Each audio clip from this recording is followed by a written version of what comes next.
Hello everyone, welcome back! Today's story follows Minamoto Ren, an ordinary office worker suddenly thrown into the brutal world of Naruto during the Second Great Ninja War. With a mysterious system, Ren must rise not through strength, but through strategy, alliances, and influence. Get ready to witness a battle of power, politics, and survival, where every decision counts. For more exclusive content, visit patreon.com/mv1717. Part 2 of Naruto, Art of Power. Chapter 11, The Three Legendary Sannin. While Minamoto Ren's squad was locked in a desperate battle against Uru Kurayami, the clash between Tsunade, Jiraiya, Orochimaru, and Hanzo of the Salamander was also reaching its climax. Hanzo truly lived up to his fearsome reputation, worthy of being called a demigod. First, he had unleashed his giant salamander to massacre Konoha's lower-ranking shinobi in a systematic slaughter. Then, even in a 3-on-1 battle against the future Sannin, he remained utterly undefeated. It was only now that Orochimaru realized how arrogant he had been. The ninja world was vast, far more vast than they had imagined, and there were many out there even stronger than them. Hanzo was one of them. A genius among geniuses, who rose from an unknown upstart to become the iron-fisted leader of a megachur. Ninja art. Hair needle Senbon. Monster strength punch. Jiraiya and Tsunade launched a pincer attack, aiming to knock Hanzo off his summon, the giant salamander. But Hanzo responded with a single, minimal gesture, and nullified their assault entirely. Earth release. Earth prison dome of magnificent nothingness. The terrain erupted beneath their feet, reshaping the battlefield. Jiraiya's needle barrage was swallowed by the earth, and Tsunade was trapped within a dome-shaped earthen prison. A true master doesn't fight three at once.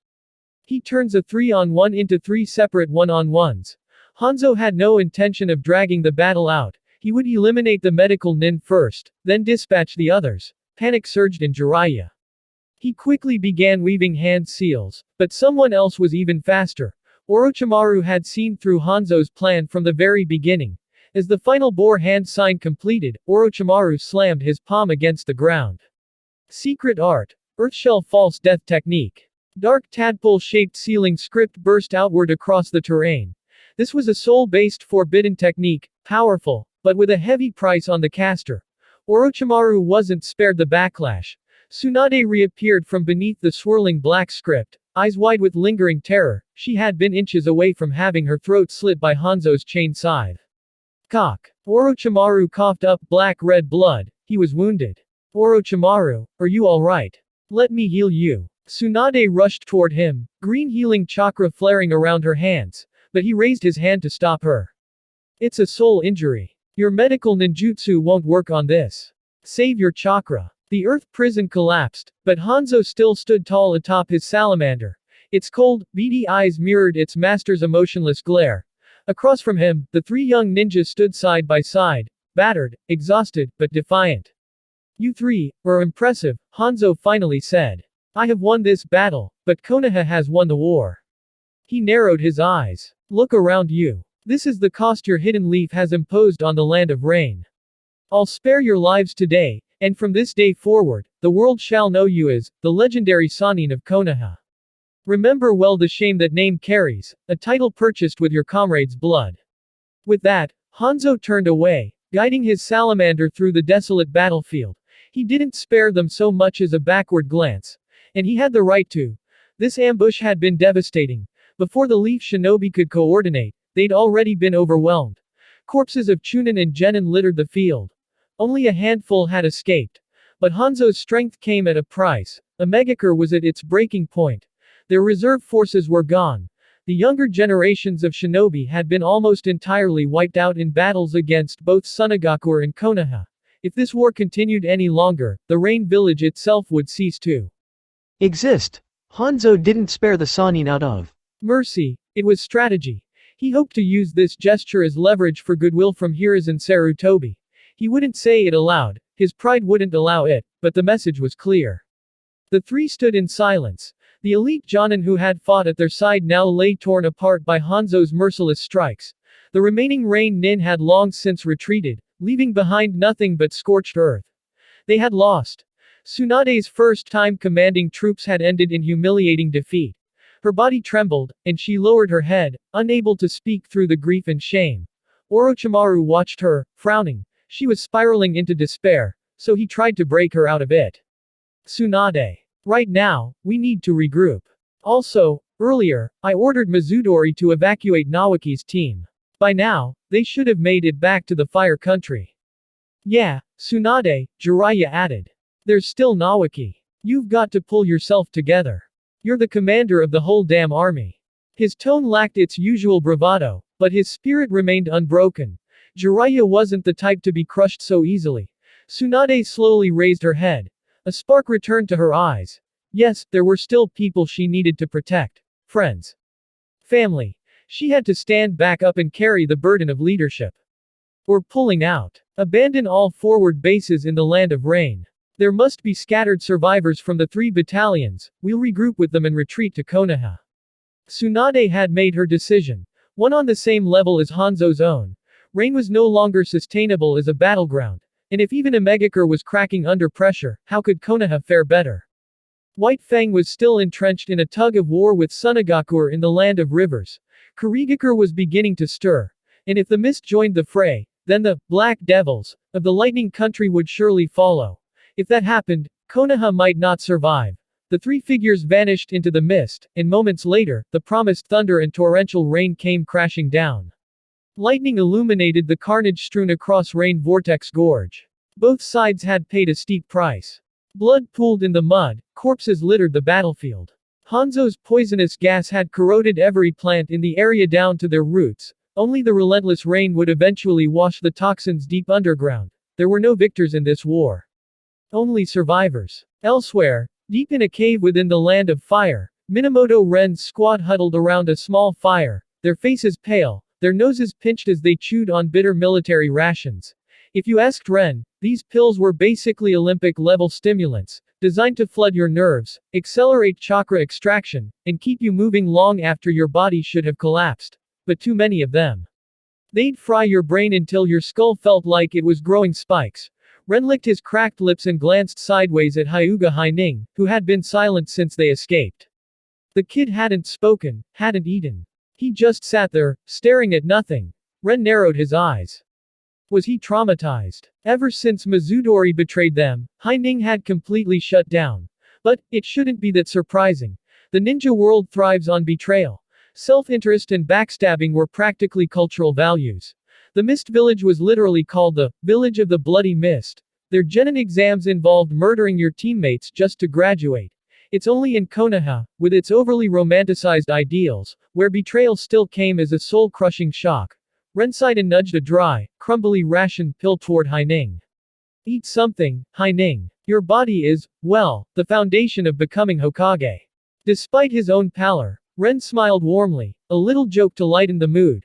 Haining didn't even look at him. He just took the pill and swallowed it whole. Honestly. If Ren handed him a kunai and said, swallow this, he might have done it too. He was that far gone. The boy's thoughts churned in silent rage. The 3rd Hokage, the man he'd revered, had lied to them, sending them to the land of rain for some noble, just war. Mizudori, the Jonin he'd trusted, had stabbed him in the leg just to make a clean getaway, and who saved him in the end. Who braved the rainstorm, drew his blade, and cut down elite rain nin one after another. Minamoto Ren. Sure, there was something fishy about him. Haining wasn't stupid. What genin could casually slaughter an elite Jonin? But what did it matter? That man was his Aniki now. His big brother. Period. Even if the Hyuga clan leader himself resurrected their ancestors and carved the caged bird seal onto his forehead, he would not betray Ren. Brother Ren, just tell me honestly, Haining finally said, activating his Byakugan and staring intensely. Are you a spy from another village? Did you come to Konoha to steal something? Ren choked on his ration pill. Before he could respond, Haining raised a hand to stop him. You don't need to lie to me. Whatever you're planning, just say the word. I'll help. Even if you came to steal the Hyuga clan's Byakugan, here, I'll pluck mine out for you right now. Shocked silence. Naoki stared in disbelief. What the hell is happening right now? Ren didn't say a word, and Haining, taking that as confirmation, stood up and solemnly bowed in the traditional branch family kneel. the same gesture reserved for Hyuga main family members. Ren Aniki, if you don't trust Naoki, I'll handle him for you. We can defect right now, rain, sand, even the lightning country. Wherever you go, I'll follow. Whatever you need, I'll do. Just say the word, bro, hey. Naoki jumped to his feet, completely dumbfounded. Are you serious right now? Who do you think treated your wounds? Who carried your sorry butt back here? Is this how you repay someone? Ren buried his face in his hands. This squad was going insane. Chapter 12. Crouching Dragon. Hidden phonixed atmosphere in the cave had frozen solid. Minamoto Ren's sharp mind momentarily crashed. Just a few seconds, but enough for his brain to need a manual reboot. Before he could even speak, the power game system, which had been quiet for what felt like an entire season, finally broke its silence. Greater than Emperor Yin trained 3,000 death soldiers and scattered them across the land. Power has never belonged solely to a title. Your choices, your charisma, your every move may inspire loyalty from others, and loyalty breeds momentum. You have drawn away two individuals who originally pledged allegiance to the Hokage faction. Personnel authority increased. Hyuga clan power game initiated. This is a subordinate thread under the Hokage power game. Events in the upper game can influence the lower one in unpredictable ways. Each move must be made as though walking on thin ice. Current power index. 3 power manifestation. Acquired 1, vortex elixir, and 1 random, kenjutsu ninjutsu scroll. Ren was about to ask the system more about this Hyuga power game, when he noticed something that made him pause. He hadn't just drawn Hyuga Haining away from the Hokage's sphere of influence, he'd also taken another person with him. There was no doubt who it was. Senju Naoki. But why?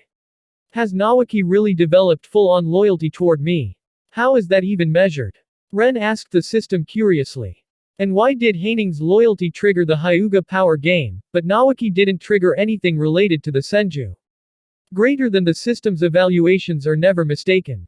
In terms you can understand, if Naoki had to choose between the Hokage and you, he would choose you. However, this loyalty is unstable. If you betray his emotional trust, the loyalty will vanish. As for the second question, it's simple. The Senju clan effectively no longer exists. The only remaining elder is Uzumaki Mito, who holds nominal authority. Tsunade handles the family's external affairs. Naoki is just a potential inheritor. In a clan with only 3 people left, there's no political game, only blood ties. Ren winced. What the system was saying was brutally clear. The Senju clan is too dead to have power struggles. In other words, no one left, nothing to fight over. Back in the real world, Naoki looked panicked. Ren, say something. You're scaring me. He was nearly catatonic. He risked his life to save these two, and what did he get in return? Haining had just taken a combat stance, ready to fight him, and Ren was just sitting there in silence like a rock. Ren finally came back to his senses. He stood up and gently pushed Haining back into a seated position. I'm not a spy, Ren said calmly. I'm a Konoha shinobi. I just have a special Kekkei Genkei, one I've been hiding. If people in the village found out, someone might try to kill me. His tone was sincere. The lie rolled out smooth as silk. Kill you. Why? Naoki asked quickly, trying to steer the conversation away from Haining's outburst. Wouldn't Lord Hokage protect you? Ren didn't hesitate. Shimura Danzo. He was a classmate of the third Hokage. If you've reincarnated into the Naruto world and don't try to frame Danzo for something, then really, what are you even doing? Besides, Danzo is never innocent anyway. Naoki went quiet, brow furrowed as he recalled Danzo's face. He didn't know the man well, but something about his aura just didn't sit right.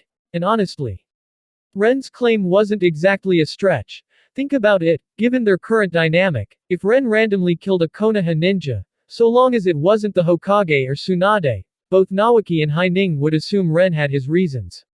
They'd cover for him without hesitation. But what if Danzo decided to kill Ren? Would the Hokage really imprison or execute his old comrade of several decades? The answer was obvious. That was the raw, naked face of power. The closer you were to the core of authority, the more likely you were to evade scrutiny, to skirt judgment, to walk above the law. It had been this way for millennia. Evolution hadn't changed a thing. The 3 sat in heavy silence, the only sound in the cave the quiet crackle of burning embers. Ren finally broke it. So I hope you both can help me keep this secret, he said, voice steady, sincere. If it ever gets out, I'll be in serious trouble. He said it plainly, but there was a quiet strength behind his words. It was a request, but it was also a command. He deliberately avoided words like death or torture, simply saying that he would get into trouble. It was a subtle sleight of hand.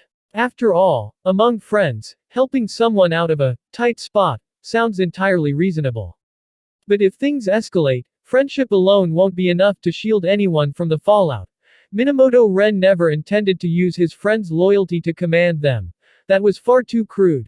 Throughout history, benevolent rule has always outlasted brute domination. Tyranny might win temporary obedience, but righteousness builds enduring legacy. Why do you think the most powerful people often act so gentle and refined? Having made his stance clear, Ren waited. Sure enough, Hyuga Hinding quickly bowed his head in apology, admitting his earlier misunderstanding. He even turned to Naoki and apologized for his aggression. Then he looked back at Ren and solemnly declared, I won't tell a soul about your secret. I swear it, like a brother.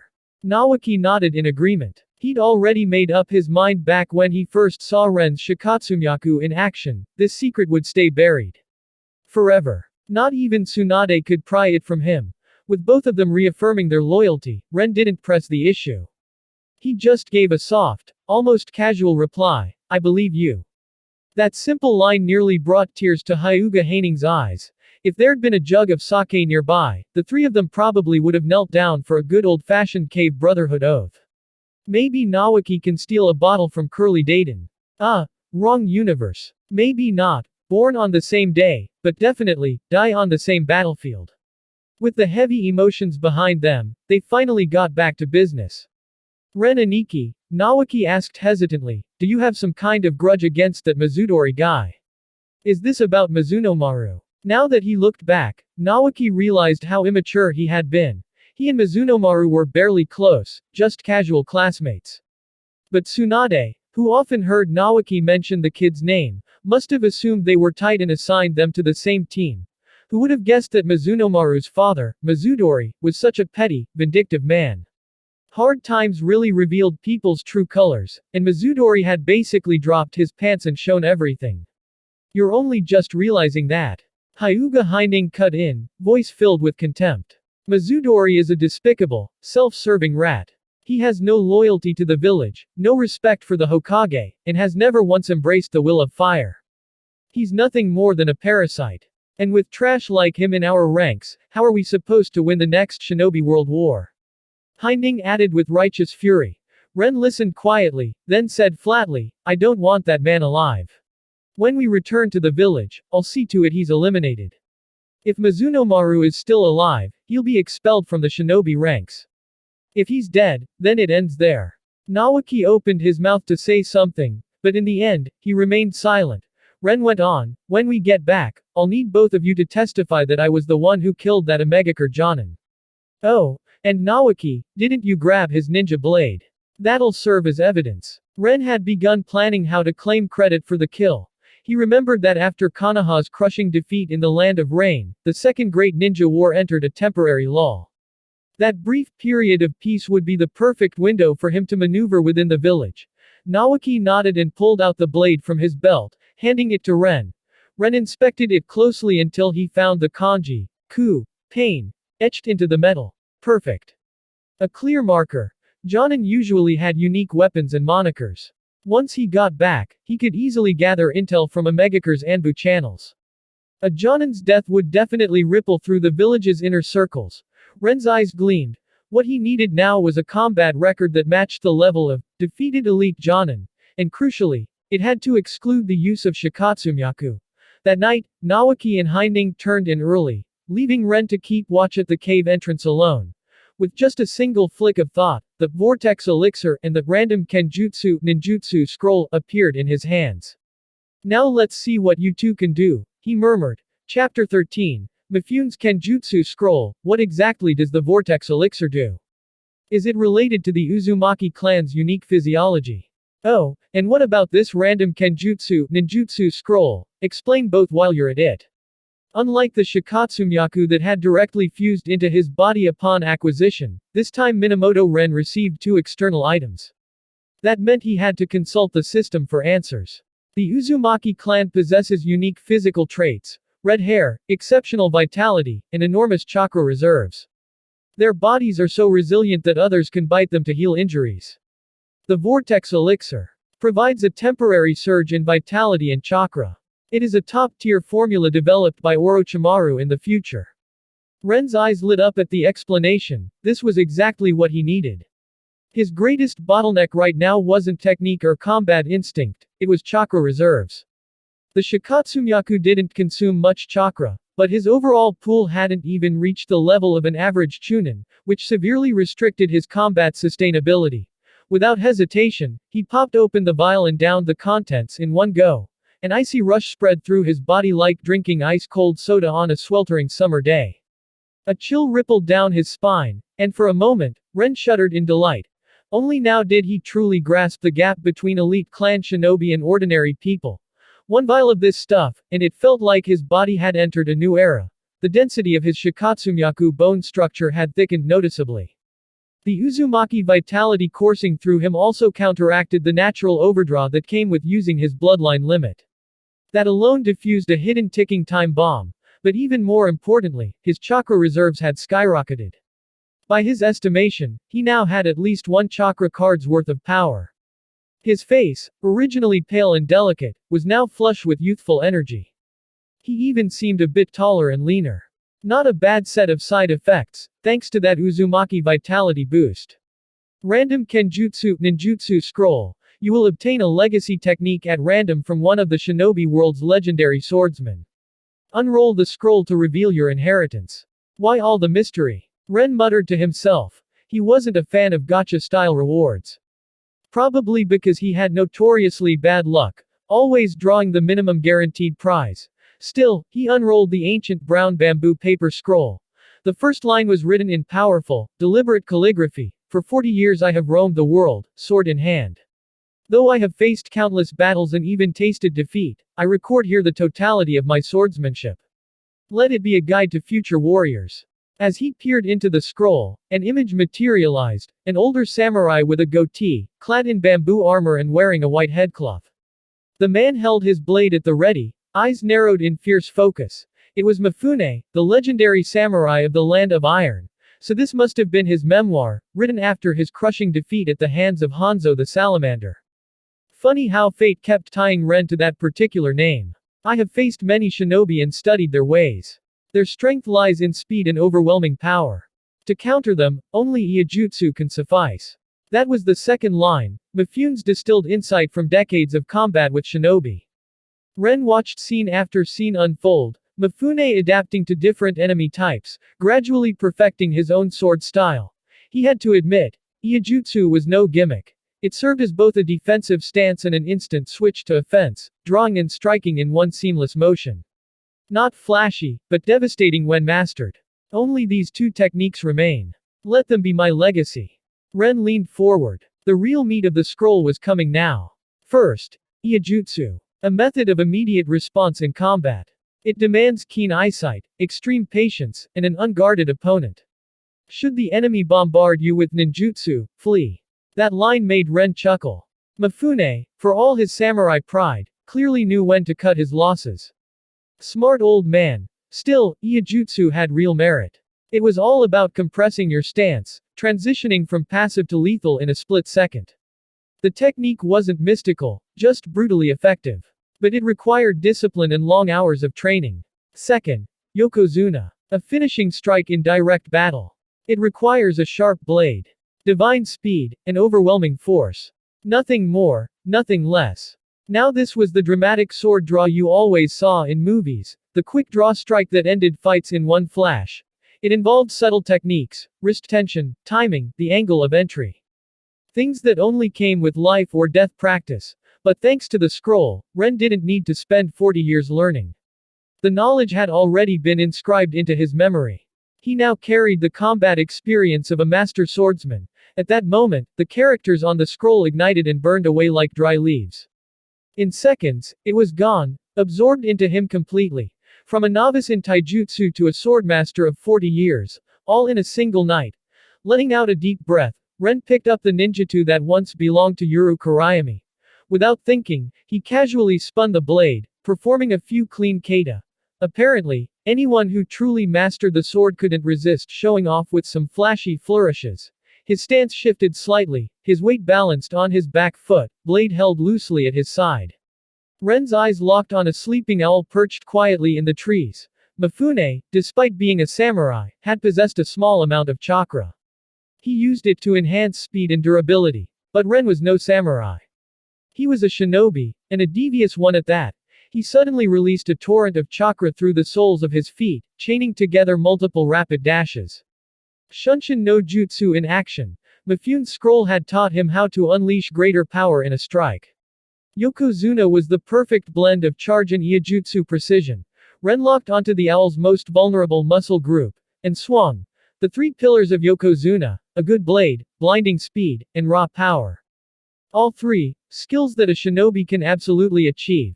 A streak of steel shimmered through the moonlit night like flowing water. In the blink of an eye, the startled owl was shredded by the slicing wind, gone without a trace. Along with it, 7 or 8 tree branches were cleanly severed, scattering into the shadows. That was fun. Looks like I finally got lucky with a blind box.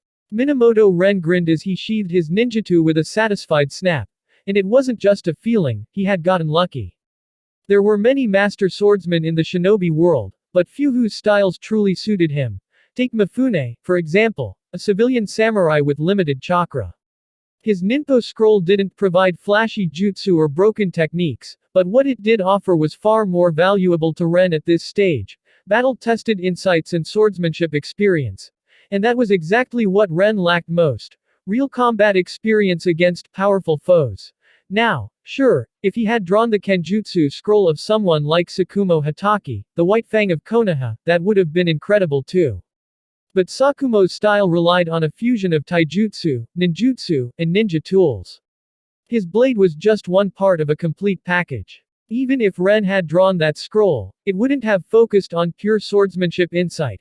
Mifune's scroll, by contrast, was a specialized inheritance, an art form devoted solely to the blade.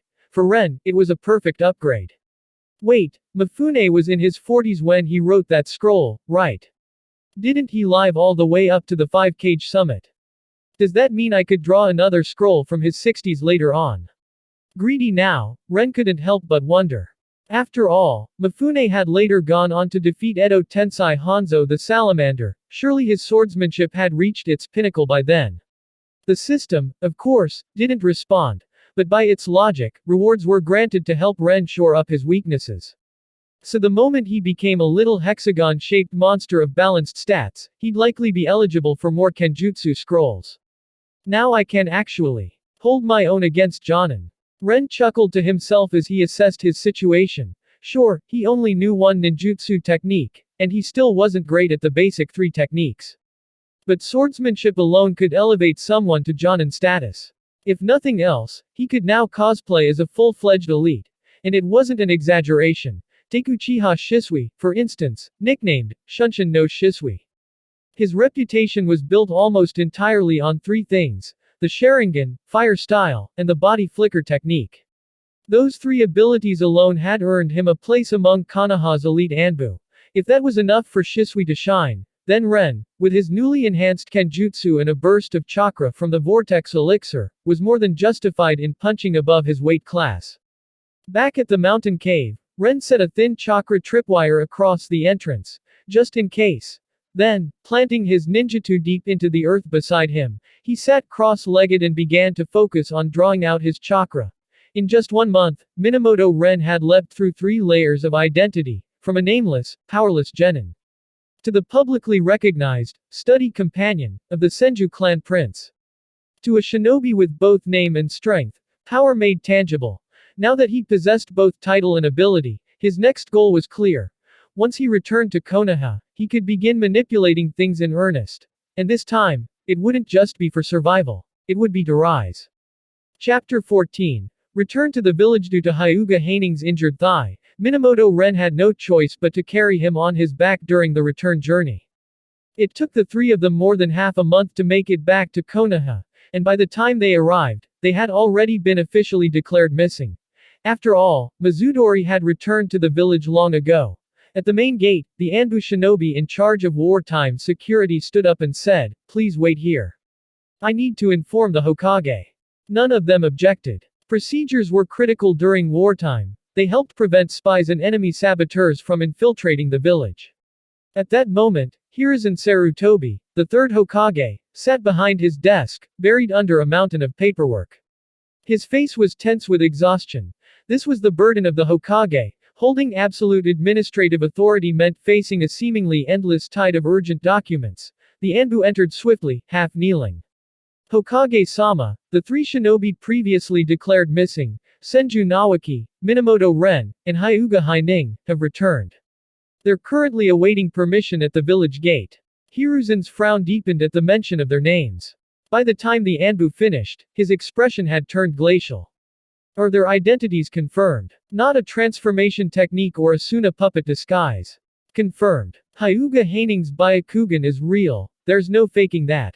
And as for young Nawaki, his personality is impossible to imitate. Hiruzen exhaled through clenched teeth, his gaze like cold steel. Let them in. Have them report directly to my office. And send someone to summon Mizudori. Yes, sir. 5 minutes later, the Hokage's office was filled with all four men. Hiruzen puffed on his pipe as his eyes swept over them, his keen gaze silently drawing conclusions from their expressions and body language. The three members of Minamoto Ren's team each wore different expressions. Nawaki, never good at hiding his feelings, glared furiously at Mizudori the moment the man walked in. Haining didn't even bother to look at him. And as for Ren, he smiled pleasantly and greeted Mizudori as if nothing had happened. In Ren's own words, he's a dead man walking. The least I can do is offer him a little palliative care.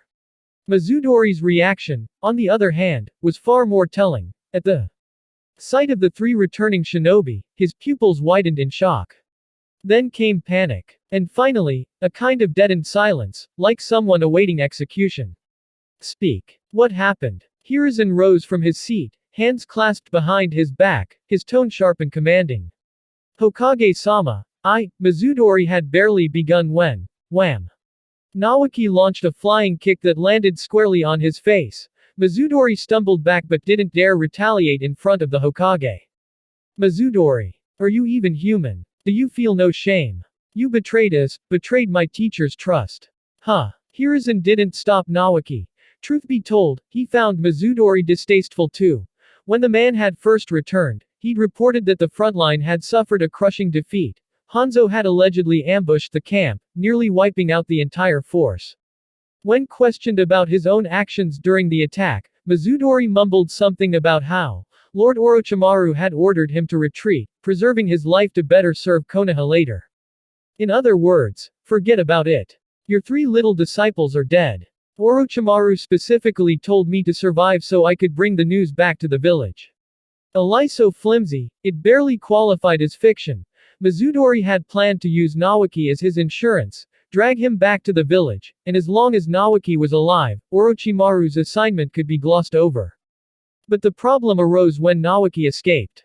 Afraid of encountering more Omegakure ninja, Mizudori didn't dare go after him.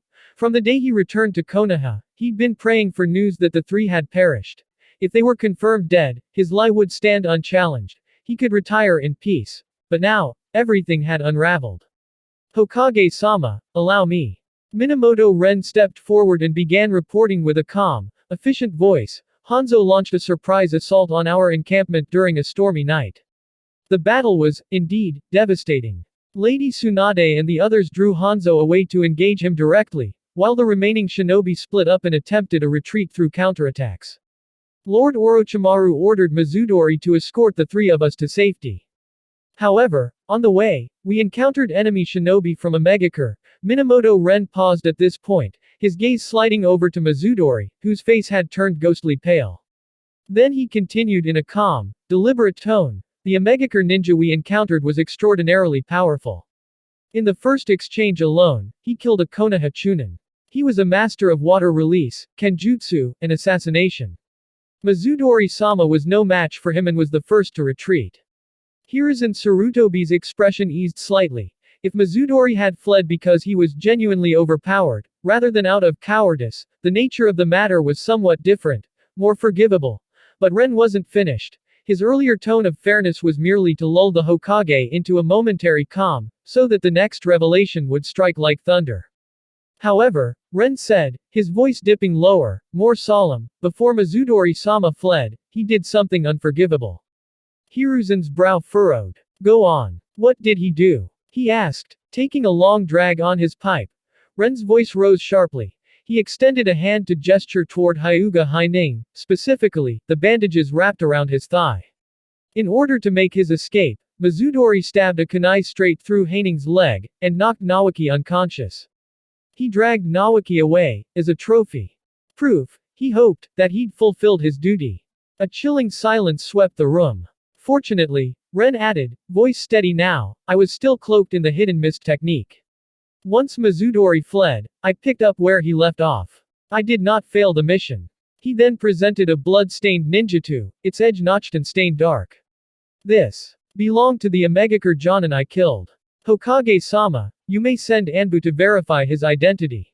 Hiruzen choked mid-inhale. Smoke went down the wrong pipe. His temple veins bulged with fury. The old nickname, Monkey, wasn't just about his surname or his summoning beast. It was about his temper. But he had also been Hokage for many years now, and he forcibly suppressed the rising rage. One hand reached out to take the blade from Ren. The other delivered a glare so icy it froze Mizudori in place. The man collapsed to the floor in a heap. Two Anbu appeared silently behind him and seized him by the arms. He didn't resist. He couldn't. Awaiting him would be the terrifying memory extraction jutsu of the Yamanaka clan, followed by a likely death sentence. Once Mizudori had been dragged away, Hiruzen's expression returned to calm. He studied the blade in his hands, speaking to Ren almost conversationally. If I remember correctly, your name is Minamoto Ren, isn't it? During the oath ceremony before the campaign, I recall spotting you in the crowd. You're too kind, Hokage-sama, Ren replied humbly. I was indeed present, listening to your speech. It left a deep impression on me. Hiruzen traced a finger along the blade, noting the engraved kanji, ku, pain. He handed the ninjutsu to an Anbu and instructed them to identify its previous owner, likely one of the Omegakure Genin reported missing. Then he turned his sharp eyes back to Ren, his tone more curious than accusatory. If I recall correctly, you were only a genin before the war. It was Tsunade who requested your transfer into Team 10. I personally approved the assignment. But to kill an enemy genin, one capable of severing Mizudori's arm, it would require someone of equal or greater skill. I have to ask. Hiruzen's eyes narrowed slightly. How did you do it? A bead of sweat trickled down Ren's spine. This was it. The most critical moment. One misstep in his answer, and he might not leave this room alive. Chapter 15 The Genius Knock Knock. Just as Minamoto Ren was about to deliver the carefully prepared explanation he had rehearsed, there was a knock at the door of the Hokage's office. Come in. Hiruzen Sarutobi's attention shifted toward the hallway. The door opened, and in stepped a blond boy wearing a blue bodysuit, sunlight practically radiating off his bright, cheerful smile. Ren recognized him. He'd seen him during the war declaration ceremony, standing 3 paces behind Hiruzen, off to the side, clearly someone of note. Namikaze Minato. A genius among geniuses, the future forever little brother of the leaf. Ah, Minato. Hiruzen's entire demeanor softened at the sight of him. To Ren, it seemed like that classic case of skipped generation affection, like how the Ming Emperor Zhu doted on his grandson Zhu Zanji. Hiruzen, similarly, had a special fondness for his student. Sadly, though, Konoha's good grandson wouldn't live long enough to carry the will of fire into the next generation. I came to return the book, Sandaime-sama. Minato held up a thin scroll, the abridged copy of the Sealing Techniques Compendium, a watered-down version. Each scroll held between 1 and 3 sealing techniques, but never any forbidden jutsu. Ren couldn't help the flicker of envy in his eyes. So this is the power of connections. To someone like Minato, the entire village's collection of ninjutsu was open for casual browsing. Meanwhile, others had to claw their way forward, earning every scrap with blood and battle merits. Some people were born to plow fields. Others were born in Rome. Minato walked in and gave a slight nod to the others present. He knew Nawaki, but it was clear this wasn't the time for pleasantries. Hiruzen, too, kept his composure. He admired Minato, but he couldn't show too much favoritism in front of others. Talent alone wasn't enough. In the ninja world, graveyards were full of untapped geniuses. He accepted the scroll from Minato and casually slid it into his desk drawer. Then his sharp gaze returned to Ren. The interrogation wasn't over. But Ren, upon seeing Minato, abruptly abandoned the speech he had planned.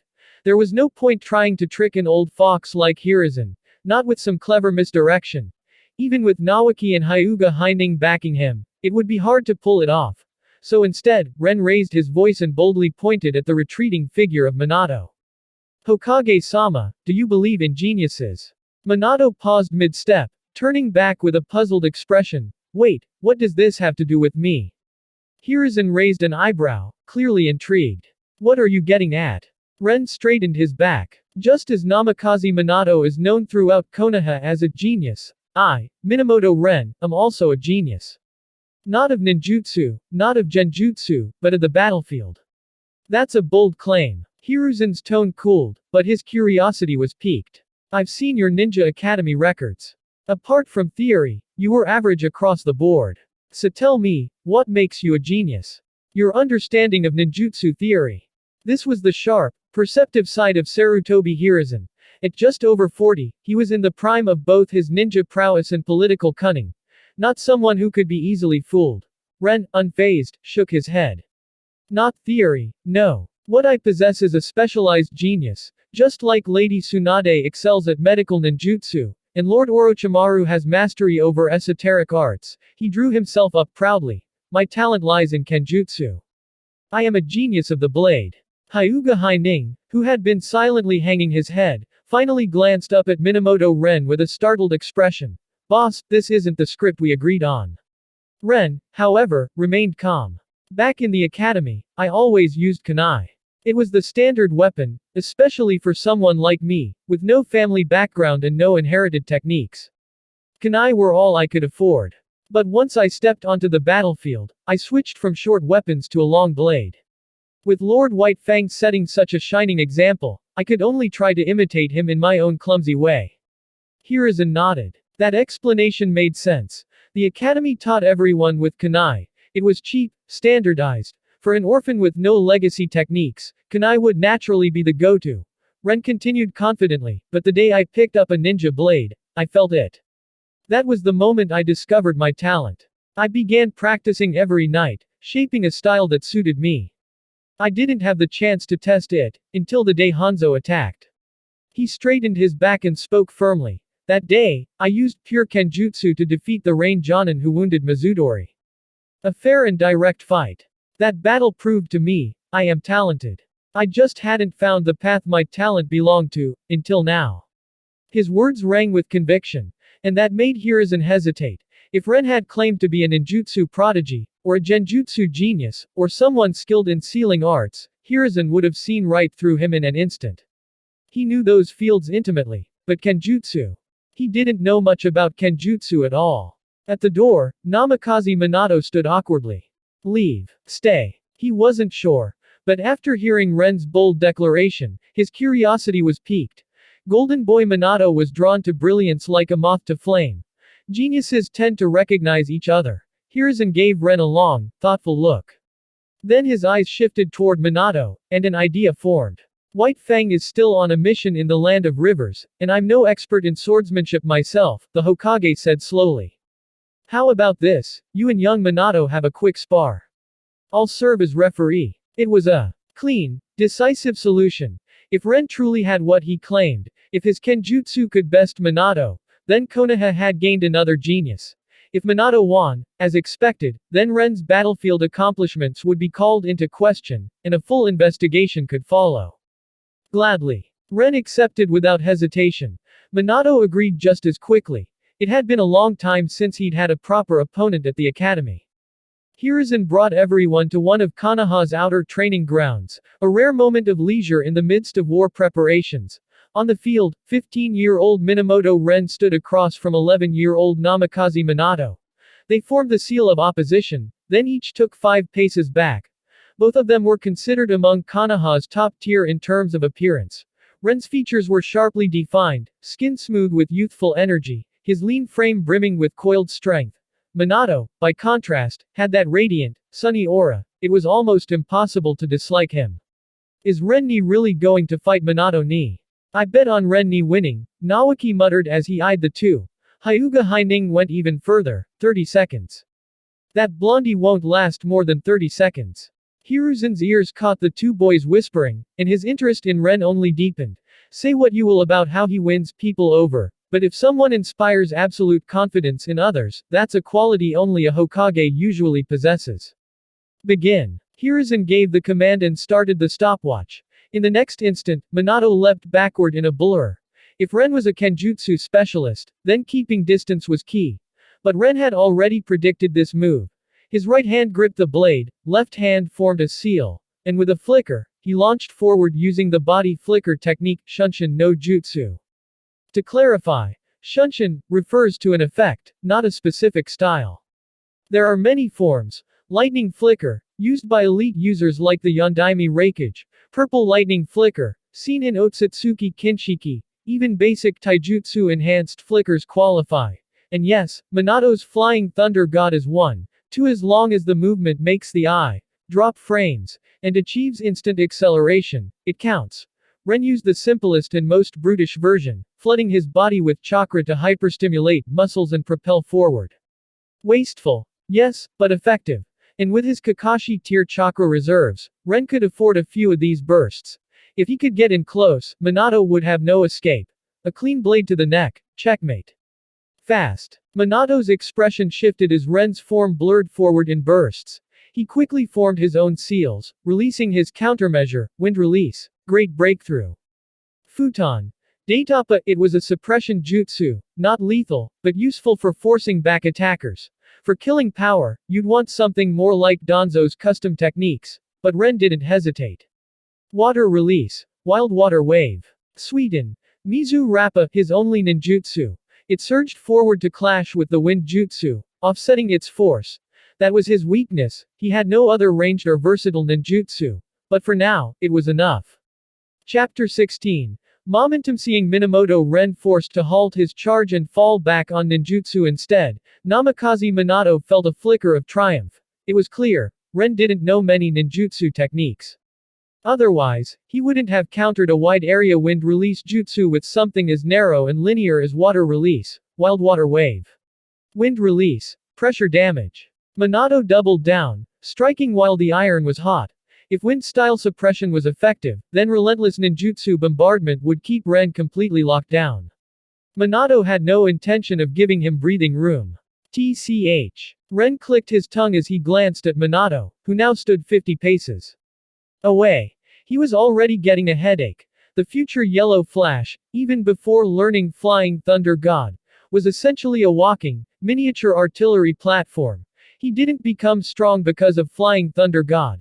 He became even scarier after he already was.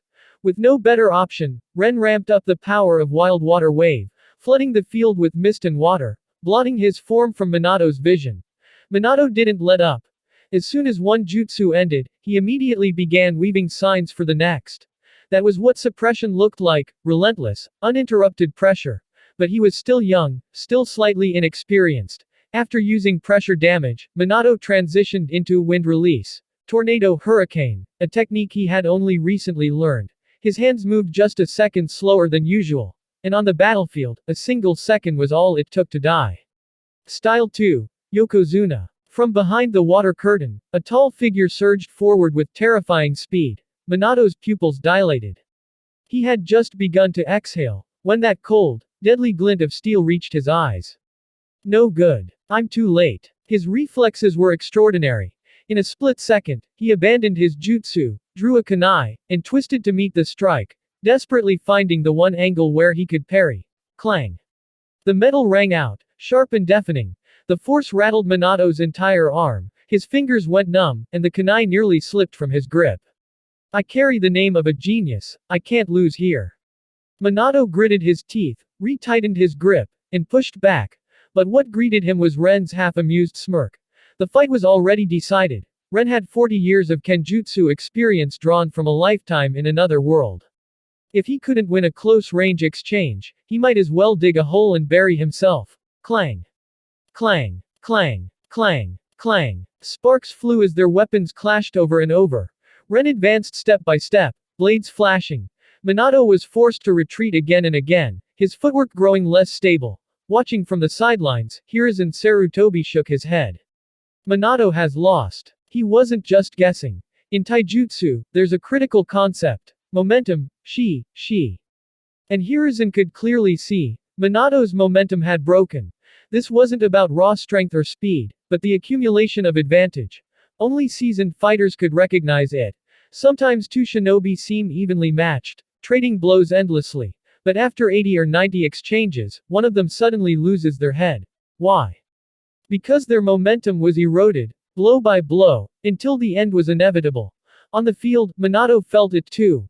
Ren's strikes weren't heavy, but each slash came at an angle that left him off balance, uncomfortable, a half step behind. That was the pressure of real kenjutsu. And Minato, future fourth Hokage that he was, had the instincts of a beast. He might not understand the technique behind Ren's swordplay, but he could feel it. If the fight continued like this, he would definitely lose. So he made a choice. He couldn't beat Ren in close combat. But what if he gambled everything on a surprise, used Ren's own movements as a cover to form hand signs and cast a jutsu? A bold plan. Risky, but not impossible. Minato's eyes sharpened with resolve.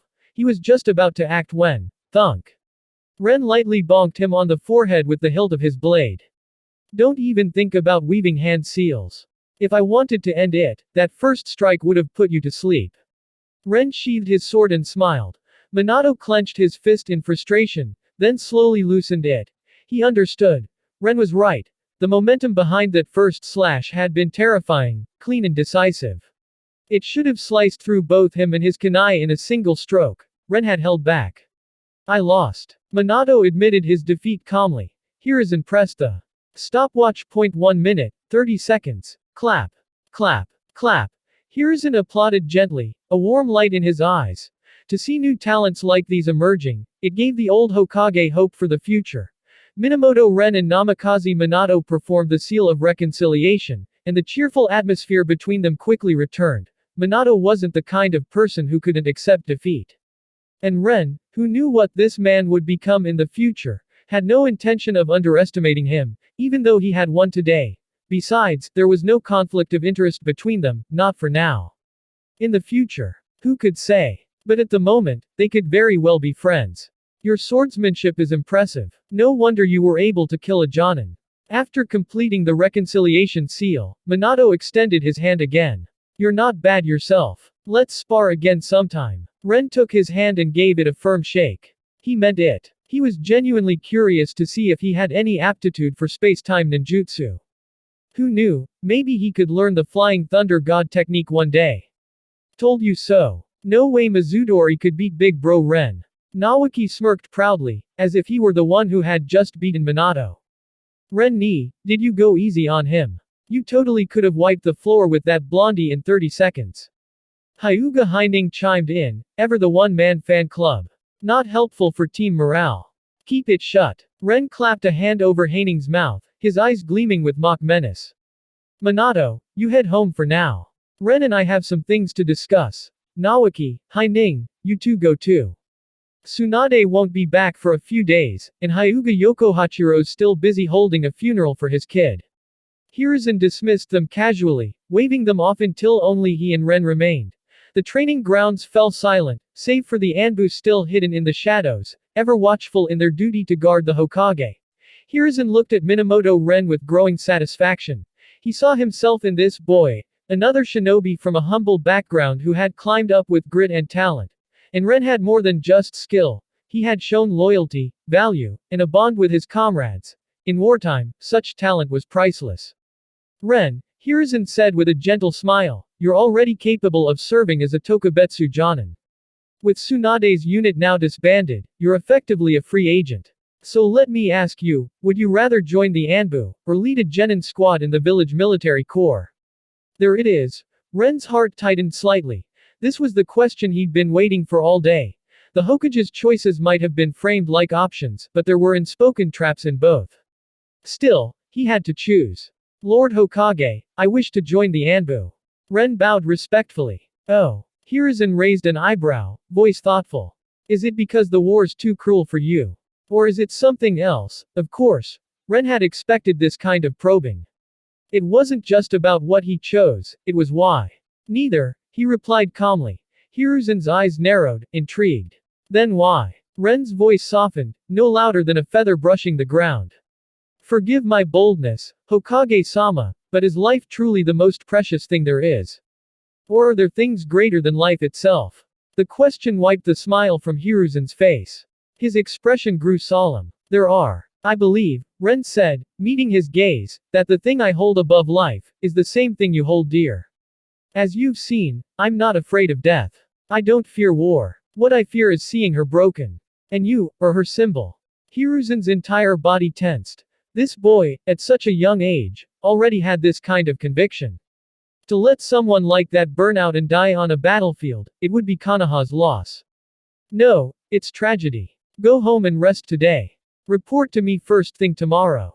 Hiruzen left. Without another word. They hadn't spelled anything out, but they had said everything. Ren understood well, politics is the art of implication. Say too much, and you lose your leverage. Say just enough, and you create space for trust. As for what, her, meant. It could be the Hidden Leaf Village itself, or it could be the system Sarutobi Hiruzen had poured his life into building. Either way, Ren's words made his loyalties clear. He pledged himself not just to the Hokage, but to the very ideals and structure of Konoha. And that, more than strength, more than skill, was the answer Hiruzen had wanted to hear. With this, Ren had secured his passage into Anbu. And now, his ambition, like wildfire, began to spread. He knew it clearly. His time had come. Chapter 17. The Hyuga and the Anbu. The next morning, Minamoto Ren arrived at the Hokage's office right on time to officially report into Hiruzen Sarutobi. The only problem. The Hokage hadn't even started his day yet. It wasn't that Ren was being overly diligent, he was just too eager to grow stronger. Morning, Ren ni. A bruised and battered Hyuga Haining walked over from across the street, clutching a scroll in hand and forcing a smile. Ren raised an eyebrow. Your face. Oh, this. Haining rubbed the swollen bruise on his cheek and sighed. My old man. You don't know how brutal he can be. Sometimes I wonder if I'm even his real kid, Ren frowned. But why would he hit you? You made it back from the battlefield alive. Shouldn't that be something to celebrate? Haining's expression soured. He's mad I went to war without telling him. And that I didn't bring my uncle along. That's why he beat me. He held up the scroll and gave it a little wave. This is the letter of withdrawal he wrote. Wants me to hand it to the Hokage so I can be removed from the military roster. Ren blinked. That didn't seem logically connected. Seeing his confusion, Haining added, ah, right. You're not from the Hyuga clan, so you wouldn't know. Our clan is divided into the main and branch families. The Byakugan of the main family can be extracted and transplanted if they die. Branch family eyes, though, are cursed, they self-destruct. Ren's gaze sharpened. Haining continued, so usually, a main family member going to war gets assigned a branch family guardian. If the main family member dies, the guardian is responsible for destroying the eyes and then, taking their own life. It was brutal, but it aligned with the Hyuga clan's strict traditions. I went to the front lines without telling my father or bringing my uncle. I just talked to Lady Tsunade directly. I mean, what kind of brother would I be if I sat at home while my comrades were out risking their lives? Ren gave him a sidelong look. So this kid did have a sense of loyalty. But doesn't that mean your branch family guardian is in deep trouble? Letting you run off, almost getting killed on the battlefield, isn't that grounds for seppuku? Haining quickly shook his head. Uncle Ganghachiro's fine. My father would beat me half to death before he'd lay a finger on him. Our family situation's complicated. Best not to ask too much. If word spreads to the rest of the clan, it won't be good. Ren nodded, though his curiosity only deepened. Apparently, not all Hyuga main family members were like Hiashi and Hazashi. Could this be a leverage point? A potential opening in the Hyuga clan's internal power structure. Ren quietly made a mental note of this peculiar pair of Hyuga brothers, and said nothing more. The two stood in silence outside the Hokage's tower, awaiting their summons. Soon, the balcony window to the Hokage's office creaked open, letting in the breeze. That was the signal. The Hokage's workday had officially begun. It also meant that the highest governing body of the Leaf Village was back in motion. A masked Anbu operative appeared before them, wearing a red fox mask. With eyes devoid of emotion, the agent sized them up, then silently gestured for both to follow. The office was just as they remembered. The same massive desk buried under a mountain of paperwork. The same third Hokage hunched over, brush in hand. This scene, Ren mused, might remain unchanged for the next 20 years. Let's get both of your matters handled at once, Hiruzen said calmly, sipping tea. I've got far too much to deal with today. Haining quickly stepped forward and presented his father's letter. Ren had seen the look on his face when he wrote it yesterday. Hyuga Yokohachiro probably thought it would be near impossible to get Hiruzen to release his son. The Hokage took the scroll, gave it a cursory glance, and set it aside. No change in expression, but Ren could tell. He wasn't pleased. Hiruzen's mood had indeed soured. To him, it felt as if the Hyuga were treating the Leaf Military Corps like some revolving door. Come and go as you please. Was that what they thought of his command? What do you want? He asked Haining, voice low. Haining hesitated, then answered honestly. I wanted to stay with Nawaki and Renni. But my father won't allow it. The Hokage nodded without comment and turned to Ren. Today, you officially joined the Anbu. Based on your strength, I've rated you at Tokubetsu Jonin level, which means you technically qualify to be a squad captain. He paused, then smirked faintly. But you're still a greenhorn, start from the bottom. Power requires no justification, only loyalty. Power is answerable only to its source. Now that you've joined the Anbu, you wield limited authority to enforce the law. The only one you answer to is the Hokage. Power Index. 4 Manifested Power Reward. Chakra Ninja Blade, Tranquility. 1. Yeah, I get it, Ren replied. Not to the system prompt floating in his mind, but directly to Hiruzen Sarutobi. The third Hokage nodded with quiet approval. Good. It's important to remember, climbing too fast isn't always a good thing. Learn to crawl before you try to run. He gestured, and the red fox masked Anbu operative from earlier reappeared without a sound. Kuren. Take Ren and get him oriented. Issue his standard Anbu gear. Starting today, he's under your command. Hiruzen waved casually, already returning to his scrollwork. The masked operative, codename Kuren, silently acknowledged the order and motioned for Ren to follow. Haining, Hiruzen called out as they were about to leave, his voice calm but firm. Go tell your father, I'm letting you go back because of your age. But removing you from the military corps. He can forget it. At most, you can be reassigned to Anbu. 2 choices, he can pick one. And if he sends me another letter like this, his tone sharpened. Then he and I will have a very serious conversation. The door to the Hokage's office was clearly not soundproof. Ren heard every word. Then again, maybe he was meant to. Kuren was completely silent as they walked, and Ren wisely chose not to make small talk. After all, this was his superior officer, and in the Anbu, the less you knew about someone, the better. After about 10 minutes, they arrived at a clearing on the outskirts of the village. It was surrounded by trees and utterly deserted. We're here, Kuren said in a low voice. Ren looked around. No caves. No tunnels. Just forest. Then Kuren spoke again, this time without pause, while his hands began weaving a series of complex hand seals. You'll be following me for the foreseeable future. You'll stay close until you master this jutsu. Secret technique. Gate of hidden threshold, revealing ritual. With a final seal, Kuren slammed his palm against the ground. A circular black void instantly opened beneath their feet. Both of them dropped in free fall, and just as suddenly as it had appeared, the void sealed shut above them. The fall barely lasted 2 seconds before solid ground returned beneath their feet. Before them now stood a large metal door engraved with the symbol of the leaf. Just as Ren was taking it in, the door creaked open. A man stepped out, another Anbu operative, his eyes unmistakably Hyuga. Early shift, Kuren. Your kid didn't cling to your leg this time. She's still asleep, Kuren replied with a rare, tired sigh. Was up half the night. Toddlers. Ha. We've all been there. Diaper changes at midnight, missions at dawn. Being a dad in ANBU's a rough deal. The Hyuga operative chuckled, clearly familiar with him. After a brief exchange, Kirin led Ren through the leaf-marked door. And just like that, Minamoto Ren stepped into the hidden world of the Anbu, a realm of masks, shadows, and silence. Chapter 18, Hanya, this is the changing room. That's the rest area. Sometimes you'll be on duty for 2 or even 3 days straight, feel free to rest there in between missions. Kirin, Ren's new squad leader, calmly introduced each room as they passed through the Anbu facility.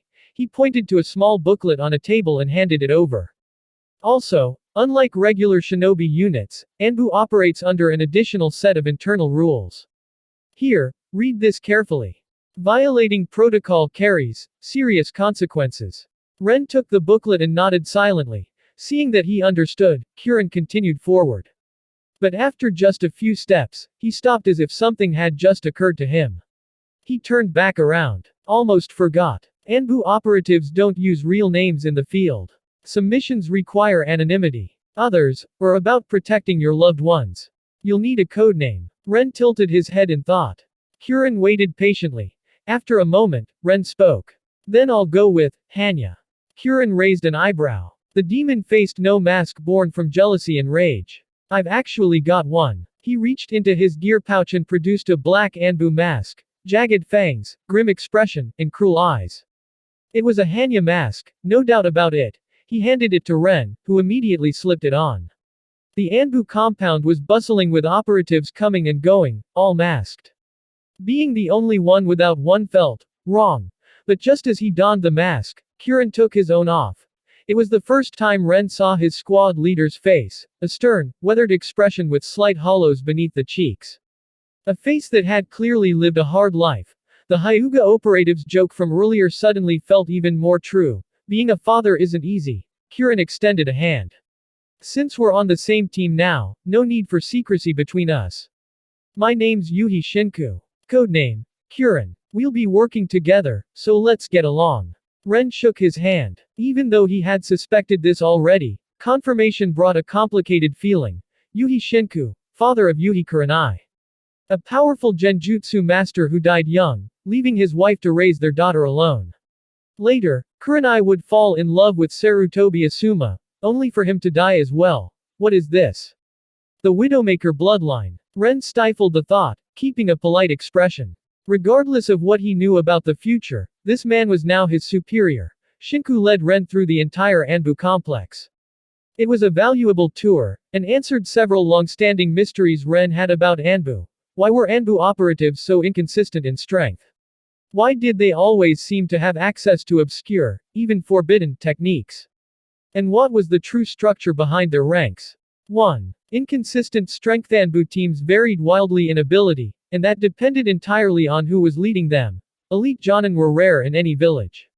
They had missions, family duties, meetings, training. They simply didn't have time to lead every squad. That created a bottleneck. There were far too many mid-level chunin to assign, but far too few elite Genin to guide them. And so, if a squad had a good captain, it thrived. If not, it collapsed, completely and catastrophically. Point 2. The mystery of secret techniques. Why did Anbu seem like walking arsenals of forbidden jutsu and strange abilities? Unlike the standard military merit system that allowed regular ninja to exchange war merit for new jutsu, Anbu operated on an entirely separate system. Covert mission rewards, including captured forbidden scrolls, stolen techniques, and secret arts, were exclusively available to Anbu. Regular military ranks never even heard of these techniques, let alone saw them. It was the privilege of being in the Hokage's personal army. Point 3. Ranks and common Konoha's Anbu had over 200 field operatives, not counting administrative staff or intelligence analysts. Their rank structure was divided into 4 tiers. Anbu Operative Entry Level, Squad Leader Division Commander Anbu Captain, Overall Leader, Ren was starting at the very bottom. But now, he had a mask. He had a codename. And for the first time since arriving in this world, he had access to the shadow under Konoha's shining leaf. At first glance, these Anbu ranks might seem straightforward, but Ren quickly realized just how much authority each position actually held. So, he started comparing. A standard Anbu operative was like an auxiliary officer. No real independent authority, just followed orders from above. You're told to jump, you ask how high. But that comparison didn't quite fit. Anbu were special. Even a basic Anbu operative could override regular shinobi in the field. If a mission conflicted with one from the standard chain of command, the Anbu assignment always took precedence. So, maybe they were like auxiliary officers, but far above auxiliary officers. Once you reached the rank of squad leader, though, that's when things got wild. At that level, you were granted enforcement power and, more critically, the ability to act with discretion. You'd receive a mission directly from the Hokage, but once you stepped out of that office, how you completed it. That was entirely up to you. Ren understood instantly. This is the most potent rank in the entire Anbu system. It was simple. Whoever holds both the power to act and the power to interpret that action, holds real authority. As a squad leader, once you were outside the Hokage's office, your decisions were law. Ren needed to get promoted fast. The regular Anbu rank was too middle ground, too limited to maneuver freely. It was a bottleneck he couldn't afford to stay in. As for the division commanders and the Anbu captain, oddly enough, Ren didn't consider those roles as crucial in the short term. Division commanders rarely went on missions.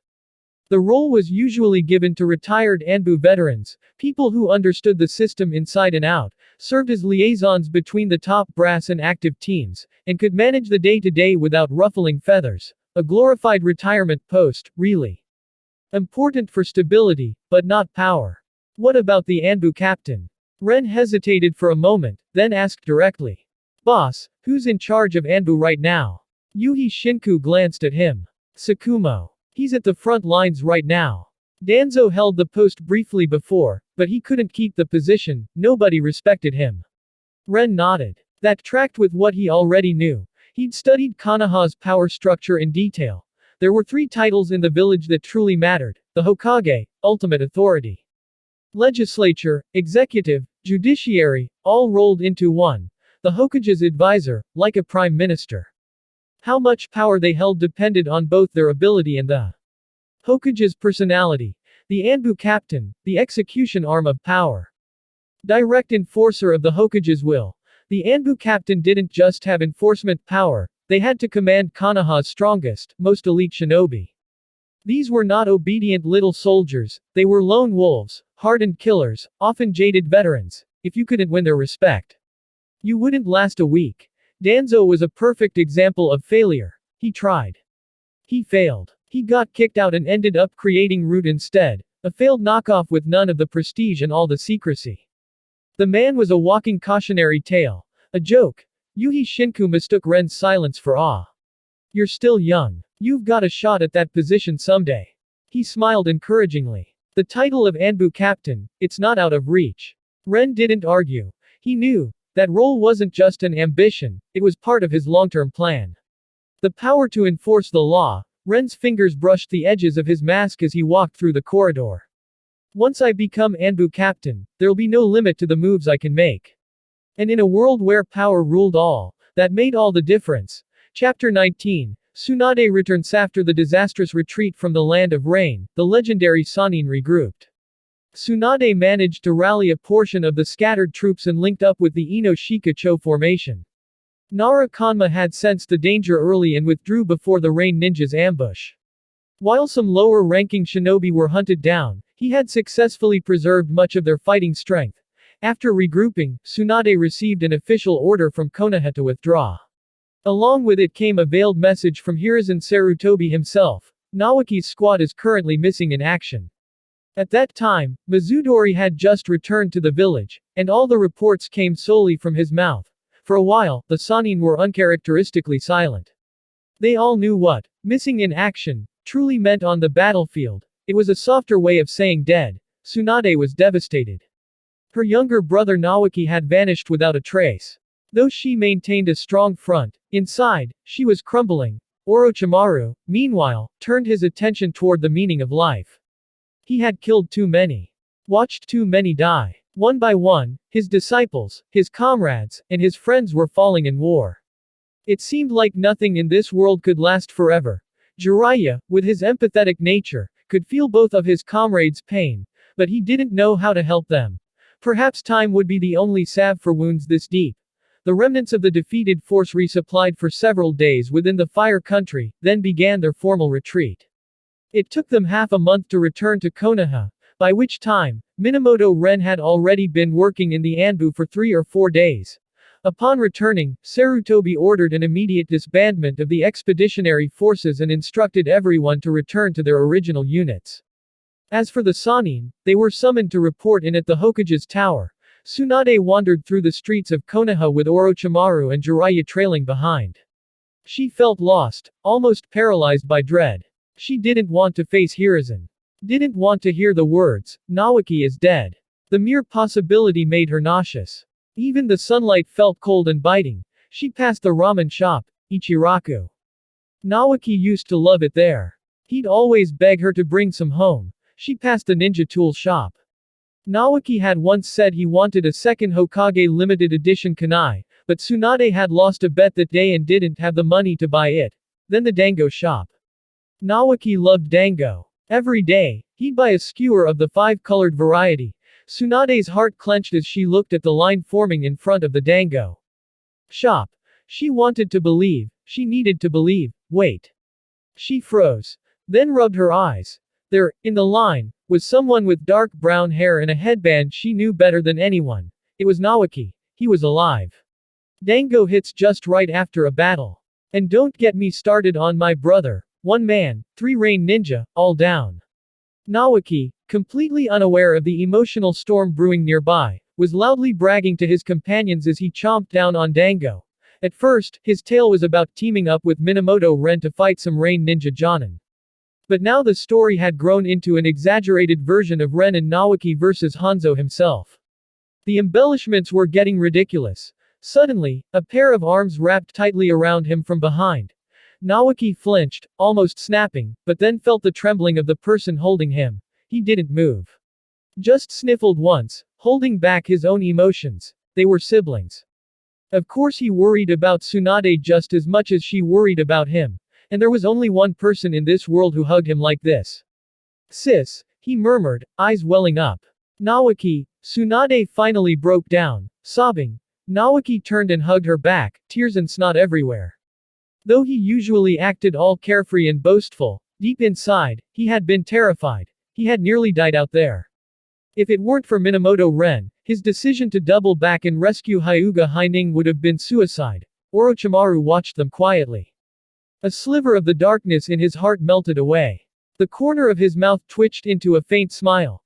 Jiraiya, on the verge of tears himself, thought, if only every ending in this world were like this. War, peace, how far apart they truly are. The 2 siblings cried for a good while. A crowd had gathered around them before Tsunade finally composed herself and picked Naoki up, carrying him toward the Hokage's office. Though, she was hugging him a bit too tightly. With her generous build, Naoki was getting a little short of breath. The Sannin didn't need any formal announcement when visiting the Hokage. If they wanted to, they could jump in through the windows. But unlike Naruto, they had a bit more self-restraint. "You're back," Hiruzen Sarutobi said in his usual old man tone, sipping strong tea as though trying to wake himself up. "We're back, old man. Miss us?" Jiraiya grinned. His mood was always tied to those around him. If Tsunade and Orochimaru were happy, he was too. Tsunade and Orochimaru sat down. Tsunade refused to let go of Naoki, as if terrified that the moment she did, he'd vanish into thin air. "Easy there, Tsunade. Naoki's about to pass out," Hiruzen chuckled. Seeing his 3 most prized disciples all together again brought him great joy. They weren't perfect, but they were exceptional. "Sensei," Orochimaru's voice turned cold, "what happened to Mizudori?" Hiruzen's smile faded. He nodded solemnly. "Arrested in the morning. Interrogated by noon. Executed by nightfall." Orochimaru seemed satisfied and didn't say another word. Jiraiya took the opportunity to update Hiruzen Sarutobi on the situation at the front. Hanzo's sudden assault, the implications of that surprise attack, and issues with reorganizing their forces. Meanwhile, Tsunade sat to the side, chatting quietly with her younger brother, Naoki. Orochimaru, though silent, was listening closely.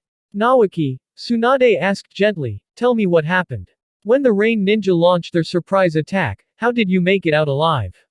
"It was Big Bro Ren who saved me," Naoki said excitedly. "Sis, you don't know this, but if it weren't for him, both me and Hyuga Haining would have lost our heads." He was still fired up from the whole great escape. From his perspective, whether Ren was the MVP or not didn't matter. He, Haining, and Ren had escaped together, and that meant they all shared the credit. In his heart, they were a team. Once again, it was Minamoto Ren. Tsunade had already heard this name countless times from her brother over the past few days, but she had never actually met the person. Thinking of that, Tsunade suddenly interrupted Hiruzen and Jiraiya's discussion. "Old man," she said bluntly, "where did you assign this Ren guy? I want to meet him." Hiruzen wasn't bothered by the casual tone. He knew that true respect wasn't always shown through words, what mattered was whether it existed in the heart. He nodded slightly and said to a nearby Anbu operative, "Go fetch Ren and bring him here." The Anbu gave a silent nod and disappeared. Barely 5 minutes later, a faint scent of blood entered the room as a tall figure wearing a demonic Hanya mask knocked and stepped into the Hokage's office. "Lord Hokage." Ren knelt slightly in greeting. "Take off the mask," Hiruzen said casually with a wave of his hand. "Yes, sir." Tsunade had been watching him intently since the moment he entered. She was determined to see for herself what kind of man could turn her younger brother into such a starry-eyed admirer. Ren removed the mask. His face was revealed, sharp, calm, and handsome. Tsunade stared at him for a solid 2 seconds, then subconsciously nodded to herself. No wonder Nawaki was so enamored. Minamoto Ren knew how to make an impression. Even in the rough conditions of the battlefield, he cared about appearance and personal style. Now that he was back in Konoha, he was dressed even more sharply. Today, he wore a black high-collared ninja shirt, overlaid with a gray Anbu vest. His pants were ash gray and straight cut, a standard Anbu issue, and strapped to his back was his chakra blade, Wan. His features were striking, and he was tall and lean. He could easily be the poster model for next year's Anbu recruitment campaign. While most shinobi weren't especially ugly, someone this good-looking was definitely a rarity. Chapter 20 Hokage's Inner Circle. This kid's good looks are almost on par with mine, Jiraiya said with an exaggerated air of seriousness, as if he truly meant it. Minamoto Ren didn't bother replying. Even if he wanted to, he wouldn't know what to say to that. He simply stood there, maintaining a polite, professional smile. After all, 4 people were seated while he was the only one standing. Right now, he felt like a piece of merchandise being inspected, which wasn't surprising, given the vast difference in status between them. "Orochimaru, I heard this boy killed a Genin from the rain with a sword. Was that kenjutsu taught by you?" Sarutobi Hiruzen asked casually, though his eyes were sharp. Orochimaru shook his head. "The training I give to the 10th squad is the same for everyone, and it doesn't include kenjutsu. I only observe their progress from time to time. I don't stay with them constantly." He learned it on his own. That wasn't the answer Hiruzen was hoping for. His interest in digging into Minamoto Ren's background hadn't waned in the slightest. In his experience, no matter how well a person hid their secrets, time and repeated probing would always reveal cracks. It was a shinobi's instinct to keep pressing until the truth surfaced, one he couldn't suppress. Ren inwardly wiped a bead of sweat from his brow. This version of Sarutobi Hiruzen was impossible to fool. He was the Hokage in the truest sense now, the Emperor of Konoha. A far cry from the more easygoing man he would become by the 55th year of the village's founding. Time changes people.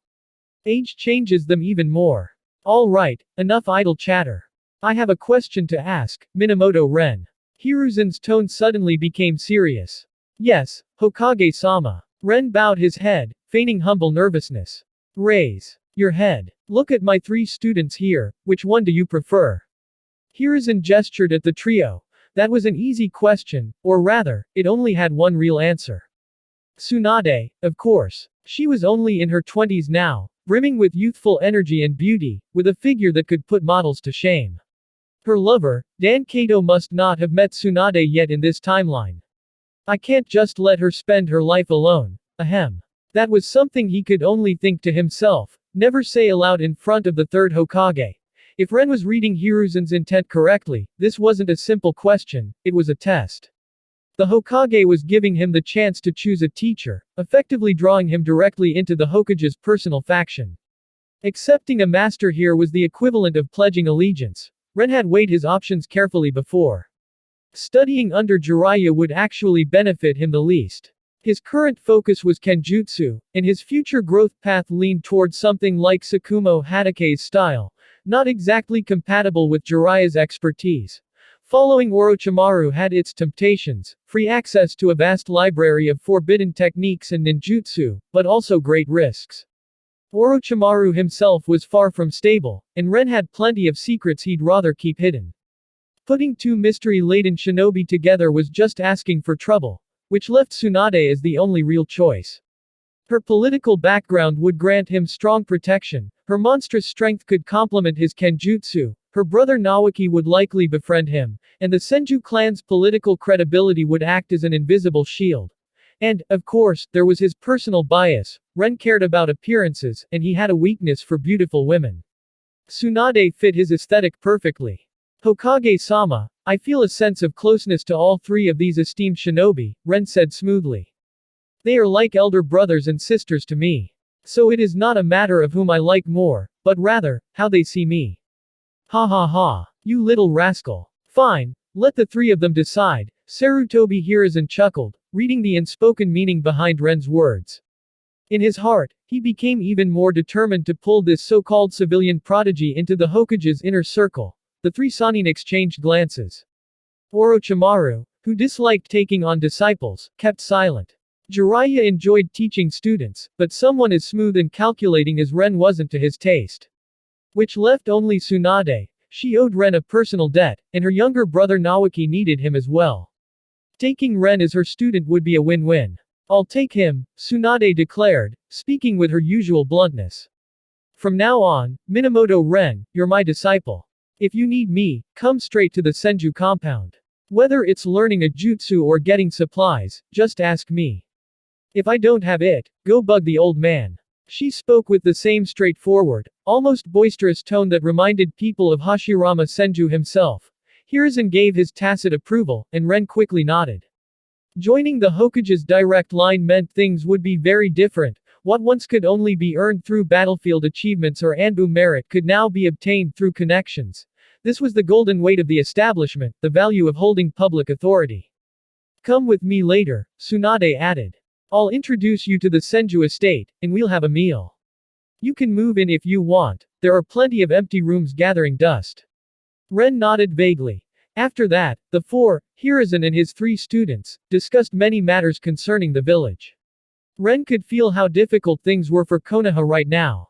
The Land of Fire's territory was vast, like Germany in the last World War, caught between multiple fronts. The borders were porous, manpower was stretched thin, and the great clans were inclined to preserve their strength rather than spend it recklessly. Ren also heard the names of many shinobi that had never appeared in the original tale, ninjas who were just as famous in their time, just as gifted. It made sense. If the Hokage's faction were truly so weak, the Uchiha would have rebelled long ago instead of waiting until the old generation had died off. The meeting lasted over an hour before Hiruzen waved them off. The Sannin had no current missions, but he still had piles of paperwork to handle. There was no way he could chat all day. Let's go, Tsunade said, patting Ren twice on the shoulder before carrying Naoki out. Lord Hokage, about Kuren's mission, Ren suddenly remembered that Kuren was still waiting for him and quickly requested permission. Don't worry about it. Go eat with Tsunade. It's just an interrogation. Kuren's genjutsu will work faster than your torture methods. Hiruzen replied casually, eyes still on his documents. Relieved, Ren formed a hand seal and left. On the street, the sight of a masked Anbu walking alongside Tsunade and Naoki drew curious looks from villagers, and also from members of the Uchiha police force patrolling the area. Tsunade's back in the village. One Uchiha asked his partner. Returned today. Sounds like she lost a battle, brought back quite a few bodies. Ha, the Senju clan is useless as ever, useless or not, she's Hiruzen's student. She could lose an entire platoon and nothing would happen. But if we lost just one battle, forget it, completely unfair. Quiet, she's looking over here. Whispered words meant nothing to a ninja's ears. Tsunade shot them a fierce glare but said nothing and kept walking. Ren also glanced at the Uchihas, sighing inwardly. Uchiha Kagami had died far too young. As the only Uchiha ever accepted by the village's high command, his survival, regardless of whether he was a loyalist or not, would have meant more to the clan than anything else. Now, the Uchiha were adrift, caught in a period of confusion and a dangerous power vacuum. Blind action was sure to follow. Chapter 21 Family Dinner. Following Tsunade, Minamoto Ren arrived at the Senju clan's compound.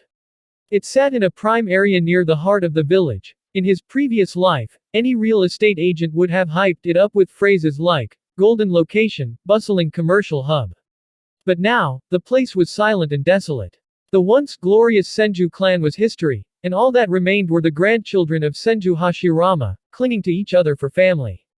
Little Suna, you're back. An elderly woman's voice came from the largest house. Grandma Mito, I'm back. And Nawaki too, oh, and Grandma, I took on a disciple today. I brought him here to have dinner with us. In front of this voice, Tsunade's usual confident, commanding demeanor vanished. She spoke meekly, like a well-behaved child. Hearing the name, Mito, Ren immediately realized who it was, Uzumaki Mito, the wife of Hashirama Senju and the current Nine-Tails Jinchuriki of Konoha. He quickly took off his mask and hooked it to his belt, not wanting to risk offending her. Oh, I didn't expect our little Suna to already be taking on disciples. Change your shoes. And you, young man, come here and change yours too. The door to the outer room slid open, revealing an elderly woman with red hair tied in a bun, her face lined with deep wrinkles.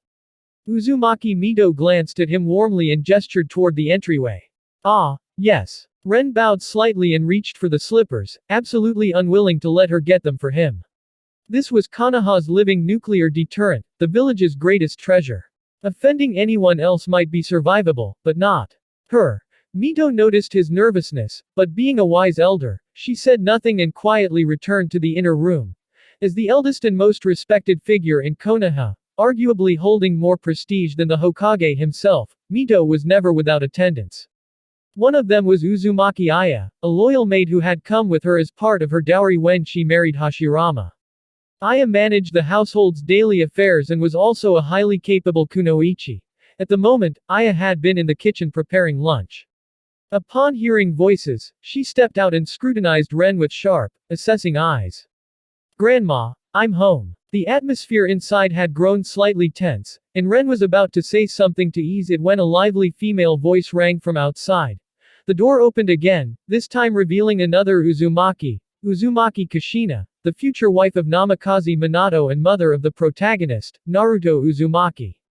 But for now, she was still a student, not yet graduated from the academy. Phew. I'm exhausted. We had a practical combat class today, and I took on 3 people all by myself. Grandma, wasn't I amazing? Without sparing a glance at the stranger in the room, Kushina leapt straight into Mito's arms. Our little Kushina is incredible. Do you want a gold star? Yes. Watching the affectionate scene, Ren quietly became part of the background, sitting still and silent. It was Tsunade who broke the quiet between them. Ren, what's your main focus in training?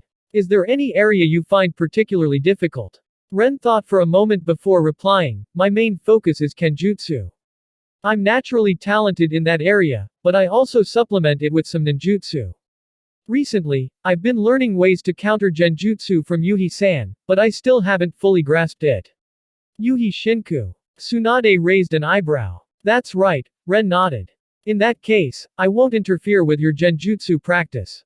Since you're not specializing in it, just focus on learning how to defend against it from her. Be careful not to bite off more than you can chew. Tsunade offered her first piece of advice. Ren nodded in agreement. She was right. At the level of elite Genin, one should gradually aim to become a well-rounded shinobi. The barrel theory applied here. Fill in your weaknesses so you wouldn't be caught off guard and defeated by unfamiliar techniques. At the same time, your strongest skill, your long plank, remained the key to defeating opponents of equal rank. This was precisely why Genin, elite Genin, and Kage seemed increasingly outrageous in their abilities. They were all essentially tanks, differing only in how big the tank was. As for genjutsu, without a special pair of eyes, it would be twice the effort for half the result. Even someone like Kurenai Yuhi couldn't always counter a 3-tomo Sharingan with her illusions. Could Minamoto Ren do that? Hardly. As a ninja, the first step was to identify one's role. So, what do you want to learn from me? I can teach you chakra nature transformation, medical ninjutsu, As for the 5-element release techniques, you can go to Jiraiya or Orochimaru. As long as it's not a forbidden or secret technique, they won't keep it from you, Tsunade said casually, tucking a lock of hair behind her ear. Ren caught the faint scent of milk from her hair. What shampoo did Tsunade-hime use? Tsunade-sensei, I want to learn chakra-enhanced strength, Ren stated bluntly. They were master and student, sharing honor and disgrace, so there was no need to be coy about his request. Tsunade's expression turned a little odd at that. That jutsu is ranked a level in difficulty, and the prerequisite training is extremely demanding. Are you sure you can meet the requirements? Ren nodded without hesitation. This jutsu was crucial to him. If he wanted to carve out a unique path for himself in Kenjutsu, he had to master it. Dinner's ready. Uzumaki Aya knocked the lid of the pot with a ladle, calling everyone to the table. Normally, with just her, Uzumaki Mito, and Uzumaki Kushina at home, she wouldn't do something so boisterous. But today they had guests, and more children around. She did it deliberately, wanting Mito to see the kids' cheerful energy, to make the elder happy. After all, elderly people liked a lively atmosphere. Wow! What's cooking today? Smells amazing. Kushina dashed toward the table. Food. Where's the food? Dinner already. Senju Nawaki mumbled as he sat up, still half asleep. Seeing this warm, family-like scene, Mito's face broke into a smile. It was the kind of sight once common in the glory days of the Senju clan, but those days were gone. Now, the clan's numbers had dwindled to just a few. Noticing Mito's smile, Tsunade stood. The matter of chakra-enhanced strength could wait until after the meal. After all, no matter how important training was, nothing outweighed the joy of eating together as a family. Ren also rose, etching the moment before him deep into his mind. He no longer had any doubts about the reality of this world. Everyone had their own motives, their own reasons, and it was precisely because of these differences that the world was so endlessly fascinating. He stood there for a moment, lost in thought, until Tsunade waved a hand in front of his face. What are you spacing out for? Dinner's ready. Go grab some bowls and chopsticks. The old man said you were quick-witted, but right now you're looking a bit slow, she teased, lightly tapping him on the head. I'll get them, Tsunade-sensei. You can sit, Ren said, shaking off his daze. He hurried into the kitchen, came back with a set of utensils, and took his seat. Itadakimasu. Everyone pressed their hands together before the meal, speaking in unison, before tucking into the lively family feast. Chapter 22 Monstrous strength. The meal took about half an hour. Uzumaki Mito still upheld the old rule of, do not speak while eating, do not speak while sleeping. Not a single word was exchanged at the table, which made things much easier for Ren. He didn't have to force himself to make small talk. Truth be told, Ren had always been curious about how exactly the Senju clan met its end. The original work never mentioned it at all. It was only in the past 2 days, while browsing through Anbu archives, that he started piecing together some clues. From what he could gather, the primary responsibility lay with the second Hokage, Senju Tobirama, and the secondary blame with Danzo. The reasoning was simple. During Tobirama's tenure as Hokage, the village was almost constantly at war. Wars needed shinobi. Tobirama didn't trust the Uchiha, so he preferred to take members of his own clan into battle, while Uchiha shinobi were assigned to different fronts. This created a problem. Uchiha, with their Sharingan, grew stronger the more they fought, but the Senju clan gained little benefit from constant warfare. Add to that the fact that the intensity of the shinobi world wars far surpassed the earlier clan skirmishes, and the Senju population soon fell below the survival threshold. By the time Tobirama realized the danger, he was already killed by the Gold and Silver brothers Kinkaku and Ginkaku. That also explained why there were no official records on the Senju's downfall. It was essentially the leader's own blunder. The third Hokage, out of respect, chose not to document this embarrassing episode. As for Danzo's role, there wasn't much to say. The Senju population was already dwindling, and then he decided to carry out his research. After a few such experiments, the rare and precious specimens of the Senju were almost completely wiped out, leaving only Tsunade and Nawaki as the symbolic remnants of the clan. It was a dirty move, and Hiruzen knew it, hence his efforts to go above and beyond in making it up to Tsunade. All of this was Ren's deduction from the Anbu scrolls, not 100% certain, but likely close to the truth. Otherwise, how else could one explain why Tsunade never made a fuss, or why Mito never sought revenge on those who destroyed her clan?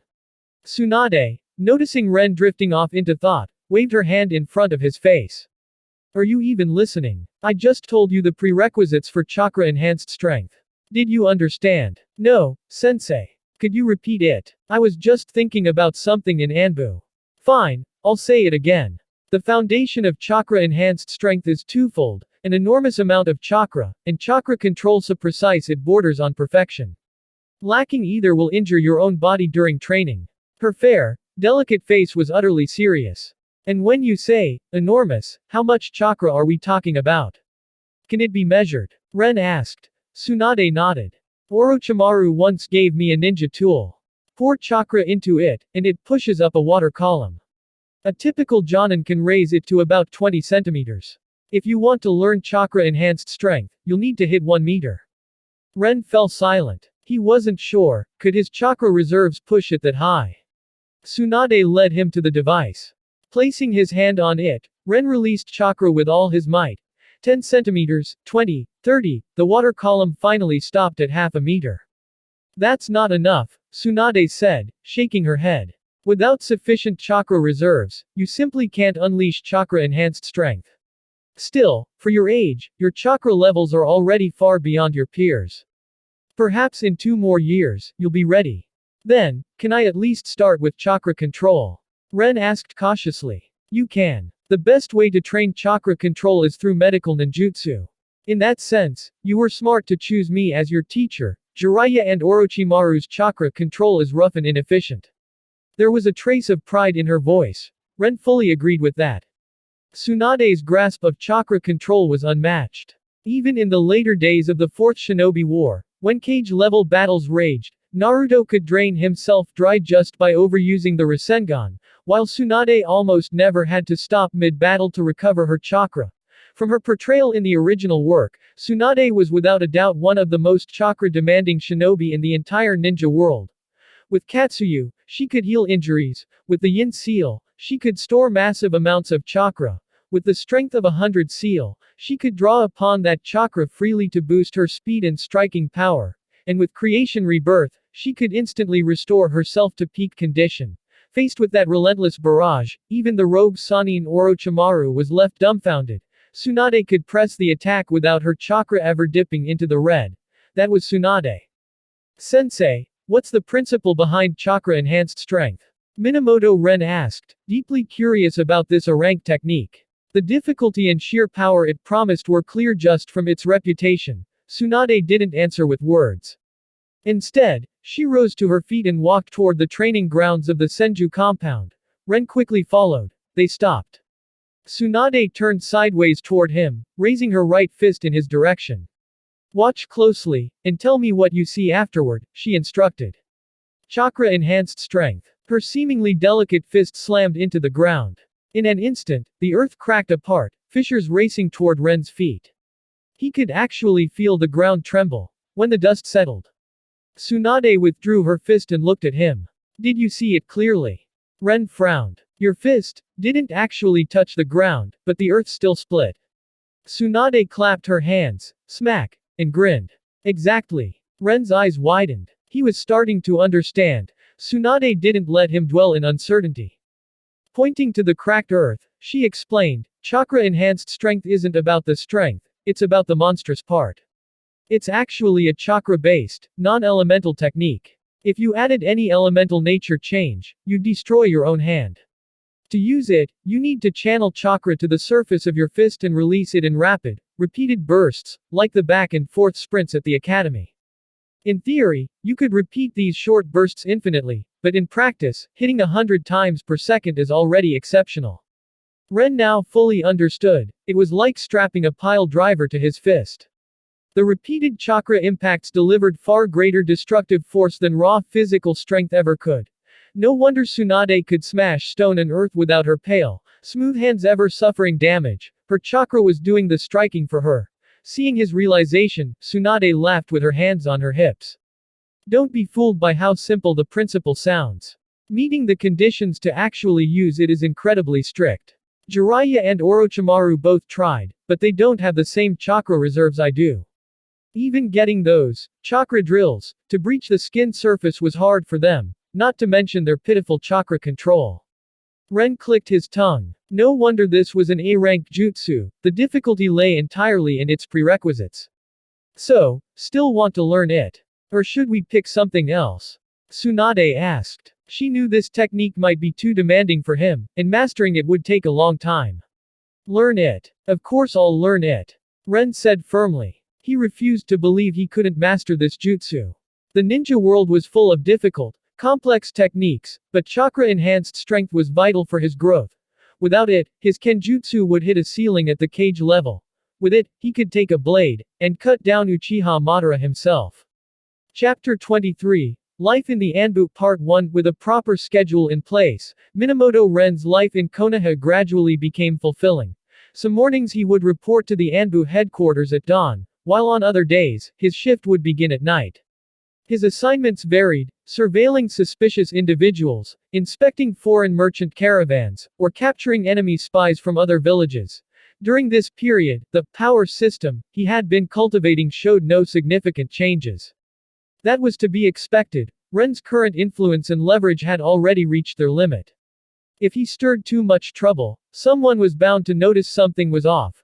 He often wondered how other so-called transmigrators seniors managed such absurd feats, becoming Kage level at 8, destroying entire villages at 10. They made it sound as though they barely understood what being a ninja was before they'd already reached the pinnacle. Hanya, let's go. We're on duty today. A man wearing a cat-faced mask knocked on the lounge door, calling out. Beside him stood a lanky Anbu member with a leopard-faced mask. Coming, cat. Ren rubbed his temples and pinched the bridge of his nose. The recent days had been exhausting. Not only were Anbu shifts long, but after work, he still had to meet with Lady Tsunade to study medical ninjutsu. It was the sort of schedule that would crush anyone without superhuman stamina. Fortunately, the Uzumaki Vortex elixir kept his body brimming with vitality. Without it, he'd look haggard by now. Pushing the door open, Ren saw his two teammates already heading toward the exit. The Kurin unit was a three-man cell: cat-faced mask, Shimura Yu, leopard-faced mask, Yorumazu, and Ren himself, wearing a Hanya mask. Still keeping watch on the tavern from yesterday. Did Captain Kurin find anything during surveillance? Ren asked while walking alongside them, mentally adjusting to the task at hand. Cat remained silent, but Yorumazu nodded. A merchant from the land of iron has been hanging around the tavern these past few days. The goods he trades are completely mismatched with his stated business. Captain Kurin suspects he's a spy disguised as a trader from another village. Ren took this surveillance mission seriously. The village was at war, and most taverns in Konoha had shut down. Yet this one, Konoha's Grand Drink, remained open, which meant it had powerful backing, likely the property of an influential ninja clan. As a hub for merchants and shinobi alike, the place attracted all sorts: travelers, soldiers, rogues, and information flowed freely. It was exactly the kind of place enemy spies favored for gathering intel. That's why Anbu had ramped up their watch over it. The three moved under the cover of night, leaping swiftly from rooftop to rooftop across Konoha's tiled eaves, until they arrived at the luxurious tavern known as Konoha's Grand Drink. Captain Kurin, Yuhi Shinku, wasn't present. This kind of watch didn't require an elite jonin like him. He'd only drop by to take over a shift when his schedule allowed. Normally, the three rotated turns, but tonight was different. Tonight, they were going to act. There's an old saying: the guard needs evidence to make an arrest. Anbu only needs coordinates. As Konoha's elite assassination unit, if they so much as think you're suspicious, you'll be taken down in minutes. Standing atop the restaurant's tiled roof, Ren frowned as raucous chatter drifted up from below. This place wasn't cheap. With so many wealthy people in Konoha, why was the village's budget still stretched so thin? Anyone who can afford to drink here isn't just rich, they're loaded, Shimura Yu said, a hint of envy in his voice. My monthly Anbu pay would barely cover one night here, and that's without booking the top courtesan. Do that, and I'd be broke for a year. Ren almost smirked. Ninjas earned a comfortable middle-class income, far above most civilians, but they still couldn't compete with the great merchants. And you, well, he was a notorious womanizer. His jealousy at others enjoying two beauties on each arm was hardly surprising. Yorimizu stayed silent. At 11 years old, he was too young to join in on such adult topics. Inside, a merchant dressed like a samurai was downing drink after drink, sweet liquor dribbling down his chin. He laughed loudly and reached for another cup from the giggling woman beside him. My lord, your hands are so naughty, Tilda, the woman said with forced sweetness, trying to brush away the hand pressing against her chest. The merchant's sideways glance held a strange, empty malice that made her go pale. He didn't move his hand, just kept kneading. That's more like it. I'm not short on coin, so why bother playing shy? With an irritated snort, he shoved a wad of bills into her cleavage, then went right back to drinking. For a moment, the woman's eyes lit up as she tucked the money away, but fear quickly returned. She kept refilling his cup with awkward stiffness, caught in the kind of no-win situation that made her too afraid to get closer yet too scared to pull away. Tap, tap, the man's fingers drummed impatiently on the redwood table. Even fine wine and warm company couldn't calm the restlessness in his heart. Then, his chest skipped a beat. His hands froze. Takeda Gensaburo. A clear, cold voice came from directly in front of him.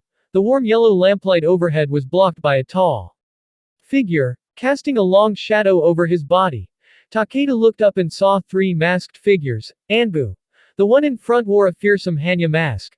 The courtesan gasped, but before she could scream, Yorimizu covered her mouth and kicked her out of the booth with a well-aimed boot to her well-padded rear. Or Anbu, Ren said, his voice muffled beneath the mask. Come with us. His hand rested on Wan, the blade hanging at his side, like a ghostly samurai risen from hell.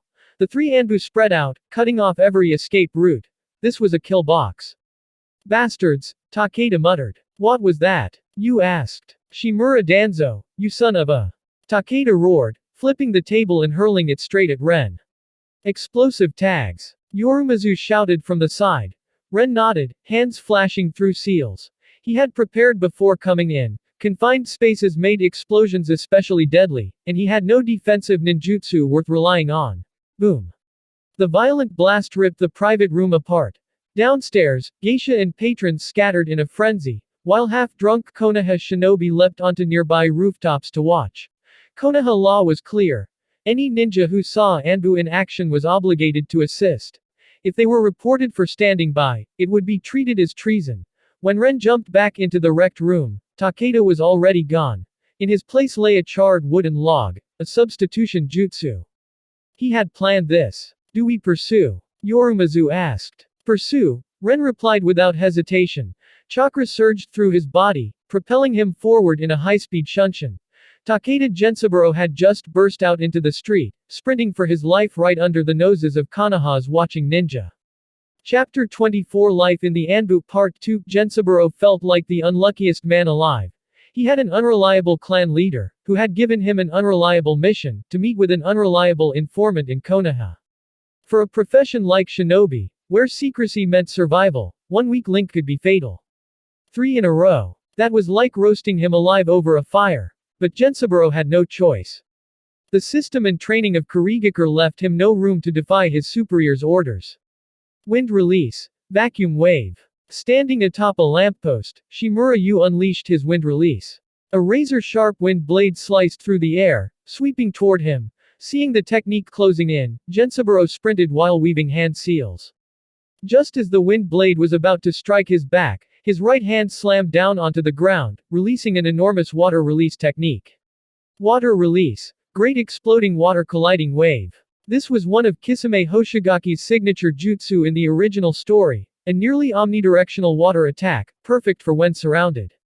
Its power depended entirely on the amount of chakra poured into it. In the hands of a tailed beast in human form, like Kisame, it could practically create a small lake. Ren's gaze sharpened as the massive wave surged across the street. To use an A-rank jutsu like this spy was no ordinary infiltrator. At the very least, a chunin, more likely a jonin. Even the drunken Konoha shinobi nearby sobered up at the sight of the water sweeping through the street. This spy had to be taken down, and if the Anbu caught him, the credit would be shared by all who helped. In an instant, shadows in the dark leapt into motion, each forming hand seals. Secret technique, shadow imitation jutsu. Earth release, earth flow divide. Fire release. Phoenix Sage fire technique. Various jutsu traced brilliant arcs through the night sky, all converging on the samurai-armored Gensaburo. Realizing he had no way out, Gensaburo gritted his teeth and, just before the shadow binding reached him, used a technique with a terrible cost. Forbidden technique, burrowing boar charge. In a blink, Gensaburo vanished. Ren was the fastest to react. He flashed to the spot where Gensaburo had disappeared and stomped on the ground. It was perfectly intact, yet the man was simply gone. Any tracking or sensory ninja here? Ren called out to the assembled Konoha shinobi. They exchanged glances until, finally, a member of the Inuzuka clan stepped forward. I can try, he said. But I've never seen this kind of technique before, I'm not sure I can track him. Ren gave a quick nod for him to begin. The Inuzuka clan shinobi stepped forward, first summoning his ninkin, then inhaling deeply. Secret technique, scent lock on. I've got him. Inuzuka Kaku's face lit up for a brief moment before darkening again. He glanced toward the outskirts of the village. But he's moving fast, almost as fast as the body flicker. Ren's eyes narrowed. Can you make me see his trail as well? I'll take the lead. Without wasting words, Kaku pinched a strand of scent, only visible to him, holding it before Ren. Breathe it in. Ren complied, and instantly, the trail became visible to him as well. Beneath the expressionless mask of Hanya, a cruel smile formed. Without a word to his two teammates, Ren formed a quick seal and flickered away in pursuit. It wasn't that he didn't want to wait, it was that neither Yorimizu nor Shimura could match the speed of him or their quarry, Gensaburo.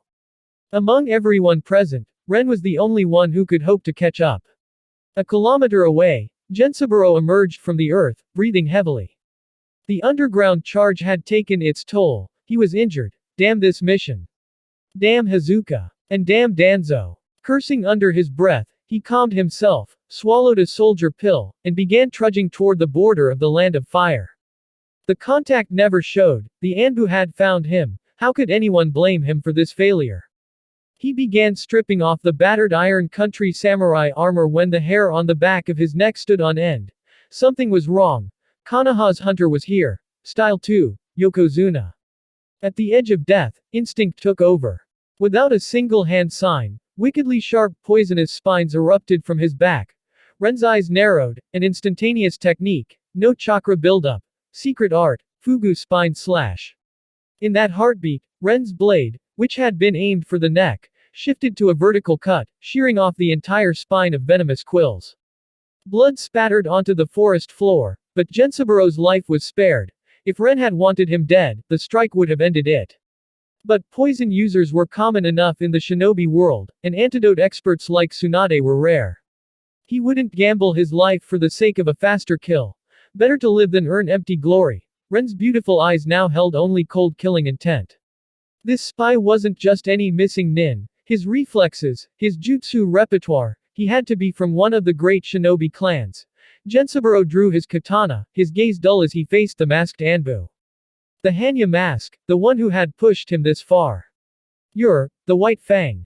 He asked. Mist Village intel was full of tales about Konoha's blade master, Hitaki Sakumo.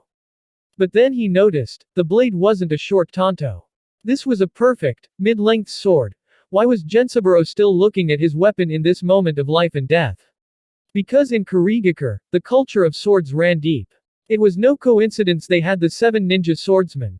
Ren ignored his rambling and swiftly formed seals. Water style, violent water wave. With his chakra nearly spent, Gensaburo still managed to raise a earth style, earth flow wall in time to block. The heavy wall hid his form completely. Ren didn't move, his stance was loose, ready.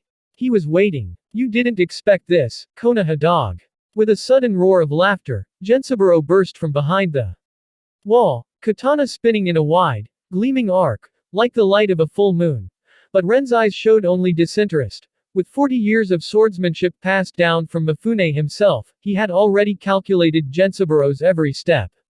In ninjutsu, Gensaburo might have stood a chance, but in kenjutsu, he wasn't even worthy to carry Ren's sword. First form, Iijutsu. The blade flashed and returned to its scabbard in a single, perfect motion, more radiant than the full moon's light. The arc of steel continued past Gensaburo's neck, cleaving through towering trees before fading. Behind him, Gensaburo fell to his knees. His head slid from his shoulders. Blood erupted from the neck in a desperate, final fountain. Chapter 25 Life in the Anbu Part 3 Minamoto Ren had become famous in the Anbu.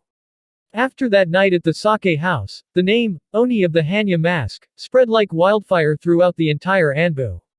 Word was that Ren had chased an enemy spy for 1,000 miles alone and finally ran him to death. This, after the spy had used ninjutsu to destroy half a street. Even among ordinary Konoha shinobi, the name, Hanya Oni, began to circulate. Ren's reputation for strength was one reason, but there was another, his looks. That night, many drunken Konoha shinobi saw the way Ren's eyes glanced their way.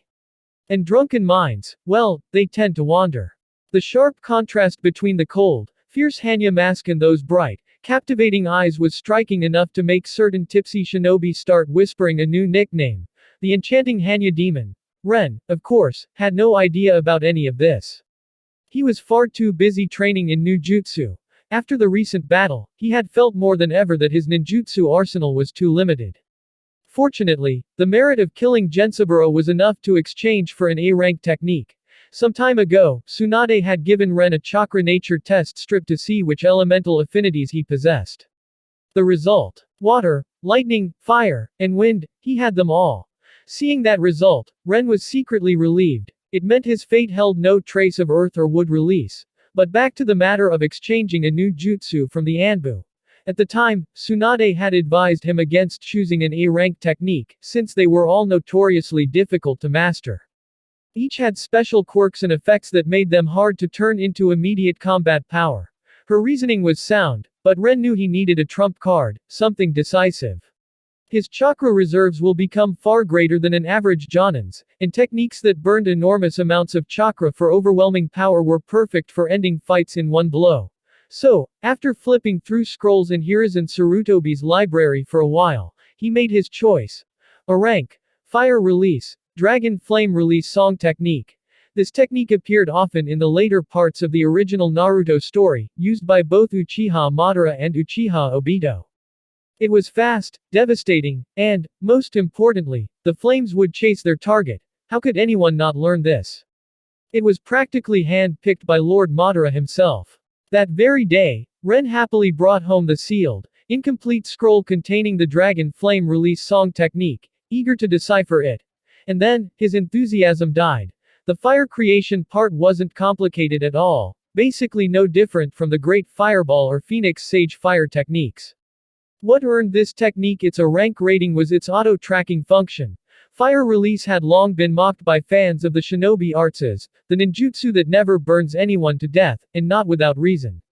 Fire techniques generally required a long breath to cast, demanded precise aim, and often dealt area damage, giving enemies ample time to counterattack. But the dragon flame song technique didn't have that weakness.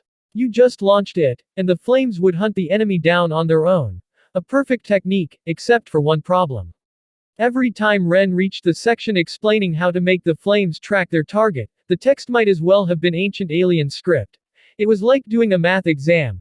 The first question, you answer with confidence. The second, you barely scrape by with a formula. But by the third question, it's pure gibberish.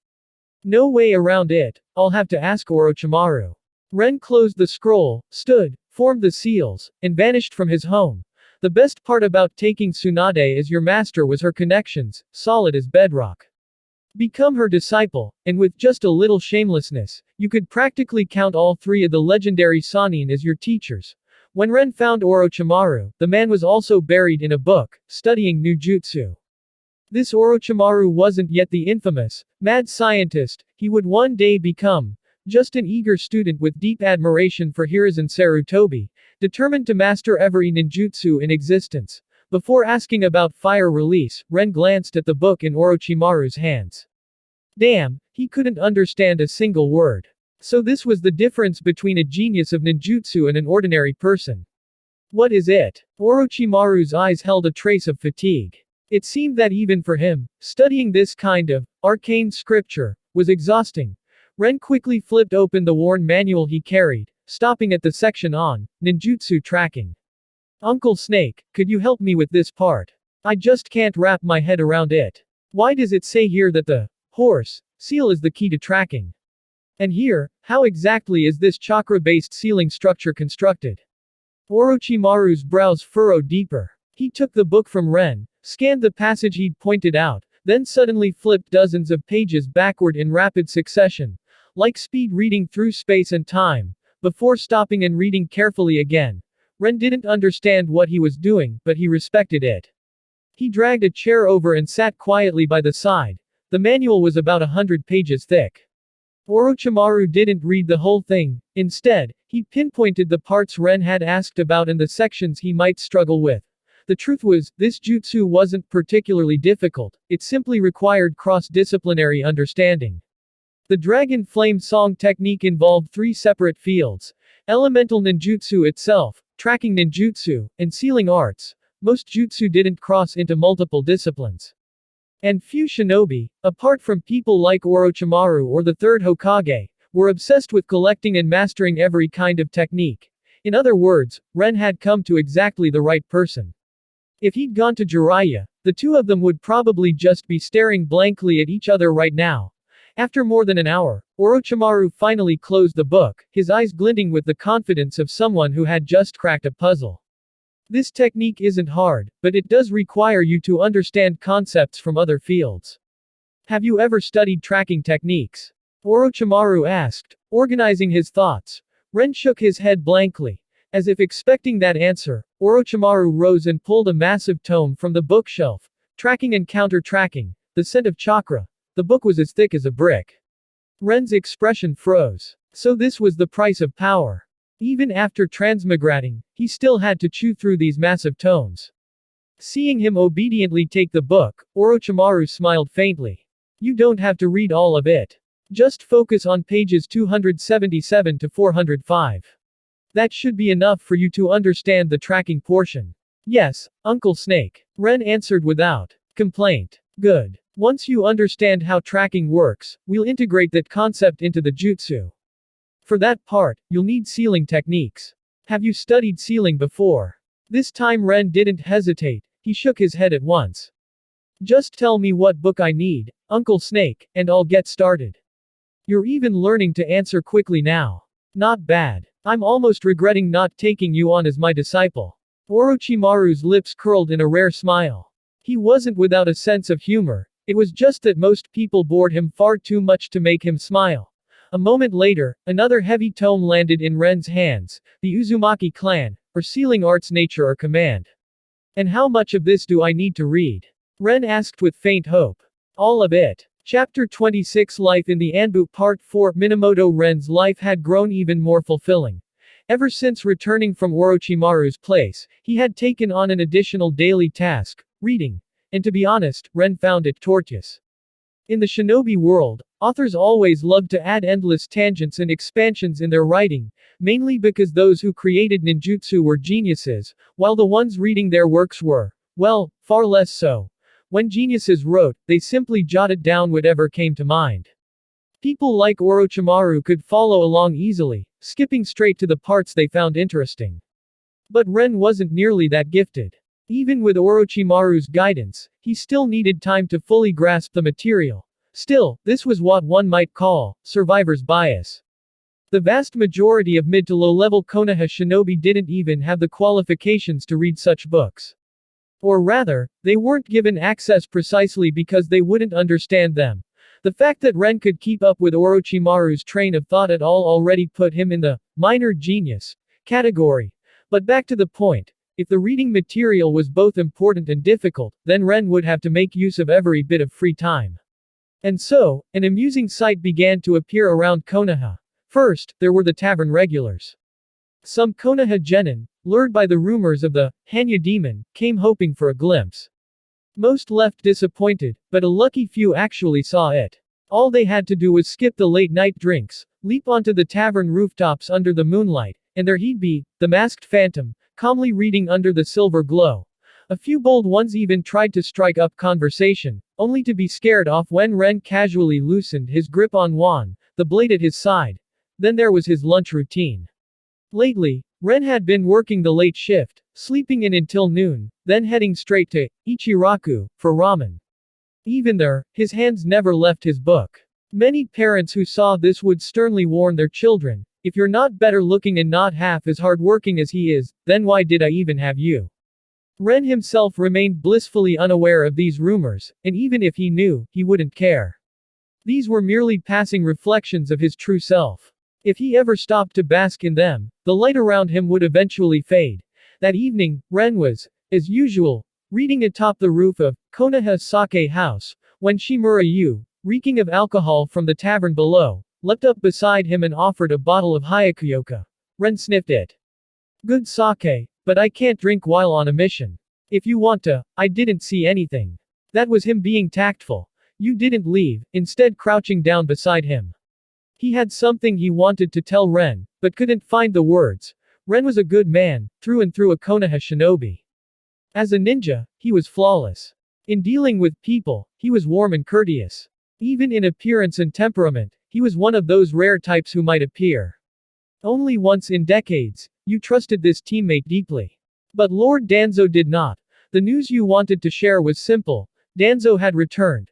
The border conflict between Iwagakure and Kumogakure had subsided, ending Danzo's mission of guarding the frontier.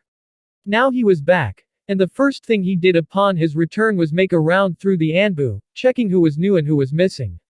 Then he returned to his clan to hear what had happened in his absence. You, of course, had to report the Anbu intel he had gathered. When you finished speaking, the clan head Danzo quietly asked him one single name, Minamoto Ren. Shimura Yu didn't dare to hide anything. He told everything about his teammates' deeds, but the more he spoke, the deeper Danzo's frown became. By the end, the man's face was so dark it seemed as if water could drip from it. Lord Danzo left without a word, heading toward the Hokage's office. Shimura Yu knew exactly what that meant. His teammate was in trouble. Following that thought, he opened his mouth but then closed it again. Finally, he stood, patted Minamoto Ren on the shoulder, and left him with a cryptic warning. The night is deep, the dew is heavy, be careful. With that, Shimura Yu disappeared in a flicker. After he left, Minamoto Ren continued reading, for perhaps another half an hour, until he suddenly shut the book. He had understood what Shimura Yu was trying to imply. In the past, during their joint night shifts, it was always Shimura Yu who'd sneak away for a drink while Minamoto Ren kept watch. Never before had Yu been so hesitant, so strangely sentimental. So, what had caused the change? It wasn't the workload. Anbu missions were hardly taxing for a seasoned veteran like Yu. Even the credit for killing a Kurigakure spy had been split between them, though Yu had promptly squandered his share on sake and women. They had no personal grudges, no conflicts. That meant the change could only come from someone else. Right now, Minamoto Ren was under the direct command of the Hokage and personally trained by Tsunade. Even if Hiruzen Sarutobi had grown suspicious of him, Tsunade would have been informed first. There was no way she'd leave him to receive such a vague warning from Yu. The answer was obvious. So, Shimura Danzo has returned to the village, Minamoto Ren murmured. His return could only mean trouble. The relationship between Danzo and Hiruzen was like that between two great nations from his previous life. One a mad dog that bit without hesitation, and the other always urging the bitten party to just let it go. Lu Xuan once said, never associate with those who harm others yet preach tolerance. The words fit the future Hiruzen perfectly. Even now, while still the hero, the signs of that tendency were already there. With that thought, Minamoto Ren lost all interest in reading. He shut the book and gazed at the moon overhead. He knew that sealed within it was Otsutsuki Kagaya. But those matters were still far away. Many reincarnators before him had fretted endlessly in their Genin days, worrying about Madara's resurrection, Kagaya's return, the threat of the all-killing ash bones, but did worrying about those distant disasters help them understand the essence of ninjutsu, or what it truly meant to be a shinobi? He didn't mean to belittle the 8-year-old Kage legends. After all, even with the Shikatsumyaku in his arsenal, he was still only at Jonin level. But from his understanding of the world, both before and after transmigrating, he firmly believed in one guiding principle: seek truth from facts. Keep your feet on the ground. Follow those characters, and you could survive anywhere. It was both his occupational habit and his survival philosophy. Faced with any problem, his response was simple: when the soldiers come, block them. When the water rises, build a dam. Taking a deep breath, he calmed his mind. Below his window, the taverns bustled with noise and clinking cups. Minamoto Ren reopened his book. If he wanted to catch up to the prodigies of the ninja world and adapt to its ever-shifting tides, his cheat-like advantage alone wouldn't be enough. He needed a comprehensive grasp of ninjutsu's entire knowledge system. Otherwise, even if someone handed him the Rinnegan, he'd just be a caveman holding a nuclear bomb. True strength came from knowing where power originated, how to wield it, and where its limits lay. As Minamoto Ren immersed himself once again in study under the moonlight, Danzo received the piece of information that solidified his resolve. Lord Danzo, the owner of that sword, has been confirmed. It's him. Yakura Ryomu, Hanzo's confidant and the appointed successor for the position of Rain Anbu captain. Chapter 27. Suspicion. Danzo's doubts weren't without reason. Upon returning to the village, one of the first things he did was make a round through the Anbu. This was an old habit of his. Like a lion patrolling its territory, he needed to see for himself what had changed in his absence. Overall, there wasn't much upheaval. A couple of Anbu squad captains had died of old age, a few members were lost on missions, and fresh blood had been brought in to fill the ranks, all perfectly routine. Nothing that would raise an eyebrow. Indeed, under his assistance and guidance, Konoha remained peaceful, prosperous, and strong. Since there was nothing pressing in Anbu, Danzo was ready to return to the clan compound. He might be the Hokage's advisor, but first and foremost, he was head of the Shimura clan. However, on the way back, he overheard some villagers talking about the legend of the Hanya demon. His curiosity piqued, he stopped to ask a few questions. The answers he got were vague, so he returned to Anbu and called in a few trusted subordinates for details. That was when an Anbu operative codenamed Hanya appeared on his radar.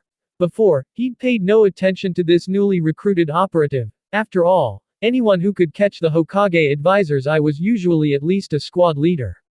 Someone like Ren, an ordinary rank-and-file member, wasn't worth the effort to investigate. But when he pulled Hanya's file, Danzo's eyes widened. Just a month ago, Hanya had been nothing more than a genin in the Special Rain Nin Expeditionary Corps, clinging to Senju Tsunade's coattails to secure a spot in the so-called Crown Prince Squad of Konoha. Then came Hanzo's surprise attack, the Sanin's defeat, and the squad's disappearance. Up to that point, Danzo could accept it. But what came next defied all his understanding of the shinobi world, a genius on par with Minato Namikaze. Suspected to have killed a Rain Nin Jonin in battle. If Jonin were really that easy to kill, the villages would have been mass-producing them long ago. They were called Jonin precisely because their strength, versatility, and experience far outstripped that of Chunin. At that moment, Danzo knew something was wrong. Reading further, he found a record of Ren sparring with Namikaze Minato, in which an Anbu Kenjutsu specialist had written, "Technique polished, does not seem like a novice." If the earlier details were just hints, this line was the blaring alarm that set off Danzo's internal radar. This little whelp was suspicious. Either he was a deep-cover infiltrator who had been in Konoha for years, or an old veteran who had stolen another's body through some forbidden reincarnation technique. It wasn't that Danzo disbelieved in genius. Minato, Hiruzen, Orochimaru, all of them were geniuses. But no one's potential matured this fast. From Genin to someone who could kill a Jonin in just 1 month. That was absurd. Uneasy, Danzo donned his cloak, ready to storm into the Hokage's office and lay out the dangers to Hiruzen. The man was far too soft. If Danzo were Hokage, someone this dangerous wouldn't even make it out of the office alive, let alone join the Anbu. But then he paused. His old classmate might be foolish, but Danzo was not. This naturally dangerous Hanya brat had clearly come prepared, earning the trust of the Sanin, building rapport with Anbu colleagues, and most importantly, gaining Hiruzen's trust. That last point was the most troublesome. Many shinobi were little more than muscle-headed warriors, easy for Danzo to deal with because they followed Hiruzen's will of fire. Ren, however, was different. Just as in the original tale, Danzo had 9 different ways to force Konoha's White Fang to his death, simply because Hiruzen trusted Danzo more than he trusted Tsukumo Hatake. Tsukumo might have been a great shinobi, but in politics and power, he was hopelessly naive. Send Shimura you to me. As head of the Shimura clan, Danzo's word in the family was absolute. Soon, Yu returned from his Anbu shift to report. Tell me everything about your colleague, Hanya. No detail too small. Say everything you know. At the height of his prime, Danzo's presence was suffocating. His mostly black hair was just touched with silver, his features were sharp and unyielding, and the signature cross-shaped scar on his chin was a testament to his many victories. Shimura, you dared not hide anything. He relayed Ren's recent behavior truthfully. Skilled in swordsmanship, enormous chakra reserves, loves to study, friendly to others, a bit vain. You concluded cautiously, adding a flaw that barely counted as one after listing a string of strengths. Shimura, you had always been a master at reading the clan leader's mind. When reporting to a superior, it wasn't enough to say only what sounded pleasant, one had to leave room for the leader to give instructions. Unfortunately, this time, he had misread the situation entirely. The qualities he praised had an entirely different meaning in Danzo's eyes. A drastic change in temperament, a sudden surge in talent, no notable record in the academy, yet after stepping onto the battlefield, he's branded a genius. A mere genin by origin, yet adept at currying favor and self-preservation, and for some unknown reason, unusually concerned with appearances. Could it be due to some secret technique? Danzo said nothing, so you quickly added, the ninja blade used by Hanya to slay a Genin on the battlefield is still in Anbu custody, the identity of its original owner has yet to be confirmed. However, Hanya evenly distributed the credit among his squad members, and even erected a memorial stone for Mizutorioka's deceased son, honoring his selfless sacrifice. Knows how to blend in, to share glory, to weave himself into the fabric of others. Danzo's eyes flashed with fury. This was no ordinary Anbu operative. As a political animal himself, cut from the same cloth as Minamoto Ren, Danzo could smell the presence of a kindred spirit. Every step Ren took was calculated. He was eroding Konoha's power structure from within. At that moment, Danzo completely lost his composure. In his mind, Konoha only needed him and Hiruzen Sarutobi to handle the great affairs of the village. Ninjas merely had to serve as tools on the front lines, completing missions as ordered. But he and Hiruzen had to consider matters far beyond the battlefield. Casting a cold glance at Yu, Danzo became certain that even his own clansmen had been deceived by Ren's facade. Fools. Just like Hiruzen, utter fools. With a single hand seal, Danzo's figure vanished instantly, rushing toward the Hokage's office with urgent speed, leaving Shimura Yu staring after him in bewilderment. It had been a long time since Yu had seen the clan leader so unsettled. Even Namikaze Minato had only earned Danzo's faint acknowledgement as a somewhat talented shinobi. Never before had he seen Danzo give such weight to someone still lingering at the lower rungs of Anbu command. But you knew one thing for certain, anyone marked by the clan leader never met a good end. He had seen the man's methods far too many times. Now he was caught between two sides, his colleague and friend on one, his clan leader on the other. Rising to his feet, Yu's eyes showed deep conflict. For a matter this serious, I should have a drink or two before deciding, he thought. Chapter 28. A word of warning. Inside the Hokage's office, Danzo and Hiruzen Sarutobi sat across from each other. The two most powerful figures in Konoha drank tea in silence, neither making the first move to speak. Danzo was waiting for Hiruzen to open the conversation. He wanted to know whether his old classmate was truly unaware of the suspicions surrounding Minamoto Ren. Hiruzen, on the other hand, wasn't thinking along those lines at all. The greatest difference between him and Danzo was that Hiruzen could tolerate others. Once he decided to let someone go, he would not keep circling back to doubt them. That was a world apart from Danzo's habit of holding grudges and returning every slight tenfold. Has Onoki made a move against Kumo yet? Hiruzen, unable to read his old classmate's intentions, decided to start with a question about the war. A few minor skirmishes, nothing serious, Danzo replied, face expressionless.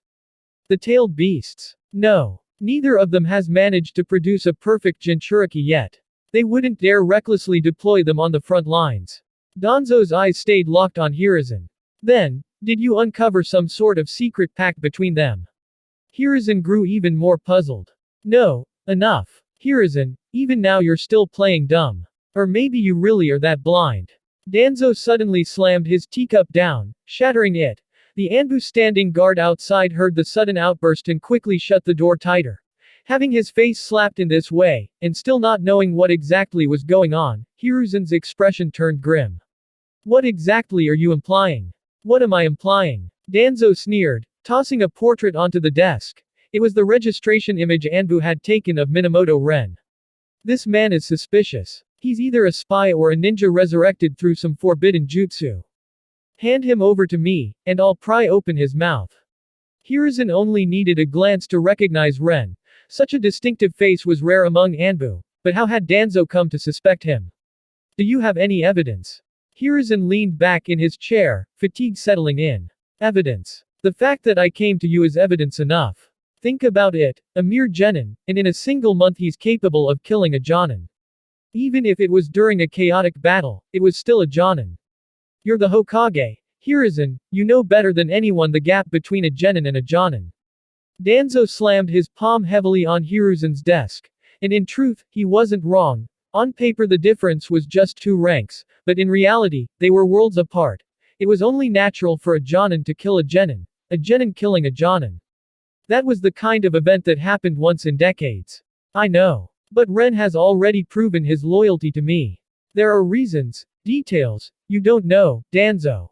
You can't go around doubting everyone in the village. They are our comrades, the very roots of Konoha. Hiruzen's own patience had worn thin.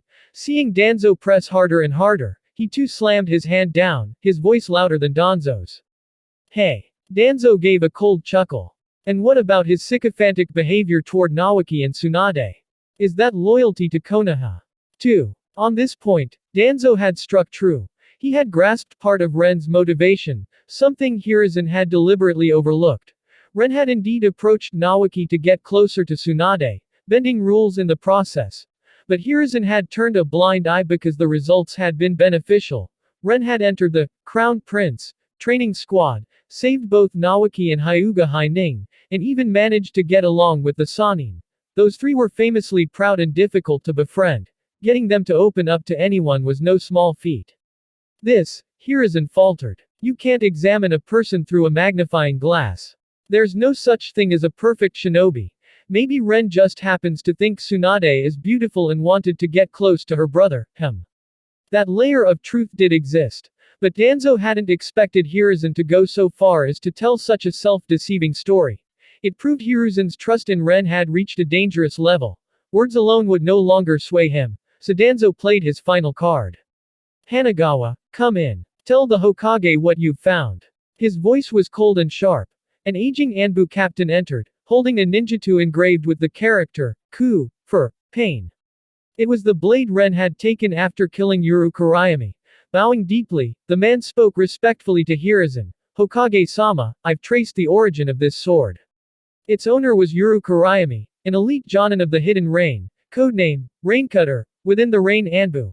He was a close confidant of Hanzo of the Salamander, and a prime candidate for the position of Rain Anbu commander. Hiruzen's reaction was like a knee-jerk reflex. He shot to his feet, mind reeling. The situation had completely changed. Killing an ordinary jonin, and killing a candidate for the leader of Rain's Anbu. Those were 2 matters of an entirely different nature. The first point, Hiruzen Sarutobi could easily brush aside by telling himself that Minamoto Ren was simply a prodigy.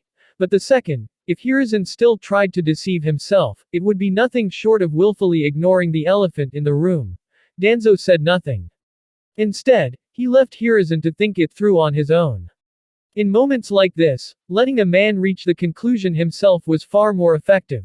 After a long silence, Hiruzen took the blade from Hanagawa's hands, studied it for a moment, then slid the exposed steel back into its sheath. No. This child's actions have earned my trust. A village cannot be governed under the principle of guilty until proven innocent. As long as he has done nothing to harm Konoha, I will not lay a hand on him. For once, the 3rd Hokage displayed the spirit of a true shinobi leader, standing firm on matters of principle. As the Hokage, he judged people solely on their deeds, not on whatever secrets they tried to hide.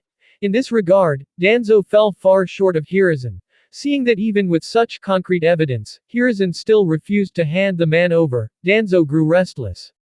He cursed inwardly, if only he were the Hokage. If he were in charge, how could the village have fallen into such a pitiful, weakened state? Striding to the door, his grip tightened so hard on the handle it seemed it might shatter. Hiruzen, everything I do is for Konoha. I have overseen the Anbu for years. No one understands the enemy's spies better than I do. nor the endless stream of forbidden and secret techniques that appear in the shinobi world, some of which even you may not yet comprehend. I'll say this only once, if you refuse to listen to me, you will regret it. But the Hiruzen who had made up his mind was beyond persuasion. Sitting in the Hokage's chair, he let out a long sigh and, as though speaking to an unavoidable fate, declared, Danzo, I am the Hokage. Bang! Danzo slammed the door behind him, storming out. Hanagawa followed quickly in his wake. By the time they left the Hokage's office, the anger had already drained from Danzo's face, replaced with cold composure. After all, in politics, if you couldn't change your face at will, you wouldn't last long. Hiruzen might have spoken firmly, but Danzo's legs carried him.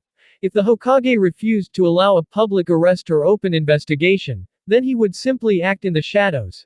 It wouldn't be the first time, and for Konoha's sake, he would bear as much of the darkness of the shinobi world as necessary. Chapter 29 Learning how Danzo barked quite fiercely. His first round of probing never truly touched Minamoto Ren. Perhaps it was due to Hiruzen Sarutobi's attitude, or maybe out of respect for Tsunade, whatever the reason, as long as Danzo didn't make a move, Ren's usual rhythm would not be disrupted. By now, after a period of relentless study, Ren had finished reading every book on tracking techniques and sealing arts. Through his own analysis and by consulting with Orochimaru, he was able to distill his learnings into a simple summary. Tracking techniques were like the Inuzuka clan's secret art he'd seen during the pursuit of Gensaburo. They tracked by scent, with a range so wide it could cover 1 to 2 kilometers. Do not underestimate such a jutsu. Ninja rarely moved more than 2 kilometers in a single leap, meaning the Inuzuka clan's technique could effectively cover most combat scenarios. At present, the most common tracking method in the ninja world was actually blood trace tracking. This was the simplest form. Chakra existed in blood, much like each person's DNA information, unique to the individual. Tracking by blood was therefore both simple and highly efficient. Of course, there were other methods: soundwave tracking, dojutsu tracking, seismic tracking, the most extreme even ventured into profile-based tracking. Strictly speaking, that wasn't really a jutsu, but a matter of natural talent. So, what did the fire style, dragon flame release song technique use for tracking? The answer: dojutsu tracking, a conclusion that made Ren want to put on a mask of pain. No wonder in the original story only Uchiha Madara and Obito used this technique, both had the Sharingan. After rigorous study and verification, Ren reached this conclusion, and for a moment, he seriously considered giving up on the technique. But in the end, he steeled his resolve, partly because his game of power system could refresh bloodline limits, and partly because he had no desire to endure the bitter learning process a second time. As he had always believed, every A rank and S rank jutsu came with an exceptionally powerful mechanism or effect. But behind these effects lay a foundation of deep knowledge. Ninja battles were fought through one's understanding of the chakra system. Otherwise, how could one explain Hiruzen Sarutobi's strength? He had no bloodline limit at all. Thus, if Ren wanted to master an A-rank jutsu, he had no choice but to learn it thoroughly. He had already come this far with the Dragon Flame release song. Abandoning it now would be far too wasteful. Back to the technique itself. Since the first step, tracking, was blocked by the requirement of a dojutsu, he would move to the second step, how to input the tracking command into the jutsu itself. When it came to sealing techniques, Ren's understanding was still shallow. These were, after all, the Uzumaki clan's ancestral art, and the land of whirlpools had long been destroyed. He could only catch glimpses of the art through books, but even that glimpse opened a new door for him, and thanks to Orochimaru's guidance, he avoided many conceptual detours. He even came to a bold realization: ninjutsu and sealing arts are like two different programming languages, designed to achieve different results. It might sound abstract, but Ren liked analogies. Sealing techniques were like C language. If you wanted to use them well, you had to understand their underlying principles. You couldn't stumble into battle with them like a Java-style ninjutsu you barely grasped. This, perhaps, was why the land of whirlpools perished. The inheritance threshold for sealing techniques was simply too high. With this understanding, Ren finally knew how to approach learning each discipline. Learning sealing arts meant consuming massive, technical tomes, studying the principles behind each technique until you could extrapolate and apply them more easily over time. Learning ninjutsu, on the other hand, didn't require deep theoretical mastery. If it worked, it worked. After all, ninja were there to kill, not to rewrite spaghetti code in the form of hand seals and chakra circuits. Otherwise, you might crash the jutsu inside your own body and create a disaster. With this perspective, Ren couldn't help but wonder what those predecessor transmigrators had been thinking. Why was their first instinct always to simplify hand seals and speed up casting? Were they really so unafraid of blowing up their own messy jutsu code? These ninjutsu programmers were either incredibly brave, or incredibly reckless. Only now did Ren fully appreciate Orochimaru's intentions, why he'd told him to only read part of the theory books on tracking ninjutsu, but to read the sealing books cover to cover. It was because the learning methods for the two were fundamentally different. That was understanding. Ren's respect for Orochimaru deepened. If he had never studied ninjutsu, seeing Orochimaru would have been like a frog gazing at the moon from the bottom of a well. But now that he had stepped through the threshold, it was like a mayfly glimpsing the vast sky for the first time. That said, Ren still hadn't solved the problem of the Dragon Flame release song Ryu and Hokage's sealing technique input.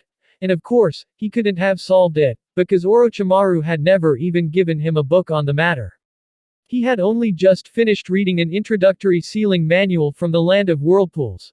By all logic, Ren should have been frustrated. Yet he wasn't. Instead, he felt a spark of joy, the joy of finally glimpsing the solution to a long-standing puzzle, the joy of a newborn's first cry. For the first time, he had truly stepped into the world of Naruto, beginning to understand their thoughts, their knowledge, their vision. Ren was now a shinobi. In other fantasy novels, this kind of integration into the world might come with a flashy breakthrough, or a sudden surge in cultivation. Unfortunately, the Naruto world offered no such convenient perks, and his so-called power game system didn't care in the slightest whether its host had adapted to the setting. From that day forward, Ren's academic discussions with Orochimaru became more frequent and more engaging. Orochimaru's appreciation of him grew as well, and the range of topics they could discuss expanded rapidly. Every person is an island, but even islands yearn for the sight of a distant sail. Their growing closeness even prompted Tsunade to tease him, saying, "Ren, you're supposed to be my student, yet when it comes to research, you act more like Orochimaru's. Where does that leave me as your teacher?" Of course, she was only joking. Ren had learned plenty from Tsunade as well, most importantly, chakra control. What is control? It sounded like a simple, even foolish question, yet it was the very first lesson Tsunade had given him. Ren had given a long, thoughtful answer. Control meant saving energy, calculating precisely, being efficient. Tsunade had simply listened, silently, until he finished. Then she gave her own answer. Control means making your opponent's chakra run out before yours does. The words struck him like a thunderclap. He had never considered it from that perspective before. With that insight, he began to understand the guiding principle behind Tsunade's approach to developing jutsu. No wonder she loved to gamble. She was used to always holding one more card than her opponent in battle, so in daily life, she naturally had the instinct to go all in.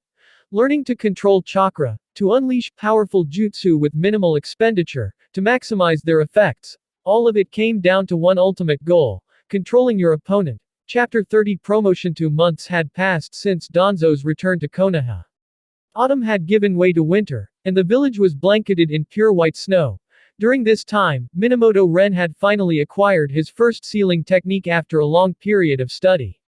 The jutsu itself was simple, akin to writing a "Hello World" program on a computer in his previous life.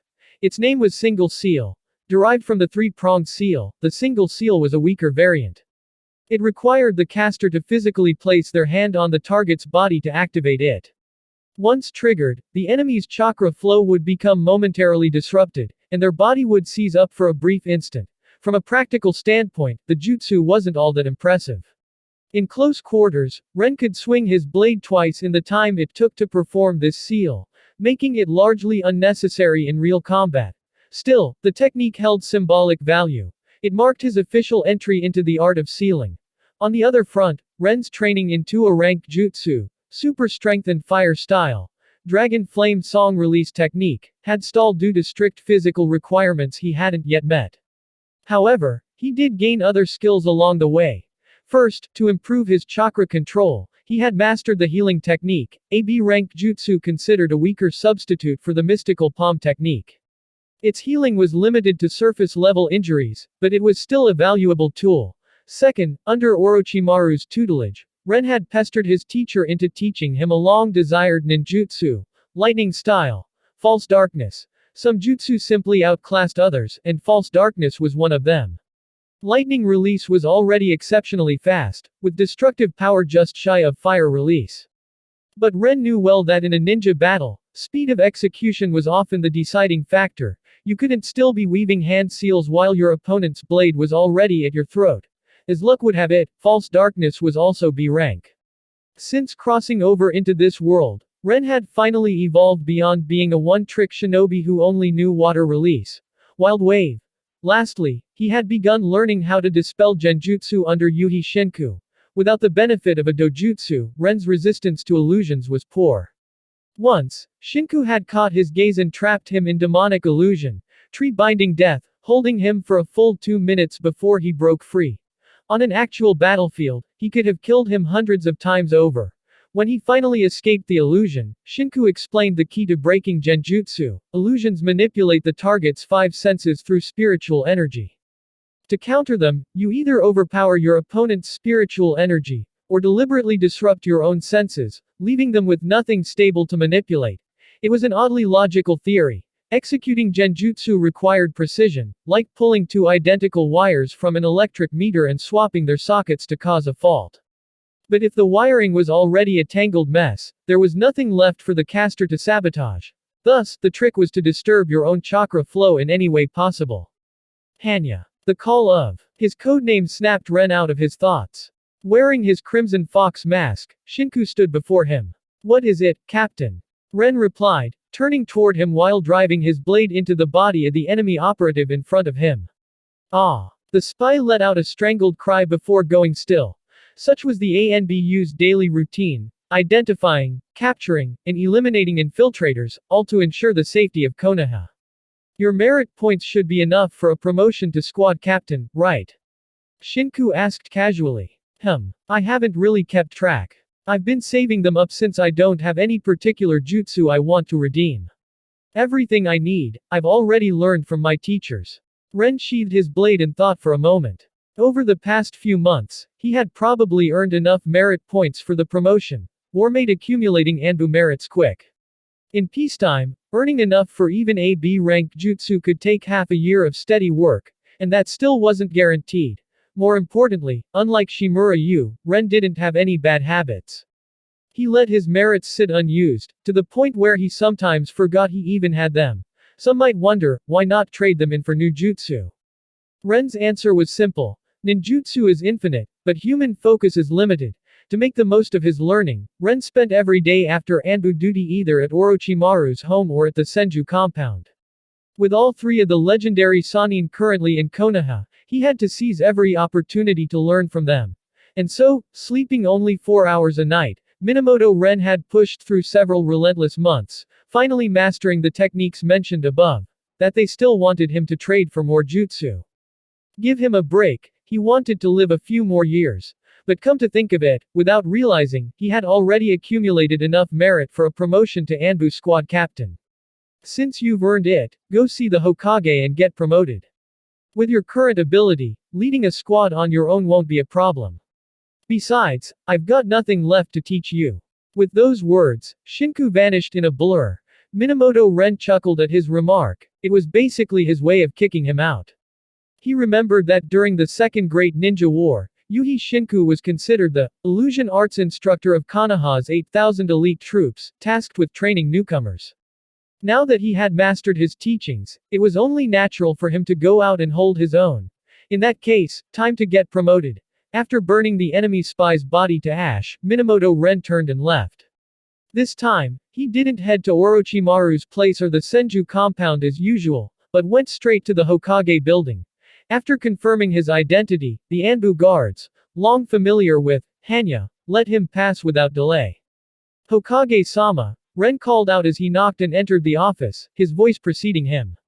It's you. Come, have a seat, Sarutobi Hiruzen said, smoking leisurely, no paperwork in sight. This was his break time. Hiruzen's gaze swept over this highly controversial Anbu rising star, his emotions complicated. On one hand, what Danzo had told him had indeed planted a seed of doubt. On the other, Minamoto Ren's image was almost too perfect. Perfection wasn't inherently a bad thing, but Hiruzen believed that Konoha only needed one shining Hokage. Any other ninja who shone too brightly should learn to dim their own light. Ren was smart, he should have understood this.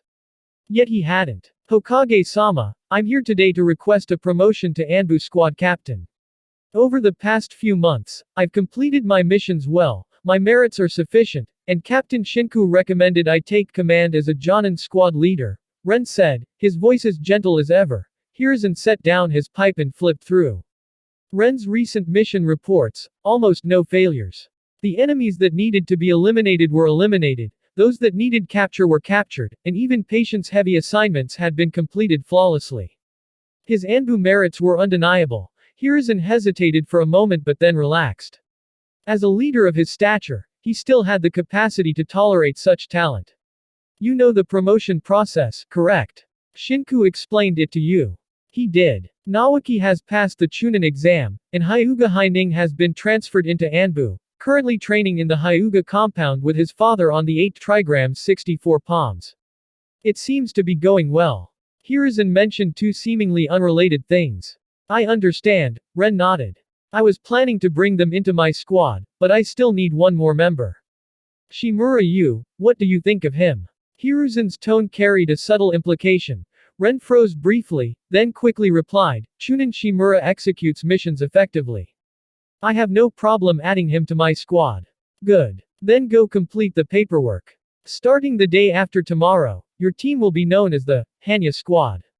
Hiruzen smiled warmly and waved him off. Yes, Hokage-sama. Ren bowed, took the document Hiruzen handed him, and left the office. The moment he stepped outside, a bead of sweat slid down from his forehead protector. Hiruzen was suspicious of him.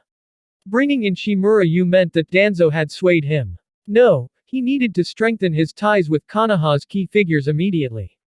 Tsunade alone might no longer be enough to dispel Hiruzen's doubts. Ren's mind was heavy. He had expected Danzo's influence to be significant, but not this swift. He had maintained close contact with all three of the Sannin. Hiruzen could learn of his movements and mindset anytime from Orochimaru or Tsunade. And yet, he still harbored suspicion. Politics is a self-fulfilling prophecy. Once the seed of doubt is planted, it will eventually break through the soil and grow into a towering tree. Your enforcement authority in Konoha has increased. Your influence has risen. Current Power Index. 5 Tangible Power Reward. 1 Tomo Sharingan. After months of silence, the power game system came alive again.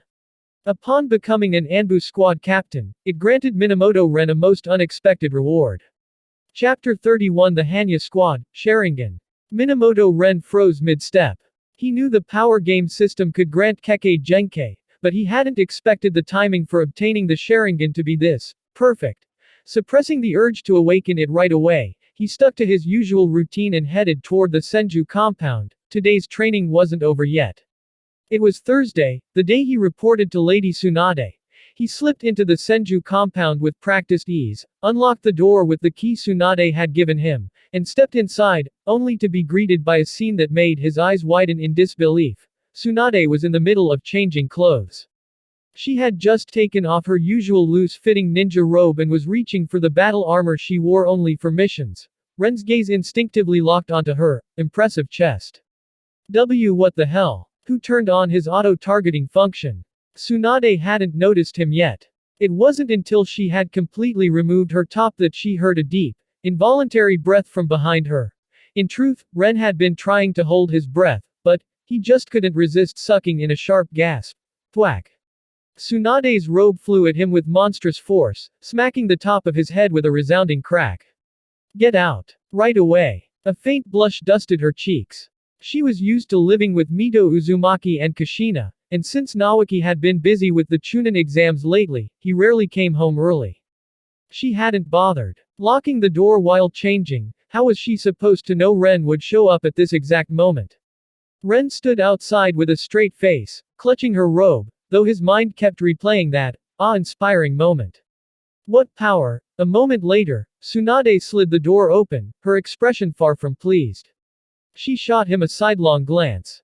Come in. And next time, knock first. Ren nodded rapidly, like a pecking chicken, and followed her back inside. Sensei, are you heading out on a mission? He asked, steering the conversation away from the awkward incident. Bringing it up again might earn him a punch to the face. At the mention of work, Tsunade's expression sobered. Sunagakur has increased their forces. White Fang can't hold the line alone. The old man is sending us to help. Ren nodded. He understood. The truth was, the storyline had long since veered off course. People often said a transmigrator's greatest cheat was knowing the plot in advance. Ren only half agreed. In his view, the real advantage was knowing each character's motivations. Every action has a reason. Orochimaru had set his sights on mastering all jutsu since childhood. His ambition never wavered. That was why he studied under the third Hokage and collected forbidden techniques.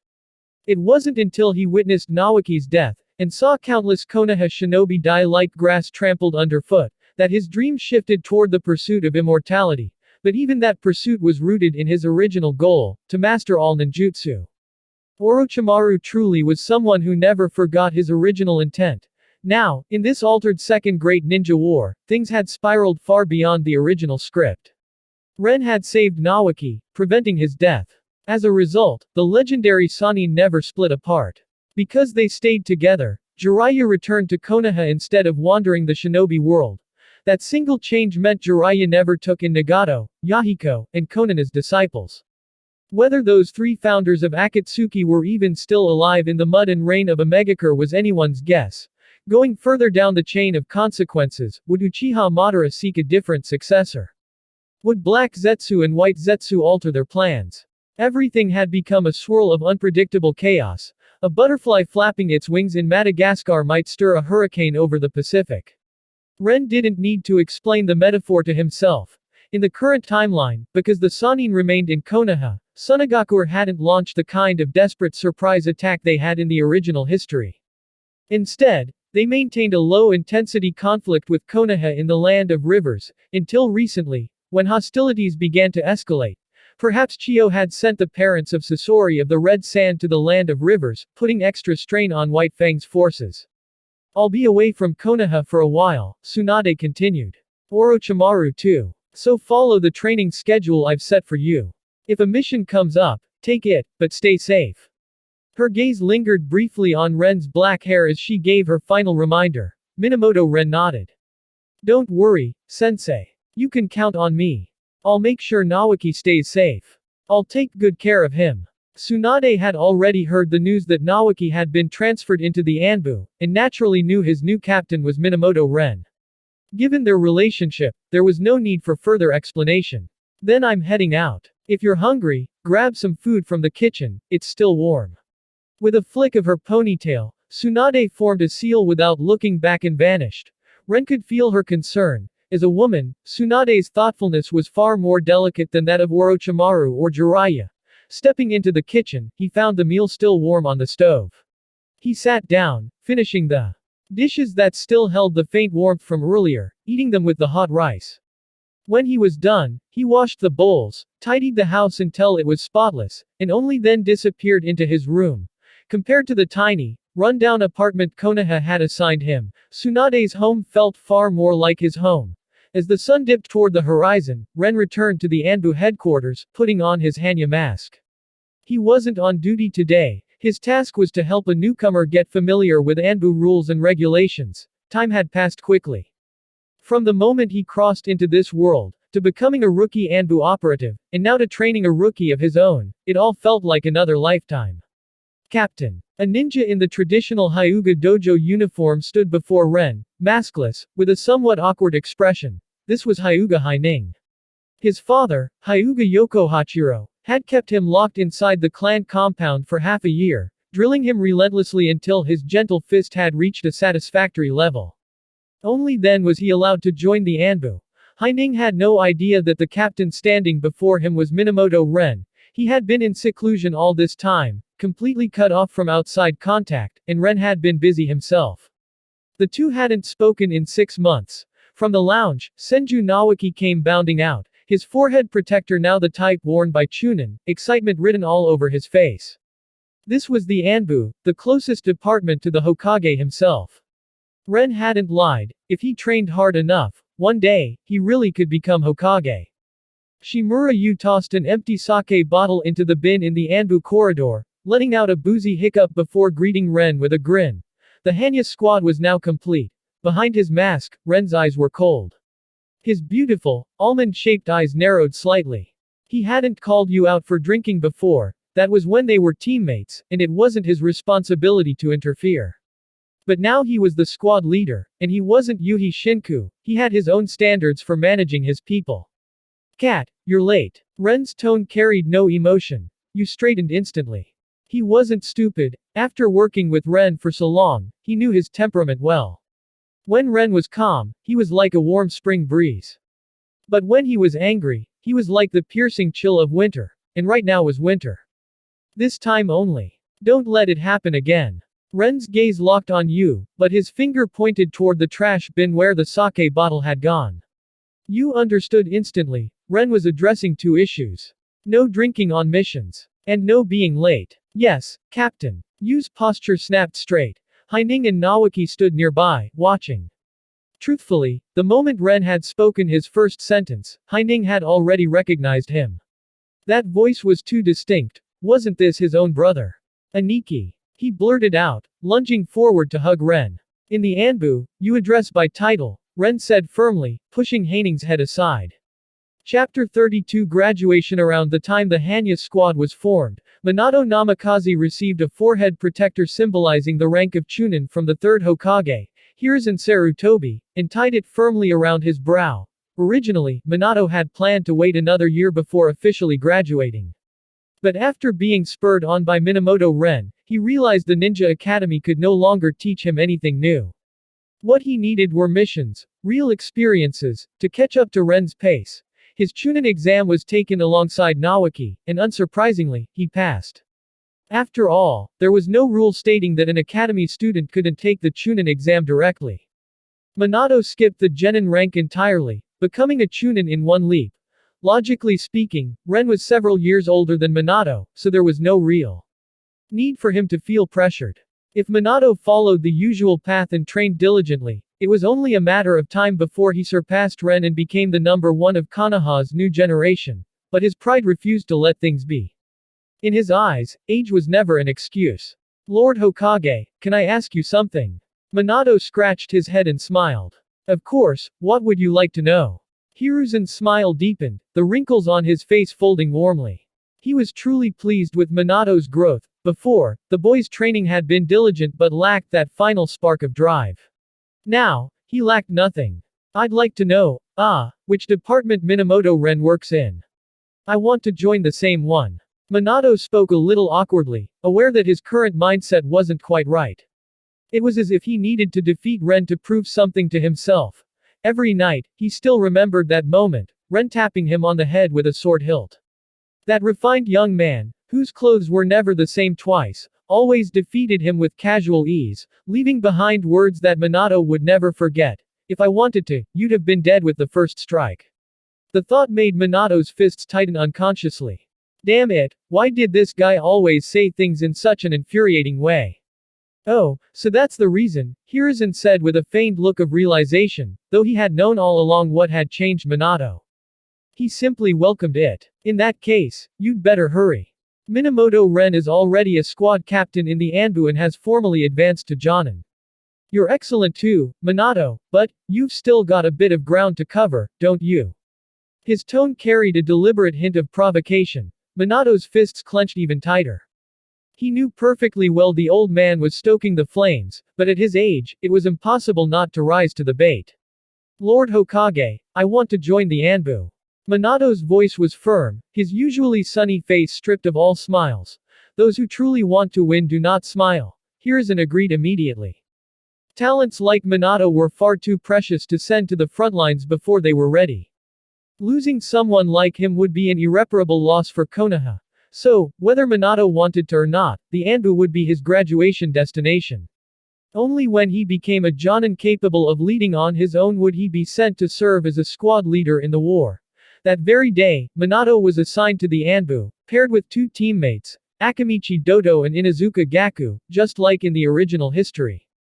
Their captain was a Hyuga ninja, Hyuga Ganghachiro, who had previously crossed paths with Ren and was also the uncle of Hyuga Haining. Ren had no idea about this development. If he did, he might have sighed at the hand of fate. Look at Minato's teammates, all trusted heirs of clans aligned with the Hokage. And that captain. An outlier within the Hyuga clan. This was no coincidence. As a Hokage supported by the lesser clans, Hiruzen naturally had to favor them, while recruiting black sheep from the great clans to dilute their power. This wasn't personal choice, it was dictated by political position, a principle as objective as any in social science. Pity the Uchiha, such a large clan with an exceptionally powerful Kekkei Genkei, yet Konoha only seemed to remember them in times of war. During peacetime, they received no cultivation, no real support, and still, the Uchiha clung happily to their little police force and the civil law enforcement authority it brought them. With political instincts like that, there was nothing more to say. In the world of romance of the Three Kingdoms, he wouldn't have survived past 2 chapters. Back to the main point. After joining the Anbu, Minato Namikaze was given the code name, Sun, wearing a yellow, curling rimmed sun mask that looked oddly cheerful. In his own words, he hoped to shine upon all the people of Konoha like the sun itself. When it came to a sense of social responsibility, Minato had it maxed out. Every decision he made afterward would prove the sincerity of that promise. Thus, the Hanya squad and Okada squad were formed. Both were part of Anbu, so they often crossed paths. In their daily interactions, though, the seniority lines got a little tangled. For example, Hyuga Haining called Minamoto Ren, big brother, and Hyuga Ganghachiro, uncle. But by rank, Ren and Ganghachiro were equals. The two addressed each other formally when speaking in an official capacity. Ren had already noticed that Ganghachiro was different from most branch family members of the Hyuga. Now that they were working together, that impression only deepened. Ganghachiro lacked the bitterness and deep-seated resentment common to the branch family. Even more strangely, he had joined the Anbu as a branch family member, an extremely unusual occurrence. Normally, only members of the main family entered the Anbu, and usually only under the Hokage's direct orders. Curious, Ren once asked Haining about it. But Haining dodged the question with a mysterious smile, not because he didn't want to tell, but because revealing the truth might cause trouble for Ganghachiro. This only made the enigmatic Hyuga brothers all the more intriguing to Ren. Still, since Haining wouldn't say more, he didn't press. Some things are better left unsaid. When the time was right, the truth would naturally come to light. Time in the Anbu passed quickly. 2 months later, Minamoto Ren had already taught his squad the gate manifestation technique, fulfilling his role as their mentor. The frequency of missions was moderate, and by now, his team members' hands were more than a little stained with the blood of foreign enemies. As Ren put it, now, Nawaki and Haining have truly grown up. Aside from Anbu duties, Ren's own training made progress as well. He had finally solved the targeting problem of his fire release, Dragon Flame Song release technique. It was all thanks to the single Tomo Sharingan gifted by the Game of Power system. He had secretly tested it at home in front of a mirror, and the moment the Sharingan activated, it felt like removing the thick bottom of a beer bottle lens. His entire world became crystal clear, every detail razor sharp. While dynamic vision was the most basic function of the single Tomo, its true power lay in the unconditional boost to mental energy, the yin release enhancement, in manga terms. Naturally, it improved his resistance to genjutsu, but what thrilled Ren most was the significant increase in his chakra extraction speed. This wasn't really strange. Chakra was a mix of mental energy and physical cell energy. With physical energy unchanged, boosting mental energy naturally increased overall chakra reserves. Of course, if Ren had already possessed the Sharingan, this wouldn't have been such a surprise. But for him, it was a game changer.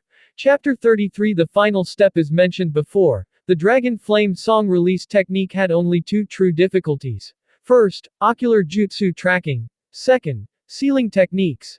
Now that Minamoto Ren possessed a single Tomo Sharingan, as long as his dynamic vision could keep up, the Dragon Flame Song release technique would be able to automatically lock onto targets. That meant the first hurdle was already cleared. Seeing the dawn of mastering an A-rank technique before him, Ren felt an unusual surge of excitement. Once again, he threw himself into his studies with sleepless determination, only for that adrenaline to wear off after half a month. The problem was, sealing techniques were far harder than advanced mathematics. Ocular jutsu tracking could be handled with a Sharingan and a few reference books on tracking ninjutsu, but sealing techniques. There was no shortcut, only painstaking, patient work. A woman might lie to you, but sealing techniques never will. If you can't do it, you simply can't. Still, he now had a genuine hope of mastering the Dragon Flame song release technique. He just needed that final step. Ren planned to consult Orochimaru when he returned, hoping to perfect the jutsu as soon as possible. With that expectation in mind, Ren carried the last section of the sealing technique's incomplete scroll with him every day, waiting for Orochimaru's return. But Orochimaru didn't show up. Instead, a critically important A-rank mission arrived. Escort the Konoha Gold to the daimyo. And it's a joint mission. Ren was momentarily stunned by Hiruzen Sarutobi's announcement. He'd never even heard of such a thing before. Team Okada, standing nearby, seemed hesitant to speak. Minato Namikaze lifted his head and looked calmly at the Hokage, waiting for his explanation. It's like this, Hiruzen said with a faint smile. The Konoha Gold mission is an annual task. It's a special war fund granted to Konoha by the daimyo. Consider this a chance to make a name for yourselves. Young people like you should treasure the opportunity. It was a classic example of the Hokage's worldview. The world of Naruto was essentially an altered version of Japan's Sengoku period, replacing samurai with ninja. In that context, appearing before the daimyo was naturally considered a good thing. If Hiruzen's favored subordinates made a good impression, they would gain the daimyo's recognition, and the daimyo might increase funding, showing greater confidence in Konoha's future. Ren had no objections, or rather, unless the day came when he became Hokage himself, he wouldn't have any. No questions. If not, you'll depart today. Remember, there are 4 scrolls containing the Konoha Gold. Not a single one can go missing. If they do, you'll be held accountable. Hiruzen added a touch of intimidation to his words. Yes, sir. Everyone answered in unison. Once Team Okada and Team Hanya left, Danzo entered at the perfect moment, his face carrying a hint of anger. You're really in such a hurry to pave the way for these kids. Did you even ask White Fang for his opinion? Sending these children to represent Konoha, what will the daimyo think? That we have no one else. The words might have seemed abrupt, but they said everything that needed to be said. Hiruzen was clearly setting the stage for Minato Namikaze and Minamoto Ren, giving them a prominent chance to shine. Last time, it was the legendary Sannin who carried out the Konoha Gold mission, and after their return, the daimyo increased his investment. Many clans in Konoha had benefited greatly from it. So, whoever takes on the Konoha Gold mission is essentially the successor Hiruzen Sarutobi has his eyes on. The mission itself carries no real danger, and Minamoto Ren is just a cover. The one Hiruzen truly favors is Namikaze Minato. In Hiruzen's current vision, the next Hokage should be Jiraiya. Once Jiraiya takes the position, Minato would succeed him. As for Minamoto Ren, he could be left for them to use, either as the Hokage's aide or as the Anbu commander. Such political maneuvering was, of course, impossible to hide from Danzo's sharp eyes. That was why he was furious. In his view, Hiruzen should have stepped down already. A man so soft had no right to the Hokage title. Konoha should be under his stewardship during this transitional period. Without so much as knocking, Danzo stormed into the Hokage's office. Hiruzen calmly tapped the end of his pipe and asked, I ordered the Anbu not to open the door for you. Who let you in without permission? The Anbu stationed at the door froze, heart sinking. Go to the prison and receive your punishment. Remember the oath you took when you joined Anbu, and do not make the wrong choice again. Though Hiruzen's words were aimed at Danzo, the Anbu who had allowed him in could only lower his head in shame and leave. Hiruzen, you, Danzo hadn't expected his old classmate to embarrass him like this. Was that really necessary? Let me give you some advice, Danzo, stop thinking about it. Hiruzen suddenly slammed the desk. His still youthful body rose to its full height, and his lean frame, crowned by the Hokage hat, radiated a powerful pressure. He knew this old friend well. Danzo's obsession with the Hokage's seat had driven him to madness. But just as their teacher, Tobirama Senju, had said, Danzo could assist, yes, but entrusting him with Konoha's leadership? Absolutely not. Yet when it came to human obsession, what could mere persuasion do? Lowering his head after being chastised, Danzo lifted it again with nothing in his eyes but a feverish hunger for the Hokage's throne. I haven't finished my investigation into Minamoto Ren, yet you send him out, Hiruzen. That's not how the power is played. If you won't take my advice, one day you will regret it. With that, he turned on his heel and left, not giving Hiruzen a chance to respond. Hiruzen sank back into his chair, gaze falling on a photograph on his desk. In it, Danzo Shimura, himself, Kaharu Utatane, Homura Mitokado, and their teacher Tobarama Senju all smiled faintly at the camera. The Hokage seat, is it really worth so much? Why can't we go back to the way we were? Once again, the two had parted in conflict. The Anbu outside barely reacted. By now, such disputes were nothing new. But within the office, the third Hokage sat slumped in his chair, weighed down by frustration, completely unaware that the rift between Danzo and Hiruzen had reached its boiling point. The Hanya squad and the Okada squad rendezvoused outside the village. Minamoto Ren had gone back midway to change into more rugged clothing, gray and black, chosen for their dirt-hiding quality. Out in the wild, water wasn't always available, so clothes that didn't show grime as easily looked less unkempt.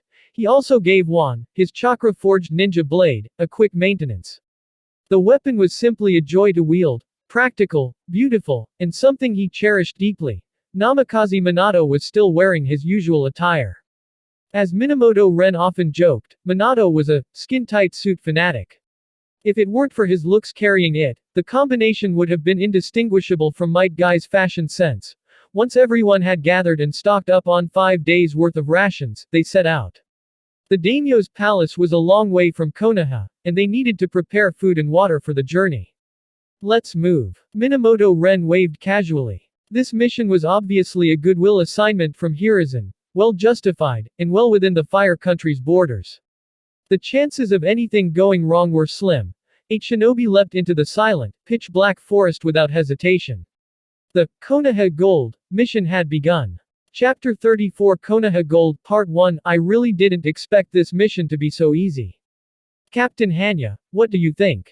From the capital city, Hyuga Ganghachiro, wearing his white cloud mask, asked casually, his tone relaxed. Minamoto Ren naturally nodded in agreement. This mission felt more like a countryside outing than a high-risk assignment. Along the way, the only encounters were with a few wild boars and venomous snakes native to the Land of Fire. Nothing remotely dangerous. Even upon arriving in the capital, they were warmly received by the Land of Fire's daimyo. They were accommodated in a dedicated inn, where attendants formally read out the daimyo's decree before escorting them for an audience. This was Minamoto Ren's first time meeting the daimyo. He looked the young man straight in the eye without a trace of fear, a gesture that surprisingly earned the ruler's admiration. The man, adorned with a fire cloud tasseled crown, even took the time to ask Ren about his Anbu codename and real name.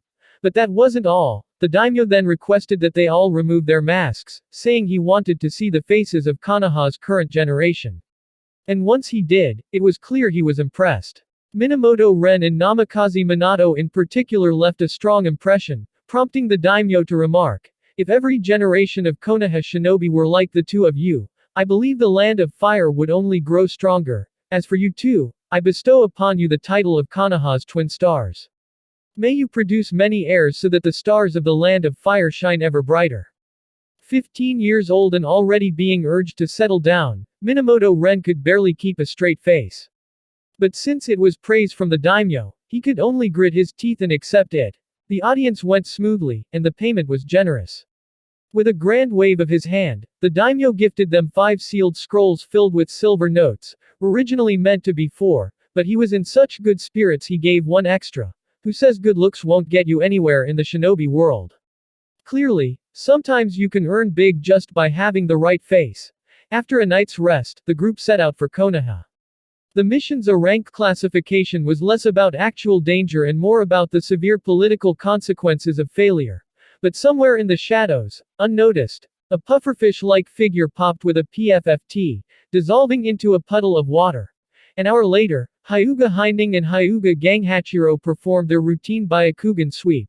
Ganghachiro was relaxed. 4 days of scanning had revealed nothing unusual, and he expected the same this time. But his face suddenly darkened. His Byakugan locked sharply onto the north, the very direction of Konoha, and the only route back. Strong chakra signatures, 6, no, 7 of them. All Genin level. Only 3 kilometers away. He shouted, nearly losing composure.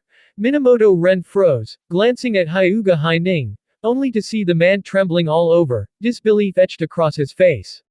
Maybe they're allies sent by Lord Danzo to escort us. He's temporarily in charge of the Anbu after Lord Sakumo stepped down, Shimura Yu tried to suggest with a strained smile. Danzo, the name hit Minamoto Ren like a lightning strike. The pieces began to fall into place. Months ago, during the Konoha's Grand Drink incident, he had killed a Kurigakure ninja. One who, in his dying breath, had cursed Shimura Danzo. Danzo had made his hostility toward Ren perfectly clear, and yet for 3 to 4 months, he had done nothing. Now came this seemingly reasonable mission, one that Sarutobi Hiruzen would of course send his 2 most promising young shinobi, Minamoto Ren and Namikaze Minato, to undertake. And then, the final, crucial piece of the puzzle. Ren's eyes snapped to Shimura Yu like a starving wolf spotting prey. He remembered now. In the original story, among the 7 ninja swordsmen of the mist, there was Fuguki Sukazan, the pufferfish demon, who had long maintained an intelligence exchange with Konoha. That very arrangement had cost countless mist lives, ultimately driving Hoshigaki Kisame to betray his village, kill the pufferfish demon, and seize the sword Samahata. Could Kurigakure's cooperation with Konoha really be the result of a backroom deal with Hiruzen Sarutobi? And those in Konoha who were in league with pufferfish, are they really that hard to guess? Danzo had been lying low for so long. No wonder he never made a move. He had struck a bargain with the hidden mist, trading the lives of Minamoto Ren and Namikaze Minato in exchange for continued cooperation. What a perfect win-win transaction. Danzo could eliminate 2 geniuses, qualified to compete for the Hokage's seat in one fell swoop. As for Kurigakure, they could take out the rising leaders of Konoha's new generation, expand their influence, and, perhaps most enticing of all, seize Konoha's coveted gold reserves. Since this was Kurigakure's doing, and the number of incoming enemies was 7, it wasn't hard to guess their identities, the 7 ninja swordsmen of the mist. Kurigakure's trump card, the ultimate executioners of the bloody mist. Minamoto Ren's teeth almost ground to dust. 7 Genin, each wielding one of the legendary blades. With their swords, even the weakest among them fought at elite Genin level. Escape. As fast as possible. As far as possible. Move. Ren's voice was tight with suppressed urgency, veins bulging beneath his mask.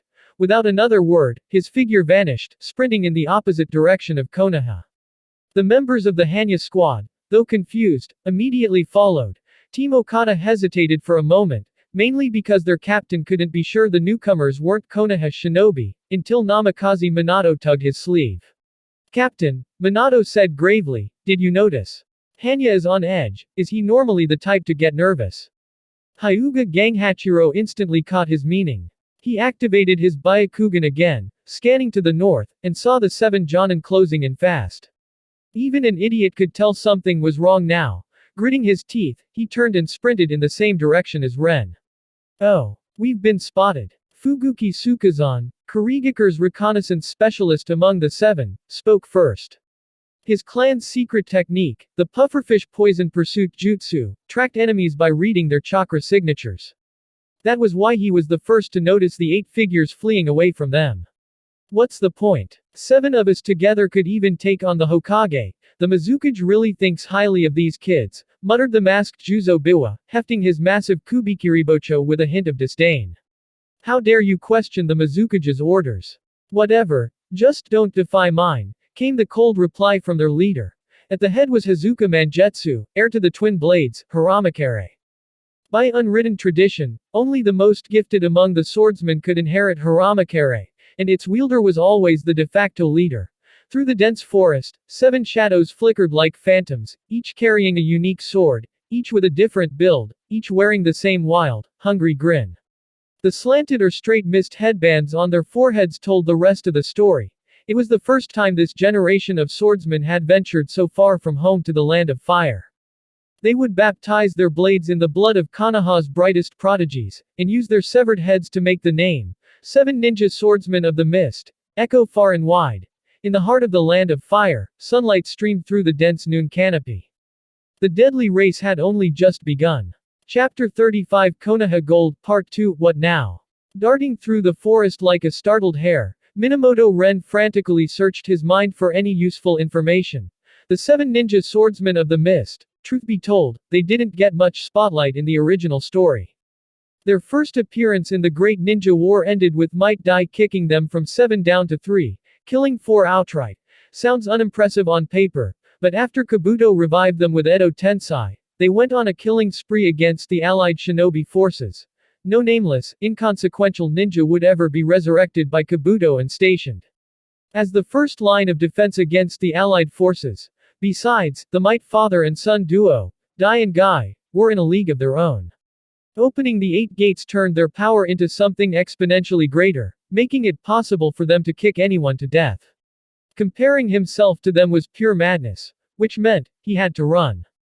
Hanya, any ideas? Who are these guys? Hyuga Ganghachiro leapt beside Ren, his voice tinged with unease. He was already fairly certain these 7 were enemies. After all, what allies would pursue them in a straight-line chase like this? My guess, and it's just a guess, they're the 7 Ninja Swordsmen of the Mist. Ren's tone remained grim. Oh, the 7 swords me, wait, what? Ganghachiro froze, then quickly lowered his voice. Why? How would they know we were on the Konoha Gold mission? And why ambush us on the way back to the village? How did they even slip past the border into the heart of the land of fire? Ren couldn't explain. He couldn't tell Ganghachiro. His deduction came from knowing the motives of key figures in the Naruto world, and from foreknowledge of events yet to happen. That was his deepest secret. I told you, it's just a guess. If you really want a reason, then, call it my ninja instincts. Ren didn't want to say more. Right now, conserving strength to escape was far more important than talking. Ganghachiro fell silent, lost in his own speculations, but as far as Ren was concerned, it was pointless. Any plotting, scheming, or masterstroke strategy still depended on one thing, the ninja being alive to carry it out. Ren knew this was undoubtedly Danzo's doing, but he also knew Madara was scheming for the Eye of the Moon plan. So what? Survival came first. Survival came first. Ren pushed the group to accelerate again, this time popping 2 soldier pills at once, and ordering Nawaki, Hyuga Haining, and Shimura Yu to do the same. When they'd first spotted the 7 swordsmen, the gap between them had been less than 3 kilometers. But Ren's quick decision-making and use of crude explosive tag traps had slowed their pursuers just enough to stretch the distance. Now, they were holding at a dangerously narrow 5 kilometers. Plant a few more delayed detonation tags, buy us some time. Most sensory techniques can't reach beyond 7 kilometers. If we can just push them past that range, we'll change direction a few more times, and by nightfall we'll be in the clear. Beneath his mask, Ren's face had gone pale, but his eyes remained unnervingly calm. His analysis gave the others confidence. This was the power of knowledge. If he hadn't read books on tracking and sensory jutsu, he might have been paralyzed with fear, clueless on how to shake pursuit. Damn, they're about to get out of range. My pufferfish poison pursuit can only track up to 6 kilometers, boss, think of something. Sweat soaked the yellow fur on Fuguki Suikazen's face, blurring his vision of the faint chakra trails. Looks like our deal with Danzo was worth it. Among these brats, there's definitely a prodigy worth killing, one so young, yet already this skilled at counter-tracking. Hazuka Mangetsu suddenly stopped in place, smiling. Is this really the time for that? Fuguki stared at his leader like he'd gone mad, his own feet never slowing. All of you, stop and gather. Use your water style, long range as far as you can manage. Hazuka Mangetsu's smile vanished as he barked the order to the 7 swordsmen. The 7 ninja swordsmen froze mid-step, their bodies going rigid. They've stopped. Move, quickly. If we keep running for just a bit longer, it'll be nightfall in under an hour. Hyuga Ganghachiro glanced back using his Byakugan, a look of relief breaking across his face. Minamoto Ren tilted his head toward the sky. The sun was indeed about to set. It was winter, short days and long nights, a law of nature that even the shinobi world couldn't defy. He let out a slow breath. Just as Ganghachiro had said, if they could shake off the enemy's tracking jutsu and conceal their trail until nightfall, they could slip into any small cave and vanish. The Seven Swordsmen's expedition would end in failure, and Danzo's carefully laid scheme would collapse. But before Ren could lower his gaze from the sky, he saw something he would never forget for the rest of his life. "What is that?" he murmured. The weary members of both squads instinctively looked up and froze. From behind them, a colossal column of water, no, a water dragon, was tearing through the sky toward them. Haramakare, liberation form, bone extraction. A slightly mocking voice rained down from above. The blue and white water dragon suddenly veered, moving with the precision of a guided missile straight toward Ren and the others. Ren's eyes sharpened. Riding atop the dragon was a massive, flat, flounder-like blade, one of the seven swords. Boom. The dragon crashed into the center of the formation with devastating force, an overwhelming surge of water bursting outward in all directions. The thunderous impact made Ren's ears ring painfully. He forced his eyes open, peering through the haze at the sword embedded in the ground, Haramakare. In the original history he knew, there had been no mention of this blade's wielder, nor any clear explanation of its true abilities. Haramakare could guide a water release attack. At this range, a water release that could cross 5 kilometers. And that voice just now, who was it? Questions flooded Ren's mind, threatening to drown him. This was the cruel reality of warfare between shinobi, battles decided by the gulf in information. He had once taught Yakura the same lesson using his Shikatsumyaku, and now, it was Hazuka Manjutsu's turn to teach him. As the water receded and the dust began to clear, every gaze locked onto the sword thrust into the earth. "Oh. I finally caught up to you. Impressive, you actually dodged an attack like that." A pool of water that had yet to disperse suddenly rose, taking human form. The figure extended a hand and gripped Hiramakare tightly. Hazuka clan's secret technique, hydrification jutsu. The hydrification jutsu, from the Hazuka clan. It can be used like that. Ren let out a short, almost amused laugh. Of course. How could he let the underwhelming performance of Hazuka Suigetsu in the original timeline make him doubt the true power of a hereditary clan technique? Ninjutsu was the art of making the impossible real. To judge a living shinobi by a dead man's limitations, Ren could not afford such a foolish mistake. "Kill him." Ren's voice tore from his throat in a feral roar as he drew his blade, charging at Hazuka Mangetsu. He wasn't reckless, he was calculating. Hazuka Mangetsu had broken off from the seven swordsmen to pursue them alone. This was their best chance to thin the enemy's ranks. If Mangetsu delayed them until the other 6 caught up, then Minamoto Ren, Namikaze Minato, Senju Nawaki, not a single one of them would escape alive. Chapter 36 Konoha Gold Part 3 The battlefield descended into chaos in an instant. As pure taijutsu specialists, Hyuga Ganghachiro and Hyuga Haining were the first to close in alongside Minamoto Ren. They had to get in close if they wanted to deal any damage. Nawaki unleashed a water release technique. Truth be told, using water release against a member of the Hazuka clan while they were using hydrification was, well, stupid. But it wasn't really his fault. Anyone encountering a bizarre, liquid-bodied enemy falling from the sky for the first time would be nervous. Akamichi Dodo and Inazuka Gaku tried their clan's secret techniques, but they were useless. Hydrification was immune to physical strikes, and their styles were entirely physical. In contrast, Shimura Yu acted the most cleverly. He used wind release. Elemental attacks could still have an effect, but it didn't matter. Before his liquefied body could fully reform, Hazuka Mangetsu was already weaving hand seals.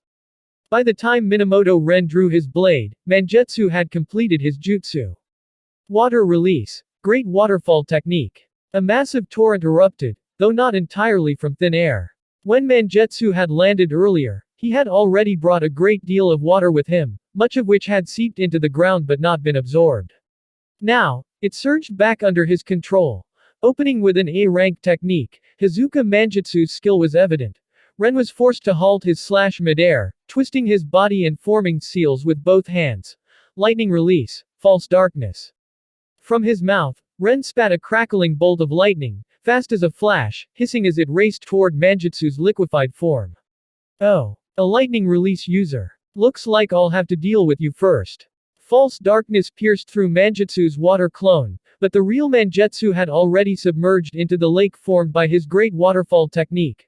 Ren's eyes swept from side to side, his mind racing. He couldn't afford to panic. 6 more Genin were rapidly approaching. No, not just Genin. Judging by the fact that each carried a ninja blade, they were elite Genin. Within the small lake, Mangetsu's hands flashed through seals again, chakra gathering ominously. Water release, water bullet technique. In a water-rich environment, the technique's power was greatly amplified. The projectile shot forth like a torpedo. Rotation. Hyuga Hinding stepped in beside Ren, spinning into a perfect defensive sphere that intercepted the strike. Still, the water bullet's force was so great it nearly drained his chakra reserves completely. That was the difference between elite Genin and Chunin. Even as a member of the prestigious Hyuga clan, Hinding had nearly been overwhelmed. An ordinary Chunin would have been skewered. Thanks, Ren said sincerely. Hinding merely waved him off. It was nothing worth mentioning. Ren quickly considered his options. If they didn't force Mangetsu out of the water, this fight could drag on forever. Shimura, you didn't speak. Instead, he started weaving seals. Ren glanced at him, wondering what he was up to. Lightning release, current conduction technique. Yu plunged his hand into the lake, electricity crackling and spreading outward like a nest of lightning serpents. It was a low-level jutsu with limited use, but here, it was perfect. Yu had every right to feel proud. Forced out, Mangetsu burst from the water, hydrification ending. His snow-white hair and shark-like teeth marked him clearly as a member of the Hazuka clan. Hazuka Mangetsu, cousin of Hazuka Suigetsu. The same extraordinary talent, the same mastery of water release and kenjutsu. Compared to the later Hazuka Suigetsu who followed Sasuke, Mangetsu was stronger, more gifted, and far more ambitious. Clang. Clang. Clang. Clang. Without wasting words, Ren lunged in, his wand sword dancing in a dense, relentless flurry, pressing Mangetsu back. Rather than fear, Mangetsu's eyes gleamed with greed as he stared at Ren's blade. Nice sword. After I kill you, I'll be adding it to my collection. Form 2, Yokozuna. Ren answered with his blade. The crushing strike blasted Mangetsu backward, right into Hyuga Ganghachiro's range. With a stomp, the ground beneath him lit up with the 8 trigrams diagram, and his palm shot forward, brushing the edge of Mangetsu's robe. The Hyuga clan's gentle fist specialized in sealing chakra points and controlling energy flow.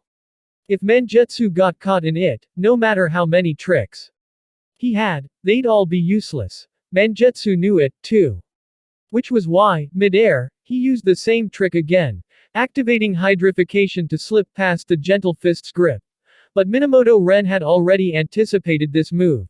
A stream of water shot through Hyuga Ganghachiro palm, half condensing into the form of Hazuka Mangetsu. The watery figure swung the Haramakare, aiming to behead Ganghachiro in one clean strike. Ren appeared right behind Hazuka Mangetsu, pressing his palm against the man's half-liquefied back, a wide grin spreading across his face. Sealing technique, square seal. The square seal could only interfere with chakra flow for a very short time, but it was simple, fast to activate, and unlike the 8 trigrams palm, it didn't require direct contact with the flesh. It could be cast wherever the user desired. The hydration technique relied heavily on precise and continuous chakra control. For that very reason, a simple and easy-to-learn sealing jutsu could do what many complex ninjutsu could not. It could restrain the hydration technique. What? The confident smirk vanished from Hazuka Mangetsu's face. His half-water body solidified in an instant, making him vulnerable to physical attacks. I hate elemental types the most. Ren's blade plunged into Mangetsu's back. This time, what spilled out was no longer water, but bright crimson blood. 1 stab to the heart. 2 stabs to the kidneys. These were the deadliest targets Anbu had drilled into him, and Ren struck every single one without hesitation. Lightning blade. Kiba. From the distance, a blinding arc of lightning in the shape of a massive sword shot forward at incredible speed, threatening to engulf everything in its path. Ren had no time to finish Mangetsu off. He raised his own blade and unleashed a slash to meet the attack head-on.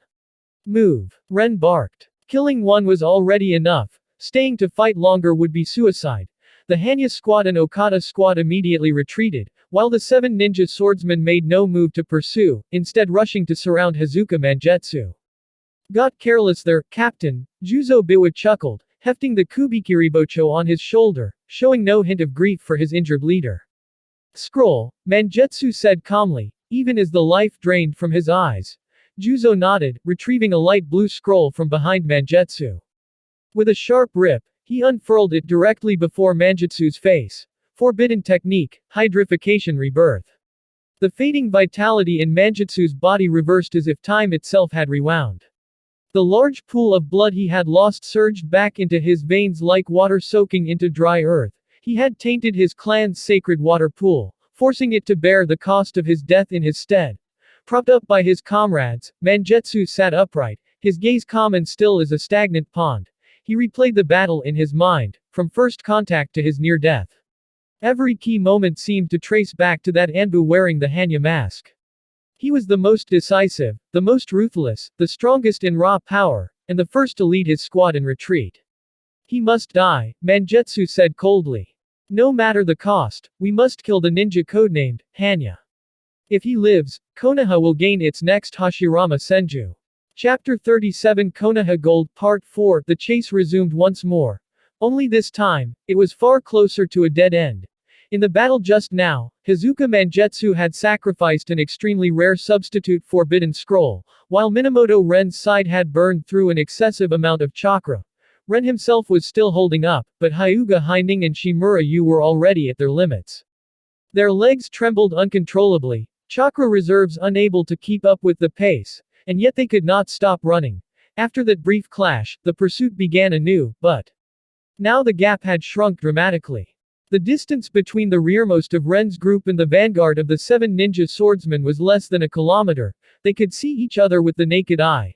If Ren were heartless and cared only for the mission, he could simply abandon his comrades, leaving Haining and Yu to cover the retreat. It might not stop the 7 entirely, but it would certainly slow them down. But Ren would never do that. No grand reason, he just didn't want to.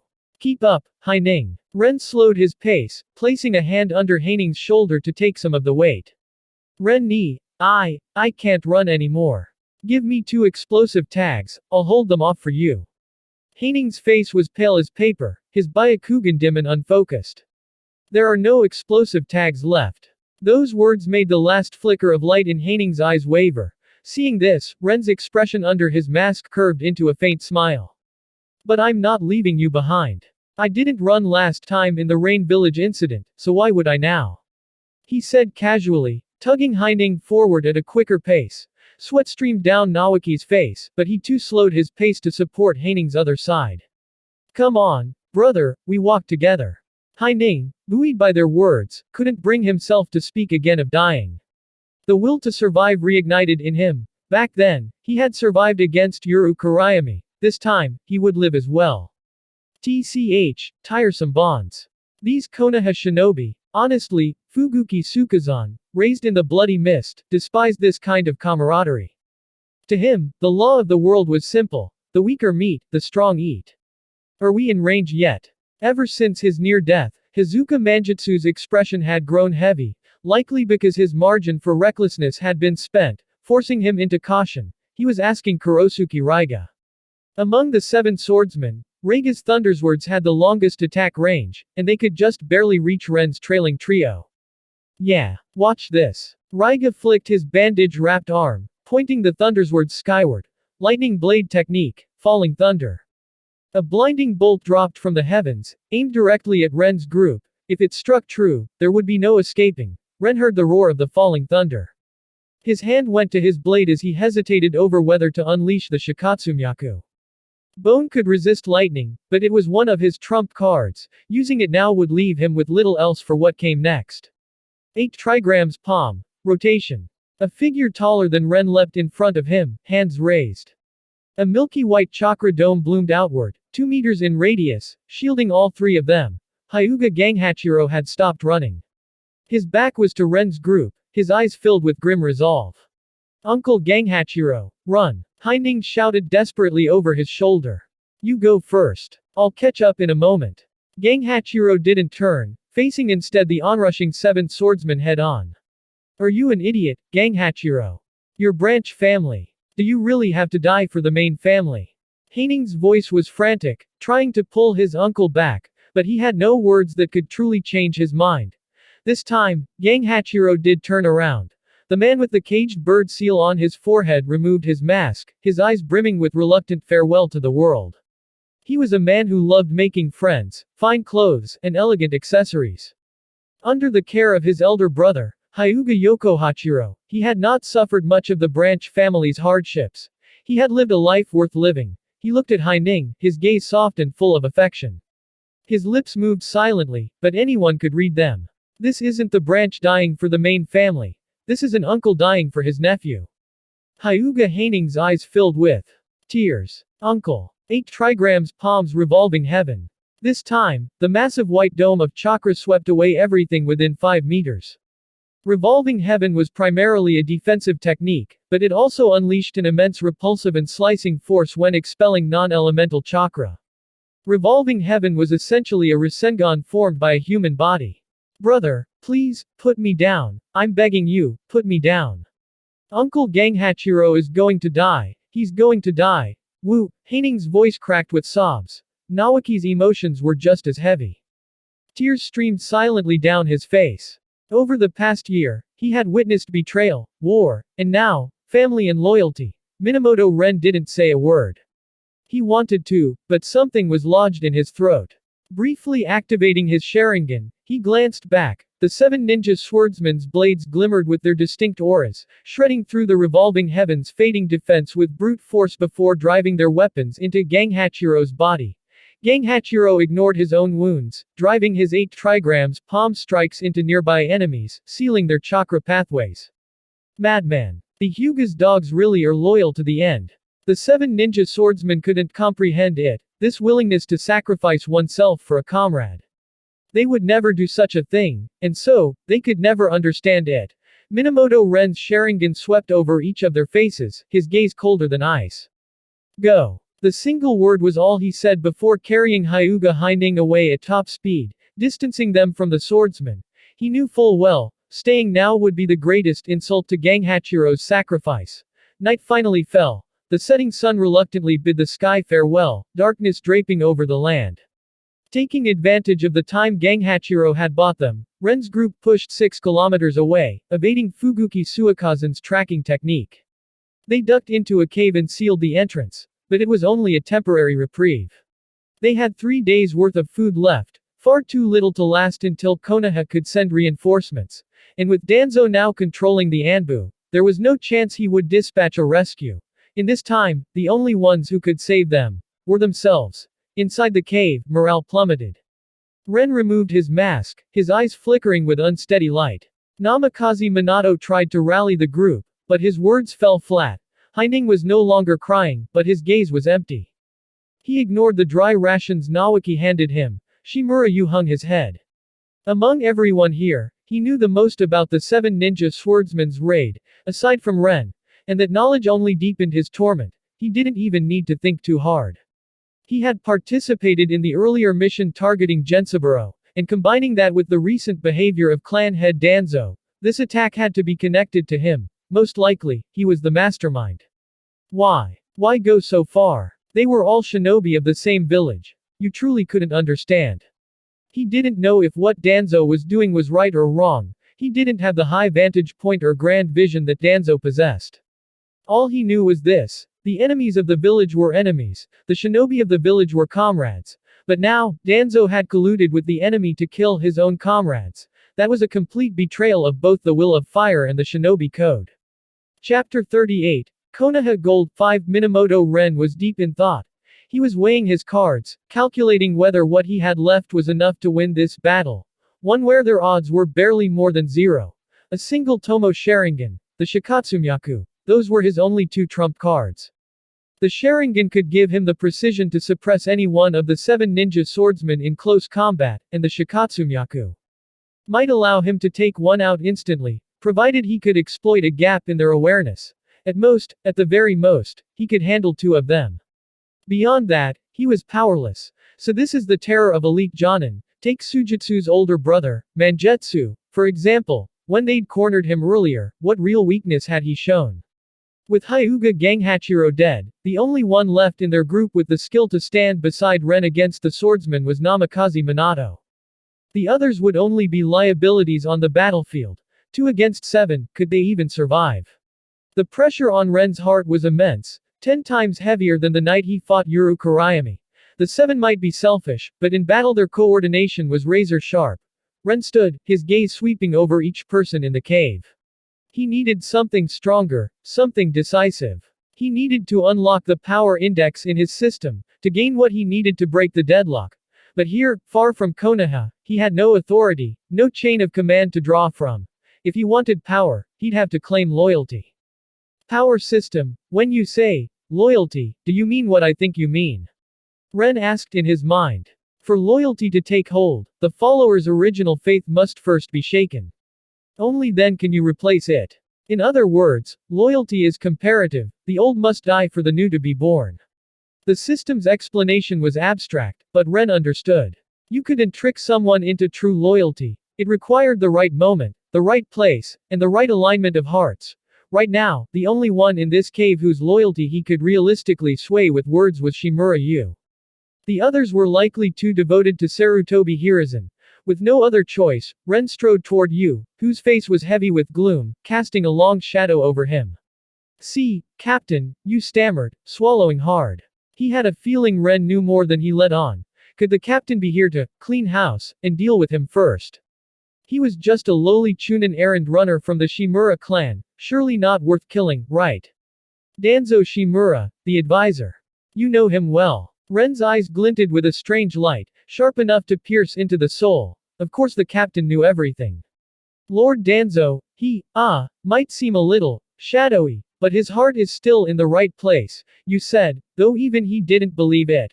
Protecting the village might have been the original intent, but in Danzo's hands, the execution had warped.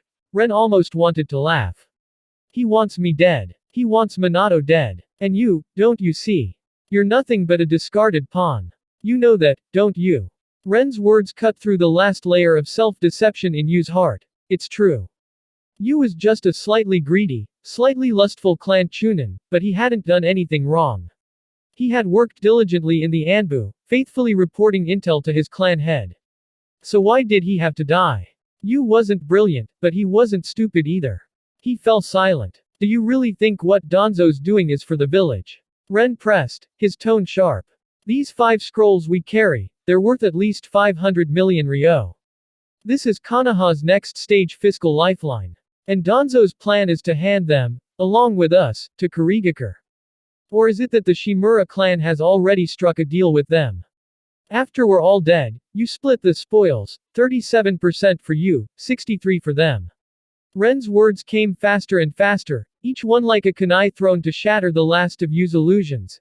Inside the cave, everyone heard clearly. They didn't know why Minamoto Ren suddenly brought up Danzo, but judging from Shimura Yu's expression, this matter was almost certainly tied to the Shimura clan. Namikaze Minato rose to his feet, his expression dark. Hanya, what did you figure out? Mind telling us? Minato was as sharp as they came, but he had too little information. He didn't yet realize the extent of Danzo's hostility toward him, and that wasn't his fault. He was still young. With a few more direct hits from political knives, he would understand naturally. You, Ren said, pointing at Minato. Me. Ren pointed to himself. We are standing in Advisor Danzo's way. The 7 ninja swordsmen are just the blades in his hand. If we want revenge, we go after the one holding the hilt. His voice was calm, as though the whole affair had nothing to do with him. That's it. Just for this? Minato asked in disbelief. That's it. Ren drew a finger across his neck in a cutting motion. Minato's face grew shadowed, his warmth gone. The little son of Konoha was truly angry. He had thought the swordsman's attack was due to a Kurigakure spy in the village, or that the money they carried had lured the enemy. But no, this was betrayal at the highest level. Damn it. Danzo, this worm, how could Konoha thrive with men like him in power? Ignoring Minato, Ren turned back to Shimura Yu. What do you think? What do I think? Yu's voice was hollow. At this point, he barely cared whether he lived or died. He just felt tired, physically exhausted, mentally drained. Caught between clan and village, this constant tug of war wore down a man of only average talent like him until nothing was left. Do you want to be a ninja of the village, or a ninja of Danzo? Ren gave him the boundaries of choice. Is there even a difference? Yu's mind felt sluggish. Clan head Danzo is the Hokage's advisor. Doesn't that mean he represents the village? If he represents the village, then Konoha should already be in civil war. Ren laughed. Hyuga, Uchiha, do you think either of them would obey him? A man who can't even control the Anbu dares claim to represent the village. Then I want to be a ninja of the village. Being the village's ninja isn't as tiring, Yu said, following his true feelings. When he was in Anbu, life was simple. Draw a steady paycheck, enjoy a drink after hours, maybe hold a courtesan's arm. That was the life he wanted. He didn't understand Danzo's ambitions, and he didn't want to die for them. It was just too exhausting. Ren's smile widened. Then choose the village. And the village's future is right here. Between me and Namikaze Minato, one of us will be the future Hokage. Choose. Yu looked at Minato, silent and brooding on the ground, then back to Ren standing before him. I'll choose you, Captain. If you take the seat, I'll rest easy, Yu said quietly. He didn't know Minato well, but he knew Ren, knew he was the kind of man you could entrust with real responsibility. The shadow of power is cast by the backs of those who swear loyalty. You have taken from the Hokage an oath-bound follower. Personnel authority has risen. Power Index. 6 Power Manifestation Reward. Mutual Insight Elixir in the darkness. Ren pretended to take a drink from his canteen, but in truth, he pulled out the Mutual Insight Elixir and downed it in one go. When he finished, he asked the system, what does it do? Mutual Insight Elixir, a special potion that Orochimaru often drank when his research inspiration ran dry. It enhances creativity, making breakthroughs easier during discussion with others. Duration: 24 hours. Ren nodded. He had no choice now. Whatever the system gave him, he would take it, and find a way to use it to break the stalemate. And this potion might just help him, in a way that could only be called fate. Chapter 39 Konoha Gold Part 6 Minamoto Ren rummaged through his ninja tool pouch and pulled out several dozen pages. They were fragments of a sealing scroll, what remained of the final section of Fire Release, Dragon Flame Release Song. Technique. He had carried them since before this mission, intending to consult Orochimaru when he returned. But Orochimaru hadn't returned. Instead, the 7 ninja swordsmen had arrived. Rensaiden, under the dim light of a fire striker, spread the scroll fragments before Namikaze Minato. Help me take a look at this ninjutsu, an A rank. Dragon Flame Release Song Technique. You ever seen it before? Minato blinked in disbelief. Seriously? With enemies still around, rations for only 3 days, and the risk of discovery, you're learning ninjutsu now. Come on, help me out. I'm just one step away. Look, this last section, the sealing formula, Ren spoke earnestly. He needed this A-rank technique.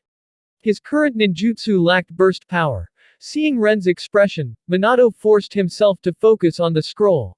Minato was a genius in every sense. His talent rivaled, perhaps even exceeded, the third Hokages in every area. After all, Hiruzen Sarutobi had never mastered the Flying Thunder God technique. He lacked talent for space-time jutsu. Sealing techniques, I've studied some before. These formula chains here seem meant to lock onto a target's position. But if there's targeting, there should be guidance afterward, right? Where's the guidance? Minato finally asked after poring over the text for 3 straight hours. By now, everyone else had gathered around. With nothing better to do, and their lives not entirely in their own hands, any distraction was welcome. Ren immediately sat across from Minato, eyes fixed on the spot Minato pointed out. Yes. There is guidance, don't worry about that part for now. What I need to know is how to link the guidance to the targeting. Ren was practically buzzing with excitement. He had known Minato would get it. Senju Nawaki fell silent. Earlier, when Ren had declared, the next Hokage will be either Minato or me, he had bristled. But now, watching them discuss something he couldn't make heads or tails of, he felt crushed. Learning ninjutsu was like that. A few soared in the sky. Most lay buried in the pit. Linking, now that you mention it, that's tricky. The speed of Dragon Flame is too fast. Without guidance, it'd just fire in 3 straight lines, wasting chakra with no real impact. Yes, I see the problem. Minato's mind leapt between points rapidly. Ren's head itched, the sensation of being right on the edge of a breakthrough. What if you engrave the sealing formula onto yourself? Minato suggested. Engrave it on myself, to guide myself. Ren shot back immediately. No. You're not telling me how the tracking part works, so I'm guessing here. What exactly is this technique's guidance system? Minato was getting impatient. Doesn't matter what it is, just tell me how to link the guidance to the ceiling array. Ren had no intention of revealing it was Sharingan-based tracking. That sort of thing couldn't be discussed openly. Then there are only two ways, chakra linkage, or stacking one jutsu atop another. Does the earlier part mention anything about stacking techniques? No. Not a word about it. It must be chakra linkage. Ren frowned. The two of them went back and forth for over an hour, voices rising and falling like a heated shogi match. Even Hyuga Haining, still mired in grief, found himself drawn to their argument. What? Do you even understand chakra linkage? That ninjutsu genius title of yours, did Jiraiya-sama buy it for you? Bullshit. You gave me only the third section, nothing from the start, how am I supposed to understand? Minato's face flushed red. But at that speed, using chakra linkage still means relying on human reaction, doesn't it? I think it's wrong. Ren dismissed their earlier theory. Minato fell silent. He felt it too, something off. It was instinct, like glancing at a completed fill-in-the-blank and knowing. Deep down it was wrong, no matter how reasonable it looked. The two locked eyes across the space between them, minds racing at full speed. There's one more possibility. Namikaze Minato spoke slowly under Minamoto Ren's intense gaze. Every head turned toward him, the world seemed to narrow to this single point.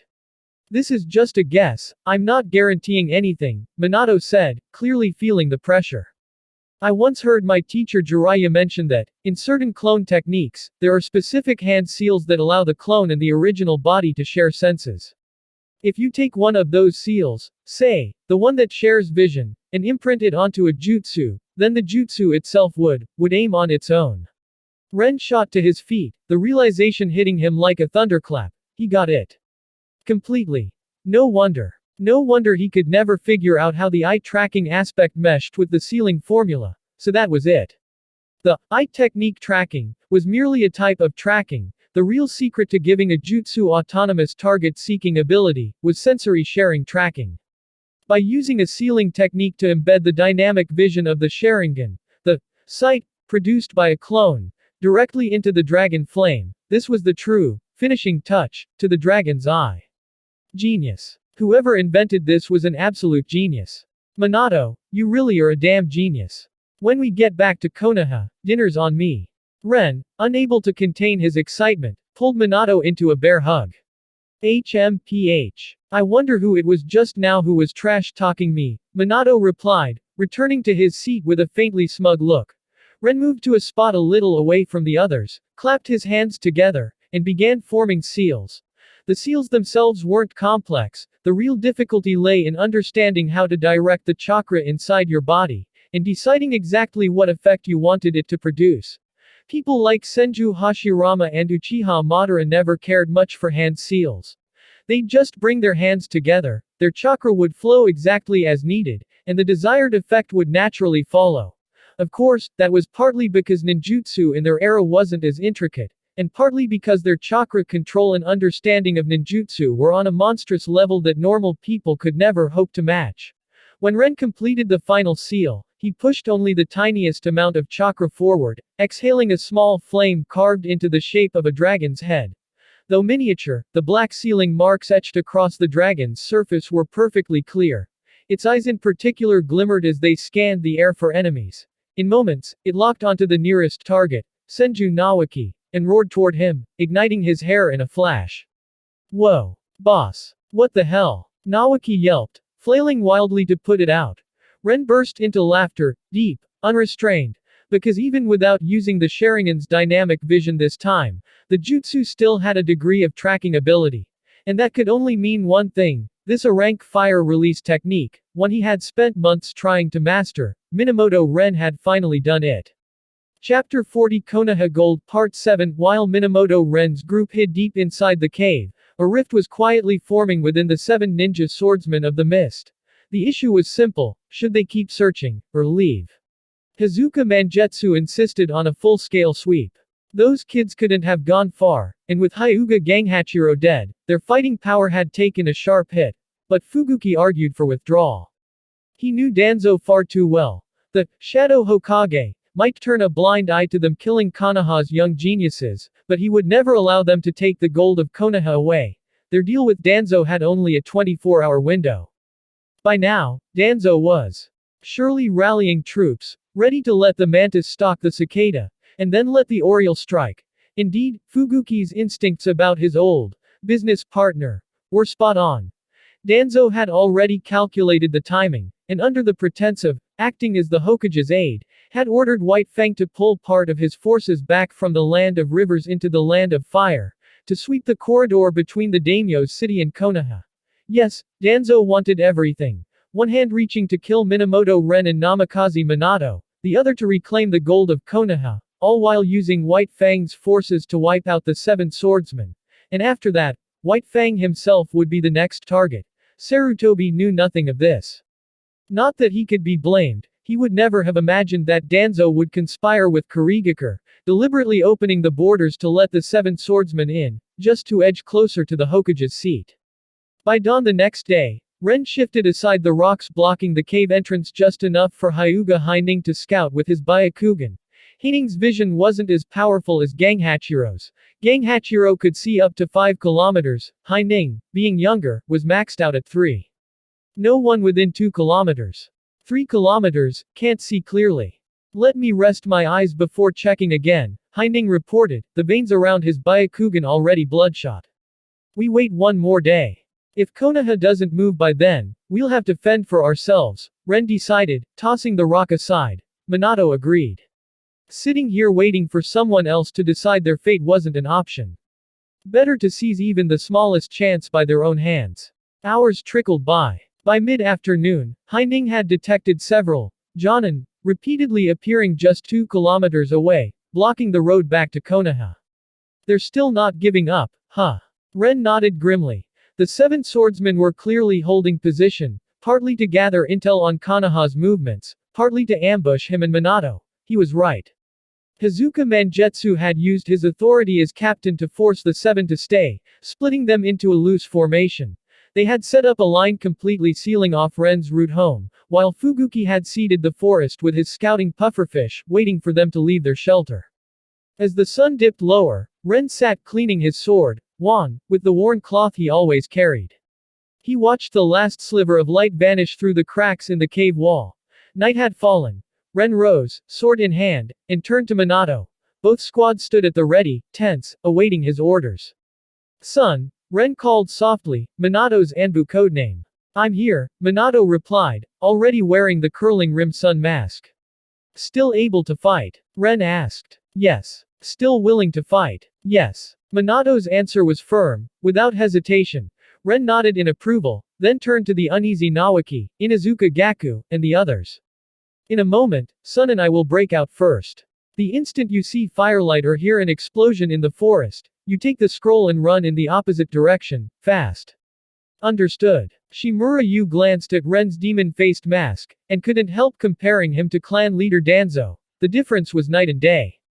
Brothers, charge, brothers, follow me, and, I'll charge. You get clear. Each was a world apart in meaning. Nawaki opened his mouth to speak, but Ren silenced him with a gesture, slipping out with Minato through a crack in the rocks. Outside, they moved westward with care. Ren's plan was simple. Find one of the 7 who'd strayed from the others, kill them instantly if possible, then lead the rest on a chase through the forest. Only he and Minato had the speed and chakra reserves to keep such a marathon going. If the others tried to follow, they'd just become liabilities. Under the heavy cloak of night, Ren unhesitatingly activated his single Tomo Sharingan. Night vision was critical for this kind of battle. As for what Minato might think when he saw it, Minamoto Ren could only remind himself, first, survive. Only then do you earn the right to talk about anything else. Right now, existence was everything. Everything was for existence. Along the way, his Sharingan caught sight of several pufferfish floating motionless near the surface of the river, each one radiating a faint scent of chakra. The Sharingan truly was both powerful and versatile. No wonder the shinobi world had that saying, If you meet a Uchiha with awakened eyes, one-on-one, turn and run. Ren reached out to stop Namikaze Minato, who was about to step onto the water, signaling him to take a detour instead. Though puzzled, Minato complied without question. Ren kept his gaze fixed on one particular, pufferfish, watching for its reaction. The moment Minato leapt and landed on the far bank, Ren used the body flicker technique to silently vault across the river from a treetop. The pufferfish didn't explode into spray, they had successfully slipped past Hazuka Fuguki's detection jutsu. Fuguki's tracking method had a range of only 50 meters. Any chakra fluctuation within that zone would cause a pufferfish to self-detonate, alerting him instantly to the intruder's location. But that wasn't its most dangerous feature, its true strength lay in water-rich environments. Stepping on water sent ripples of chakra through the surface, which the pufferfish could record, providing a trail to track. Earlier, Ren's group had been hunted so relentlessly because Gang Hachiro's chakra signature had been logged in just that way. For the next half hour, Ren led Minato on a winding route, circling past each pufferfish as they slowly worked their way toward Konoha. And then, through the Sharingan, Ren spotted the first target of the night's hunt. Fuguki Sukazan was idly scratching his back against a tree with Samahata, grumbling under his breath. You can't hold the itch for 2 more days. Fine, I'll let you gorge yourself soon enough. Samahata twitched in odd spasms. It was a living blade, able to devour chakra, capable of all kinds of tricks. In the original tales, Kisame Hoshigaki had wielded it to devastating effect. Right now, Fuguki's guard was at its lowest. He simply couldn't imagine anyone slipping so precisely past his pufferfish minefield to reach him. But that's how most powerful shinobi die, caught off guard in moments of arrogance. Ignorance and naivety aren't what kill you. Arrogance is. Thank you for listening and joining Minamoto Ren's journey through the ruthless world of Naruto. This is just the beginning of a story filled with strategy, power, and tough choices. To follow the adventure and access exclusive content, be sure to visit patreon.com/mv1717. Until next time, stay sharp and ready for what's ahead.